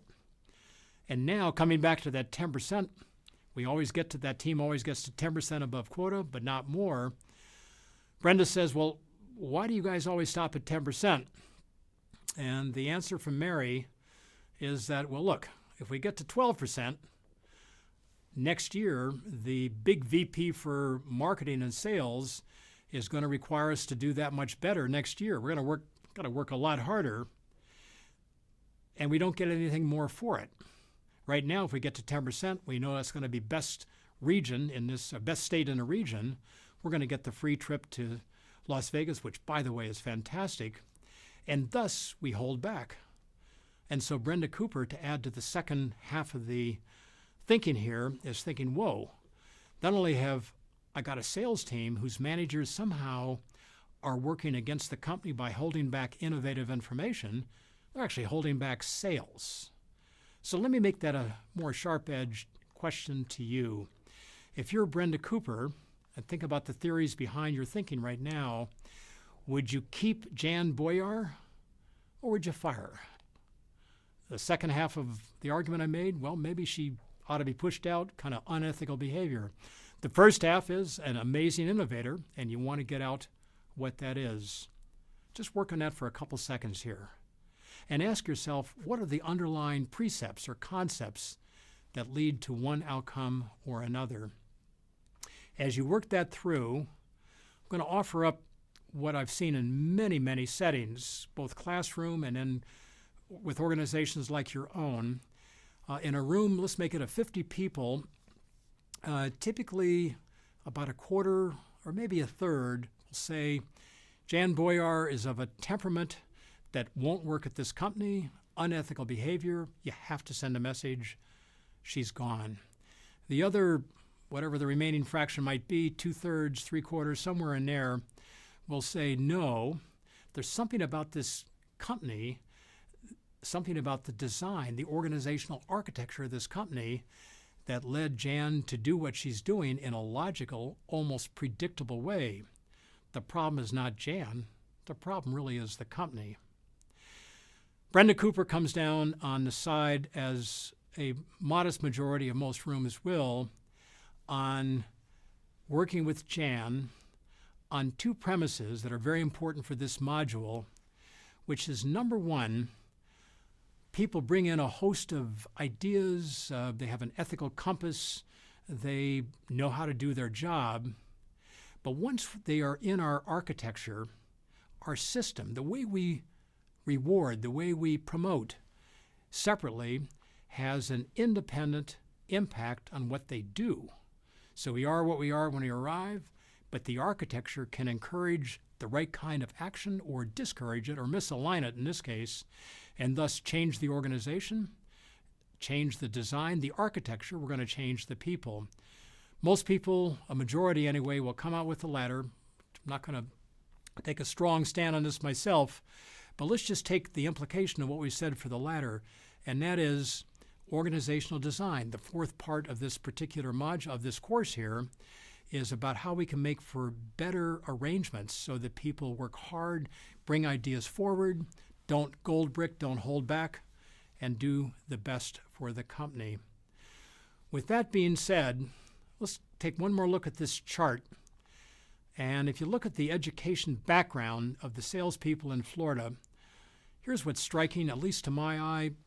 I'd like you to reach your own conclusion on this. And that is, Brenda Cooper has not come up through the best sales team. She actually is a horizontal, a lateral hire. She came in, she actually did an MBA degree at in a business school at a university, brought in. She's actually never sold baby food in that particular sense. That's fine. We often hire people. We see people come in above us. Happens all the time. It's happened to me many times. That being said, what's striking to me as we look at the education column, and then the left column just to the left of that on the years with the company, Jan Boyar has been there for 30 years and runs the best sales team in the company, actually in the whole company, not just the region. And yet she's never been promoted. Maybe she didn't want to go up. But on the face of it, it looks to me like we may be looking at a glass ceiling, to use that well-known phrase. People can look up, but because they are not a college graduate, they're not going up. Probably not gender in this case, but who knows? That may be a factor. Maybe there's other demographic inhibitors in this particular company. And thus, to turn this around, maybe the first statement about organizational architecture we ought to hang on to is this, that the way we put incentive systems in place, the first topic of our course, and then number two, the way we promote people up through the hierarchy, however it's defined, can have profound independent impact on their actions, their behavior. And thus, organizational designs, for better or for worse, can indeed make their actions on behalf of the company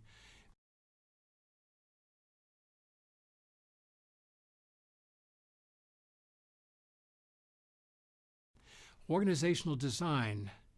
If we want performance, we want to reward people for performance. If we want performance in our organizational design, we want promotion, not just pay, to go with the performance that we're expecting. And arguably, the pay and promotion policies at this company, glass ceiling, that 10% quota, were not the kind of design elements that led to optimal action on behalf of this Florida sales team for the company as a whole. With that being said, we now run into a new problem, something we also have to manage. And to get to the problem, I'm going to have you all think for a moment, even if you've never seen a National Basketball Association game, I'm going to have you think about what happens on a floor of the NBA or maybe a college or high school team that you've seen. But let's focus on the National Basketball Association and the fact that, now focusing on pay and not promotion for performance, that NBA players are relatively, we would all say, well compensated. In recent years, a floor has been $500,000. If you're in uniform, you never see playing time, but you're there at the bench. Your compensation is $500,000 a year. Nobody's going to shed a tear if we say some players are underpaid. But some players feel underpaid because of a contract they've been locked into, or maybe an agent that wasn't very good, that is now compared to the metrics we would use to appraise their performance, the metric an NBA player would use to perform his own performance. Think about the Women's League as well. The underpaid, quote, underpaid players are looking at other players, say on the team or elsewhere, and they're paid quite a bit more. But the key statistics, points scored, rebounds taken, assists provided, would say just statistically, look at the numbers, I'm underpaid compared to Fred Jones over here who had a better agent. So here's my question with that felt sense of inequity. And by felt, I mean we look at others that we respect and maybe compare ourselves to, and not a whole lot of other possibilities like your average person out there like myself when it comes to knowing if you're under or even overpaid for that matter. Question. Let's think now about behavior. The topic here is how organizational architecture can drive behavior or misdirect it. If you're an underpaid NBA player and you get on the court, what are you going to do that's maybe a little bit different from the NBA player whose statistics from the last season map pretty well into the pay for this season?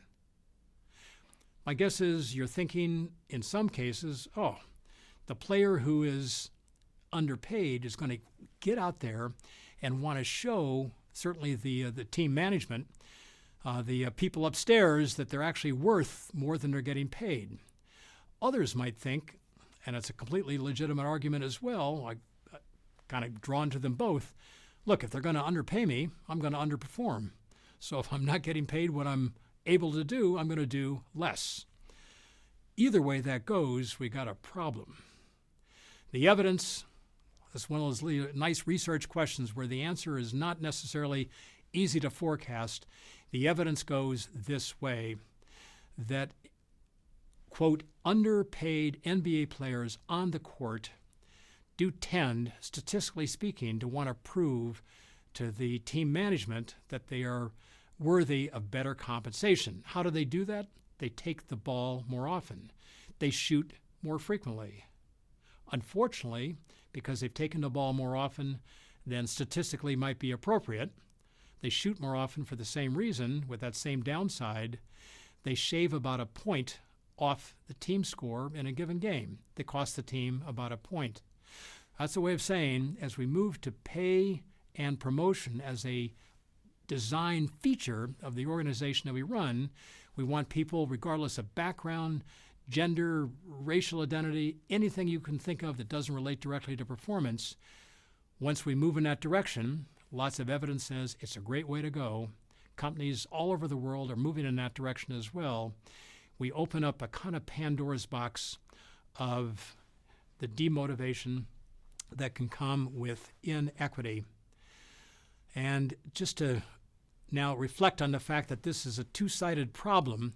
In the NBA, it has one side, a wonderful study that looked at what happened temporarily when insurance underwriters at a specific company had to move out of their offices, which were allocated according to their performance and seniority, into temporary offices while their original offices were being remodeled. It's that simple as a rationale for what's happening. Some of those underwriters ended up in a very big office. Just they had to go somewhere. Some ended up in a very small office. And then the question was, over time, do the underwriters change their underwriting? Do they become more or less successful? Well, an amazing product, you can see it right in front of you right there, of the now inequity in the positive sense or in a negative sense. Those who are suddenly over-rewarded start performing better, and those who are under-rewarded start performing less well. My guess is most people never thought about that, never said anything about I'm going to just hold back or I'm going to be really good because I got a large office. But going back to behavioral psychology, behavioral economics, and Daniel Kahneman and his great book that sums a lot of this up, one more example of how we need to be in our organizational design mindful of the shortcomings and the assets on the positive side of how people will behave according to our pay for performance, promotion for performance, or in this case, literally the size of the office.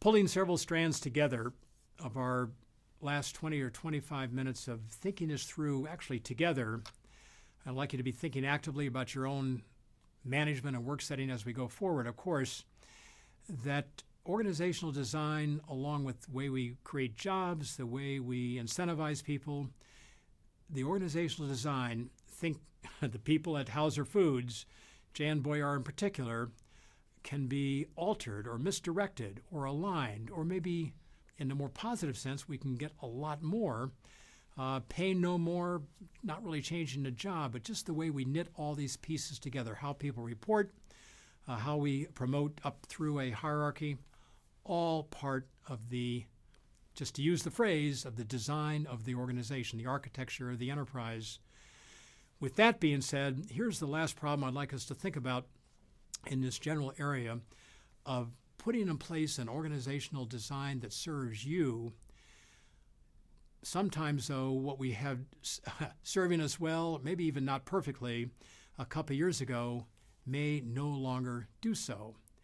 And now we run into just a classic problem of organizational life. Everybody knows about it. I'm just going to say the blindingly obvious here, that as we solve a problem this year and build out, we hire people, build out a design, create jobs, provide an incentive system that seems to solve the problems of, let's say, last year.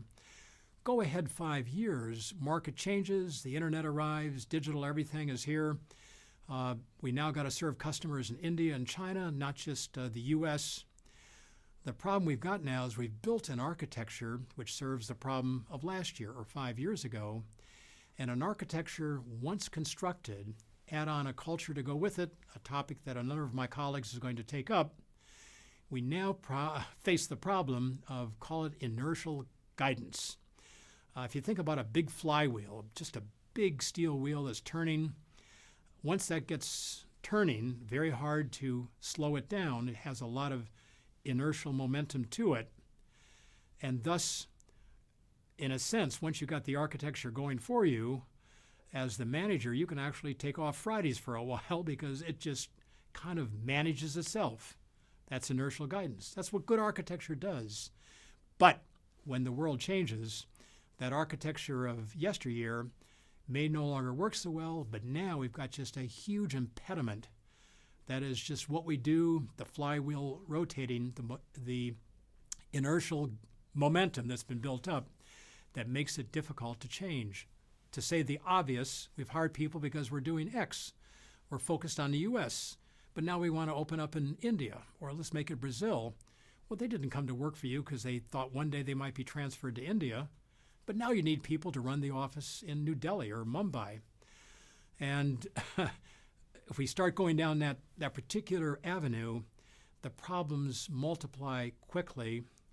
If we don't make the change, aren't ready to have people take on these new tasks, but the people we hired, almost everything we do militates against that kind of change. Change is one of the great enemies of organizational design. So we're going to take a few minutes now and think briefly about what gets in the way of the design we've created such that as a manager, once we recognize what gets in the way, we can do something about it. So let's go right here to the work of a well-known observer and consultant on organizational change. Again, what does that mean? We got a design, we want to make it better. John Cotter has identified 8 forces, just to pull them out and make them more managerially relevant, that seem to get in the way of making changes. So take a look at number 1 here, for instance. You, the manager, don't make a compelling case. Look, everybody, we got to change because the world's changing, and everybody salutes, great idea, and goes back to work the way they've always done it. Let's go down to number 4. He has found, I've seen the same thing myself, that for people who are saying we've got to really just flatten the organization, put people more in touch with customers, maybe reorganize like we saw at that Rose company, of making plants independently responsible for everything, that we have to say what we want again and again, because the first time it's not believed or it's questioned, second and third time it takes on a certain traction. And people are wondering, okay, boss, do you really want this? Because the costs are going to be high making a change. So that's the number 4. Just briefly take a look. I'm not going to enumerate or expand out word-wise what the other 6 say, but for our purposes right now, we're going to try to do an organizational restructuring, a redesign. I'd like you to take a look at those 8 factors. Ask yourself, which of those have you seen well executed, maybe by yourself or others that you manage with, but get them much in mind, because I want them to inform where we're going the next few minutes.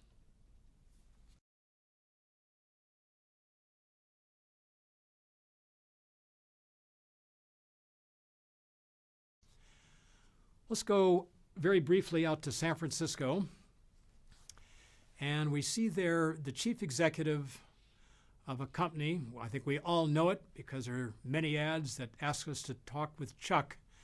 Charles Schwab, a very, very large what's called discount retail broker. Most famous company historically in this category is Merrill Lynch. To make it straightforward, if you wanted to buy 1,000 shares of, let's make it Cisco, can't call up the New York Stock Exchange to acquire the shares. You call up Merrill Lynch. I want 1,000 shares. Merrill says, great. At that time, it cost around $129. Charles Schwab is a discount broker, offering the same services, more efficient, a little bit like Walmart that offers high-quality goods, given the price point they're at, very well, but they're not a high-end retail store. They do something different. That's what retail brokerage here is. They're providing service that is full, but more efficiently and thus less expensively, such that Schwab can charge $80 for a 1,000 share purchase of a given stock. At the time, David Pottruck, gentleman on the right, Chief Executive Officer. Charles Schwab himself is the executive chair, which means he comes to work every day, has a big voice at the table, but so much day-to-day action with 15,000 employees goes through this manager that we're looking at, David Pottruck, in his office in San Francisco. And what David has begun to mull over is the fact that he had advocated that Schwab develop at that time, a very simple internet service where you could go on, it's called eSchwab, order 1,000 shares of, make it Cisco, and because it's the internet now, $29. Well, who doesn't want to pay $29 when you could have paid $80? Of course, there's less there, and that's the business model. If it's eSchwab where you buy your shares, you can talk to one of the customer service experts per month. Now, if you're a full-service customer at $80, you can call them up 8 times today, and they'll take the call and give you some guidance.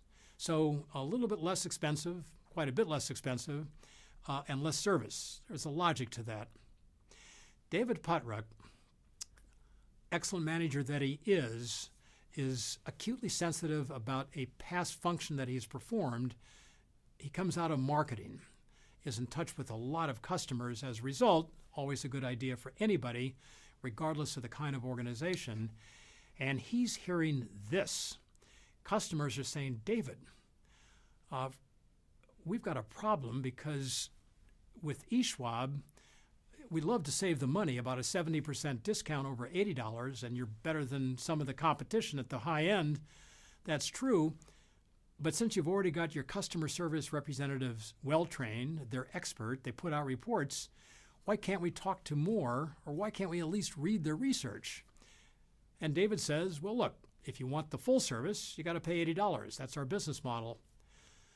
Well, some of the customers are saying, but it says Schwab in both programs. Aren't you one company? Even more worrisome is this.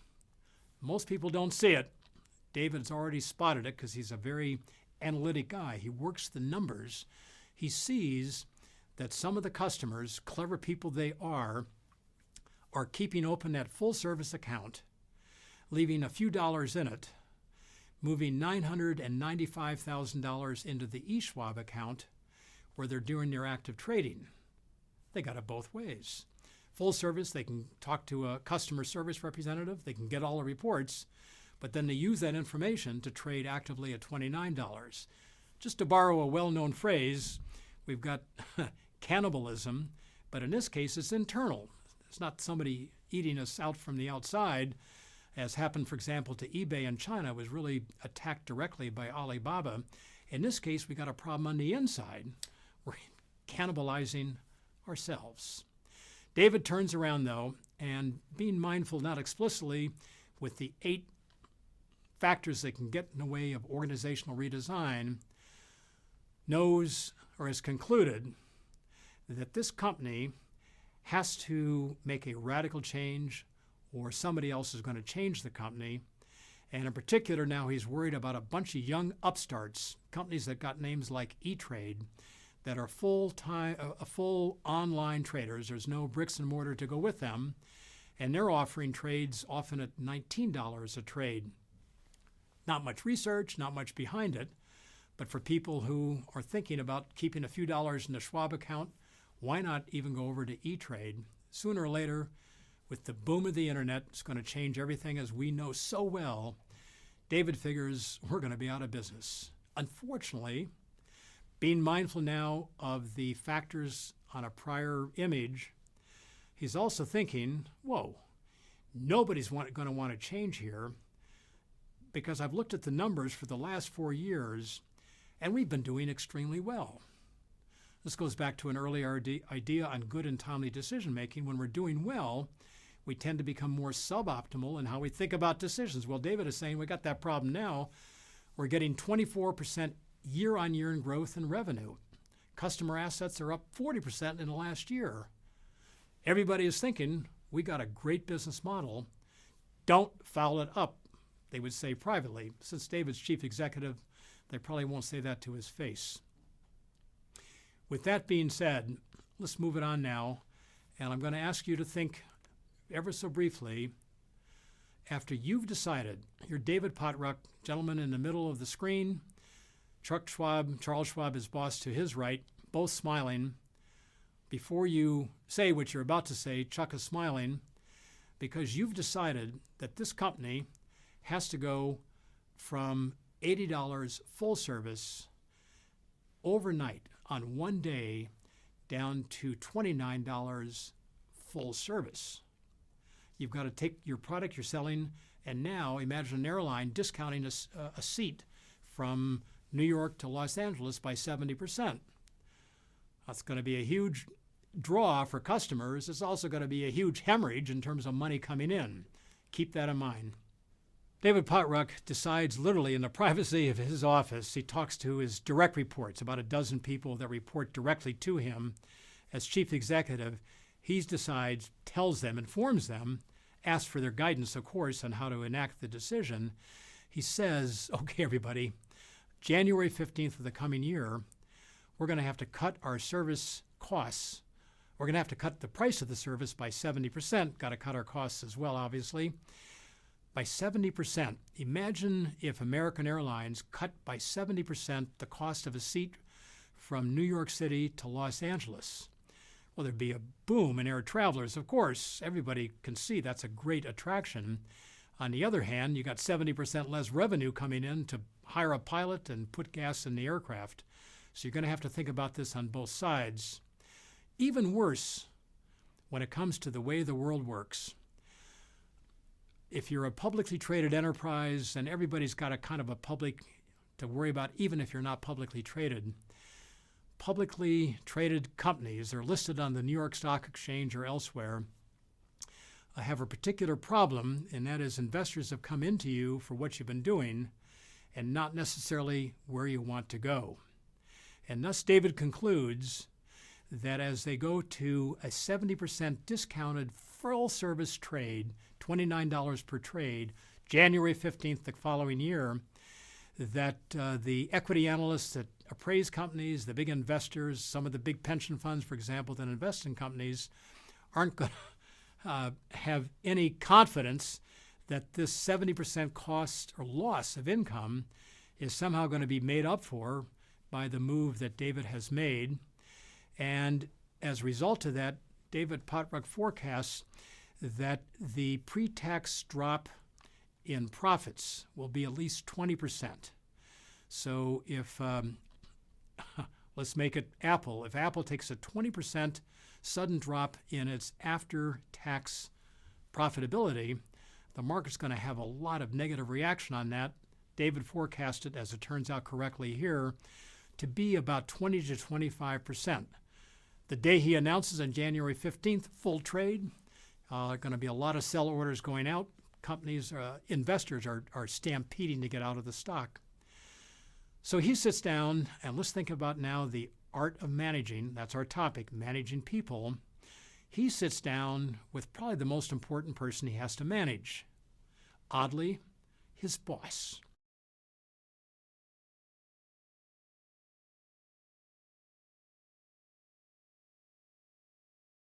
When we look at the dictionary definition of manage, or management for that matter, it's all about getting the people below us, maybe in some other unit, to do well. We promote them if they have succeeded.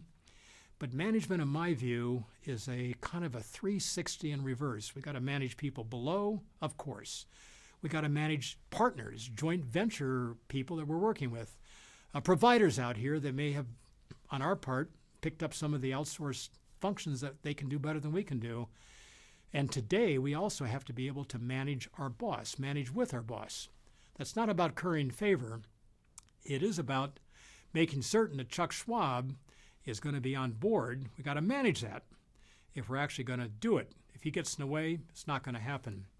Thus, David, look at the photograph there at the bottom, sits down with Charles Schwab. They talk for a couple weeks, knowing your boss so you can manage. Charles Schwab is a very analytic guy, along with all the other ways we think. Of course, the intuition is very powerful. But he says to David, David knew it, show me the numbers. If we cut our revenue by 70% with that price cut, are we indeed, what's the evidence that we're going to make up for that in a huge new flow of new customers? We'll make up for price cut in radically rising volume. The two of them talk about that for 2.5 weeks, lots of going back and forth. It is pointed out that a 20% or 25% loss of stock price by the company Charles Schwab may cost Chuck Schwab himself close to $500 million, maybe even $1 billion, because so much of his own net worth and that of his family is in Charles Schwab's stock. Probably not $1 billion, but maybe at least a couple $100 million. And that loss, by the way, might happen in just a couple days when the stock price plummets, maybe by 22%, in line with the drop in pre-tax profits. And at this point, the question for Chuck Schwab, an obvious one, David, you're asking me to kind of bet my family fortune. Should I trust you? And the answer is, well, you should. I've been working with you for quite a while. You've seen me make management decisions before. I've explained them to you. Unlike our firefighter in Man Gulch, who didn't explain almost anything, David Pottruck of a school that he had an opportunity to think this through, has been explaining to people below, outside, and above, in this case Charles Schwab, how he makes decisions. With that, Chuck says, let's do it. Now, we're not quite done as we begin now to push this through, though, because we got two areas of people that we still have to manage, not yet articulated or identified. The first is the board of directors itself.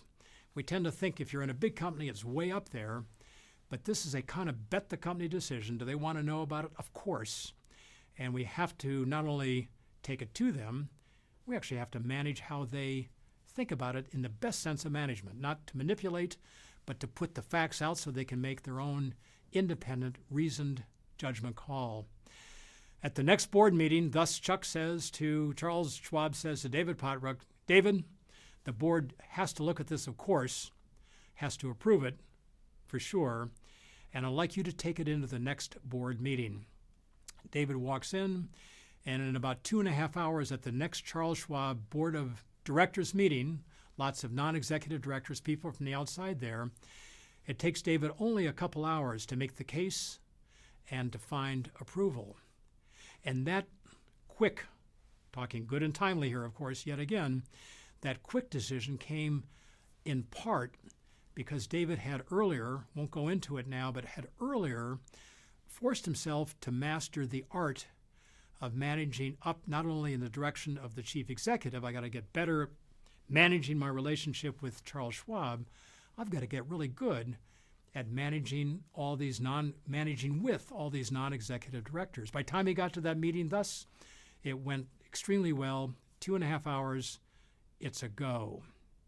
And now for the final group of people, all part of our question here, how do we build an organization, design it well, and then change it when the world is changing around us, as the internet is doing that to the retail brokerage market in spades.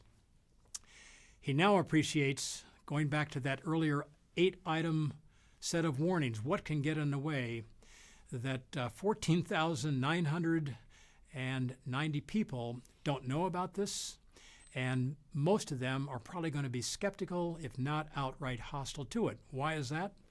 Just work the logic. If we cut 70% of our income, how are we going to pay people salaries at the end of the month? Sounds like cutbacks, maybe even storefront closures. The Schwab offices are all over the country. Maybe people are going to get no bonus. Maybe we're going to get cut into people's retirement.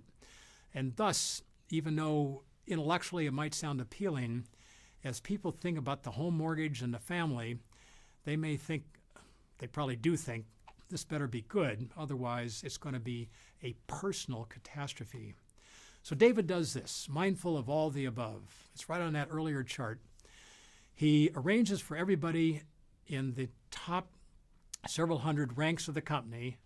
He's got to be careful because if he publicly announces this, or privately, but in a public way through the company, announces this plan, all the competitors are going to get wind of it, and they may jump the gun. They may be announcing cuts before his own cut on January 15th is announced. So secrecy, that's another management function here.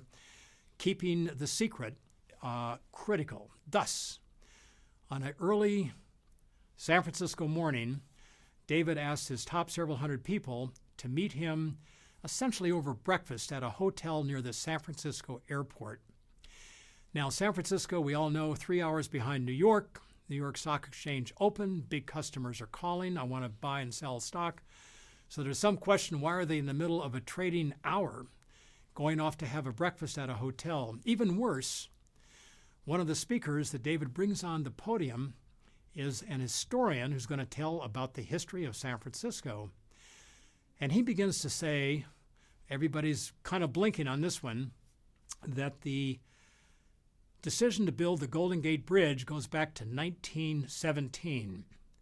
Took 20 years. It opens in 1937. Along the way, there were a lot of people who said it could never be done. There were a lot of people whose lives were at risk. It's a dangerous business. But the people who decided to build the bridge pushed through against all those sources of organizational inertia. The ferry operators, for example, violently opposed building a bridge. You can see where they're coming from. And the company that built it took special measures to protect the life of construction workers. Okay, so where's this going? Everybody's thinking. And David then, Pottruck himself, stands up at the podium and says, look, it took 20 years for that to happen. Of course, when it did happen, it transformed San Francisco from what it was to an icon of American life. What's across the bridge, Marin County, just a huge development that it would have never prospered like it would without the bridge. The bridge transformed San Francisco, California. It's an icon of American life. And by the way, almost no lives were lost during the construction. So you can see where that's going. He then says, I'm here to announce today that on January 15th, this is October 15th, we're going to go full service trading at $29. Kind of a gasp out there in the audience. And in doing that, we're going to make every effort to avoid layoffs, hence that allusion back to the workers lost on the bridge. But in doing that, we're going to transform the industry before it transforms us. Back to the somewhat bland words of this topic, we're going to redesign our architecture before we're forced to do so. I know there are a lot of forces of inertial resistance to that, but he then, two final steps here to get at those. He asks all the assembled managers, quite senior, arranged though cross-functionally, let's go back to that idea, people in finance next to people in sales, next to people who are back office, next to people who are information technology. And he asked each table there to take a few minutes talking privately. Everybody's going to have a chance now to talk. This is how we make for organizational change. He asked each of the tables for the 8 people around them to take about 10 minutes and identify the points of resistance that they're going to encounter. Well, of course, what's unearthed is really interesting, has to be managed. That's the topic, managing people. And by the way, the other great value of that method, to say the obvious here, is that in asking people to refer not to their own reasons to fight it, but to those below them, they also have a chance to put in their answers what other people are going to think, their own thinking. Because David Pottruck is chief executive, knowing that a chief executive one time told me that the higher he goes, the better the information gets, because nobody wants to bring up resistance or bad news. This was David's way of understanding from his top people, the top 200, why would they resist? Equally importantly, why would people below them push back as well? With that then, and I'm going to really kind of bring this to a summary point right here, David says, thank you for all the input. You've heard from our historian. I now have a bunch of luxury coaches out the door of this hotel, and we're going up to the San Francisco side of the Golden Gate Bridge. There it is, seen from across the Golden Gate, Marin County. And they begin at the far end. They get off the buses. Everybody, David's got this plotted out, gets a nice warm blue jacket. Unfortunately, it turned out to be one of the warmest days ever in October. But David says then, we're now going to walk from the San Francisco side of the bridge all the way across to the Marin terminus of the bridge. A few of you have done that. Most have not. I've been out there many times. I've never made that walk. It's a long walk. Just look at it. And then they get up on a hill at the far end, and they take the following photograph. You see it right there. Caption, as it now is going to hang on office walls all through Schwab, is Crossing the Chasm, October 15th. What's that got to do with new pricing and redoing back office algorithms on how we charge a customer? Well, nothing technically, but everything with the fact that we got people who have a head, got to go for that, and they also have a heart. It's a way of saying we got to get to the cognitive side of the brain. We also have to get to people's emotions. Is this a big deal? Of course it's big. Just look at this. We're crossing this chasm. Epilogue, January 15th. It is a shock, is a well-kept secret. Pretty much on board. They made all the changes required. And in the days that follow, Wall Street, even though it's explained by David what was going on, the stock drops about 25%, huge losses. In the middle of all this, I happened to work with David Potrock along the way. I called him up and I said, "Hey, David, how's this going? I've read all about this."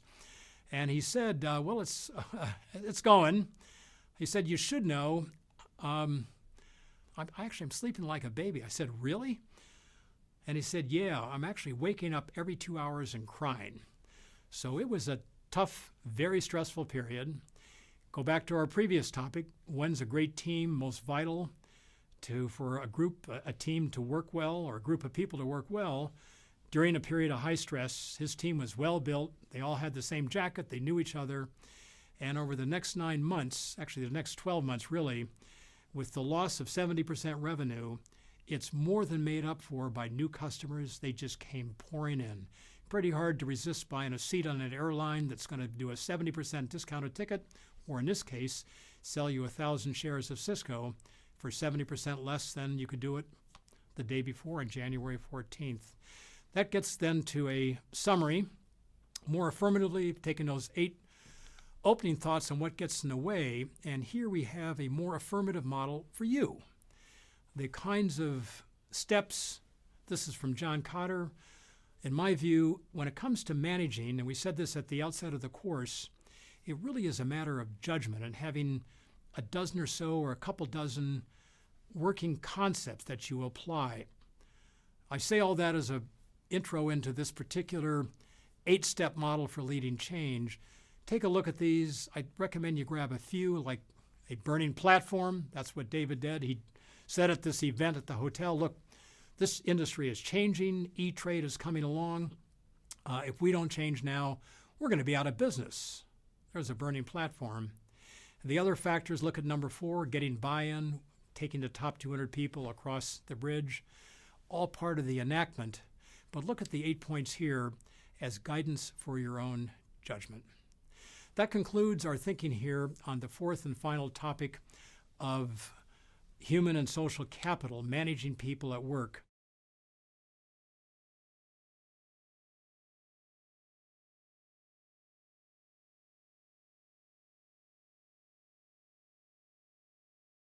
And by way of summary, briefly, just to put words on what you see there, going back to John Chambers at Cisco, our topic was making good and timely decisions, finding people around you to whom you can turn for offline, trusted feedback. You do need to think about where you want to go. Let people below you, well picked, well trained, good job design, appropriately paid, to work out the execution. Breathing down their neck is going to undercut that, so convey intent with no micromanagement. Number 3, think about that firefighting team that went into that fire setting in Montana. They had never worked with each other before. And there's an argument, I think it's right, had they known each other, had they trusted each other before they got there, the number 2 person, name was Robert Sallee, would have more likely followed the huge management decision by the incident commander, Wagner Dodge, when he created a life-saving fire. What's called an escape fire now, but he couldn't manage people to get into that because they barely knew Wagner Dodge, the boss. And the 4th and final piece on making good and timely decisions, which is think about Charles Elachi and Ann Livermore, more broadly big companies creating just a mindset of learning to make good decisions, making a first-time mistake, making decisions good enough, but not making them necessarily perfect, to use Ann Livermore's commentary there. As we turn to architecture, the design, it's an independent force. Good to think about how we reward people, good to think about how we promote, good to think about designs that animate or discourage people. Separately, the way we put people together. Do we put them together in a division, standalone? Do we have people reporting, call that a profit and loss design? Or within a given division, do we have all the functional specialists, like the marketing people, reporting up to the central VP for marketing, as, by the way, was largely the case there back at Hauser Foods. Alignment might be the word that really captures this point. To be a manager, to be a general manager, means we got to grab all these pieces. That's the essence of this section of the course. And they need to work together. If they're pulling in different directions, we saw that actually at Hauser Foods, we've got a problem. With that problem of that kind solved, though, inequity is a kind of a haunting fact of the human condition. It's just there. And it's a way of saying people, if it's pay, promotion, or anything else for performance, if it looks like somebody's getting promoted or paid or somehow treated better with a better office for performance, if they feel unfair, and unfairness has been committed by you, the manager, got a problem here. We need to solve it. First point, got to be aware of it, and then we got to be obviously very good at ensuring a very close tie between what we actually reward and what we want from people. Finally, we need to build a bigger scaffolding. We've got a lot of people, more than 10 or 15 in many cases, thousands. Some companies, take Walmart, 2.2 million. We have to find ways of putting people together, organizing teams so that they work with other teams. Having done that, critical to get that right, a whole scaffolding for doing that well, we then face just a lifelong problem of needing to change, to restructure from time to time how the design does work. And for that, we've ended with the basic notion when you take a design as a manager that maybe you've been given, maybe you even helped create, to get people to go with you, a burning platform, and going for their head and their heart, probably pretty important for your future.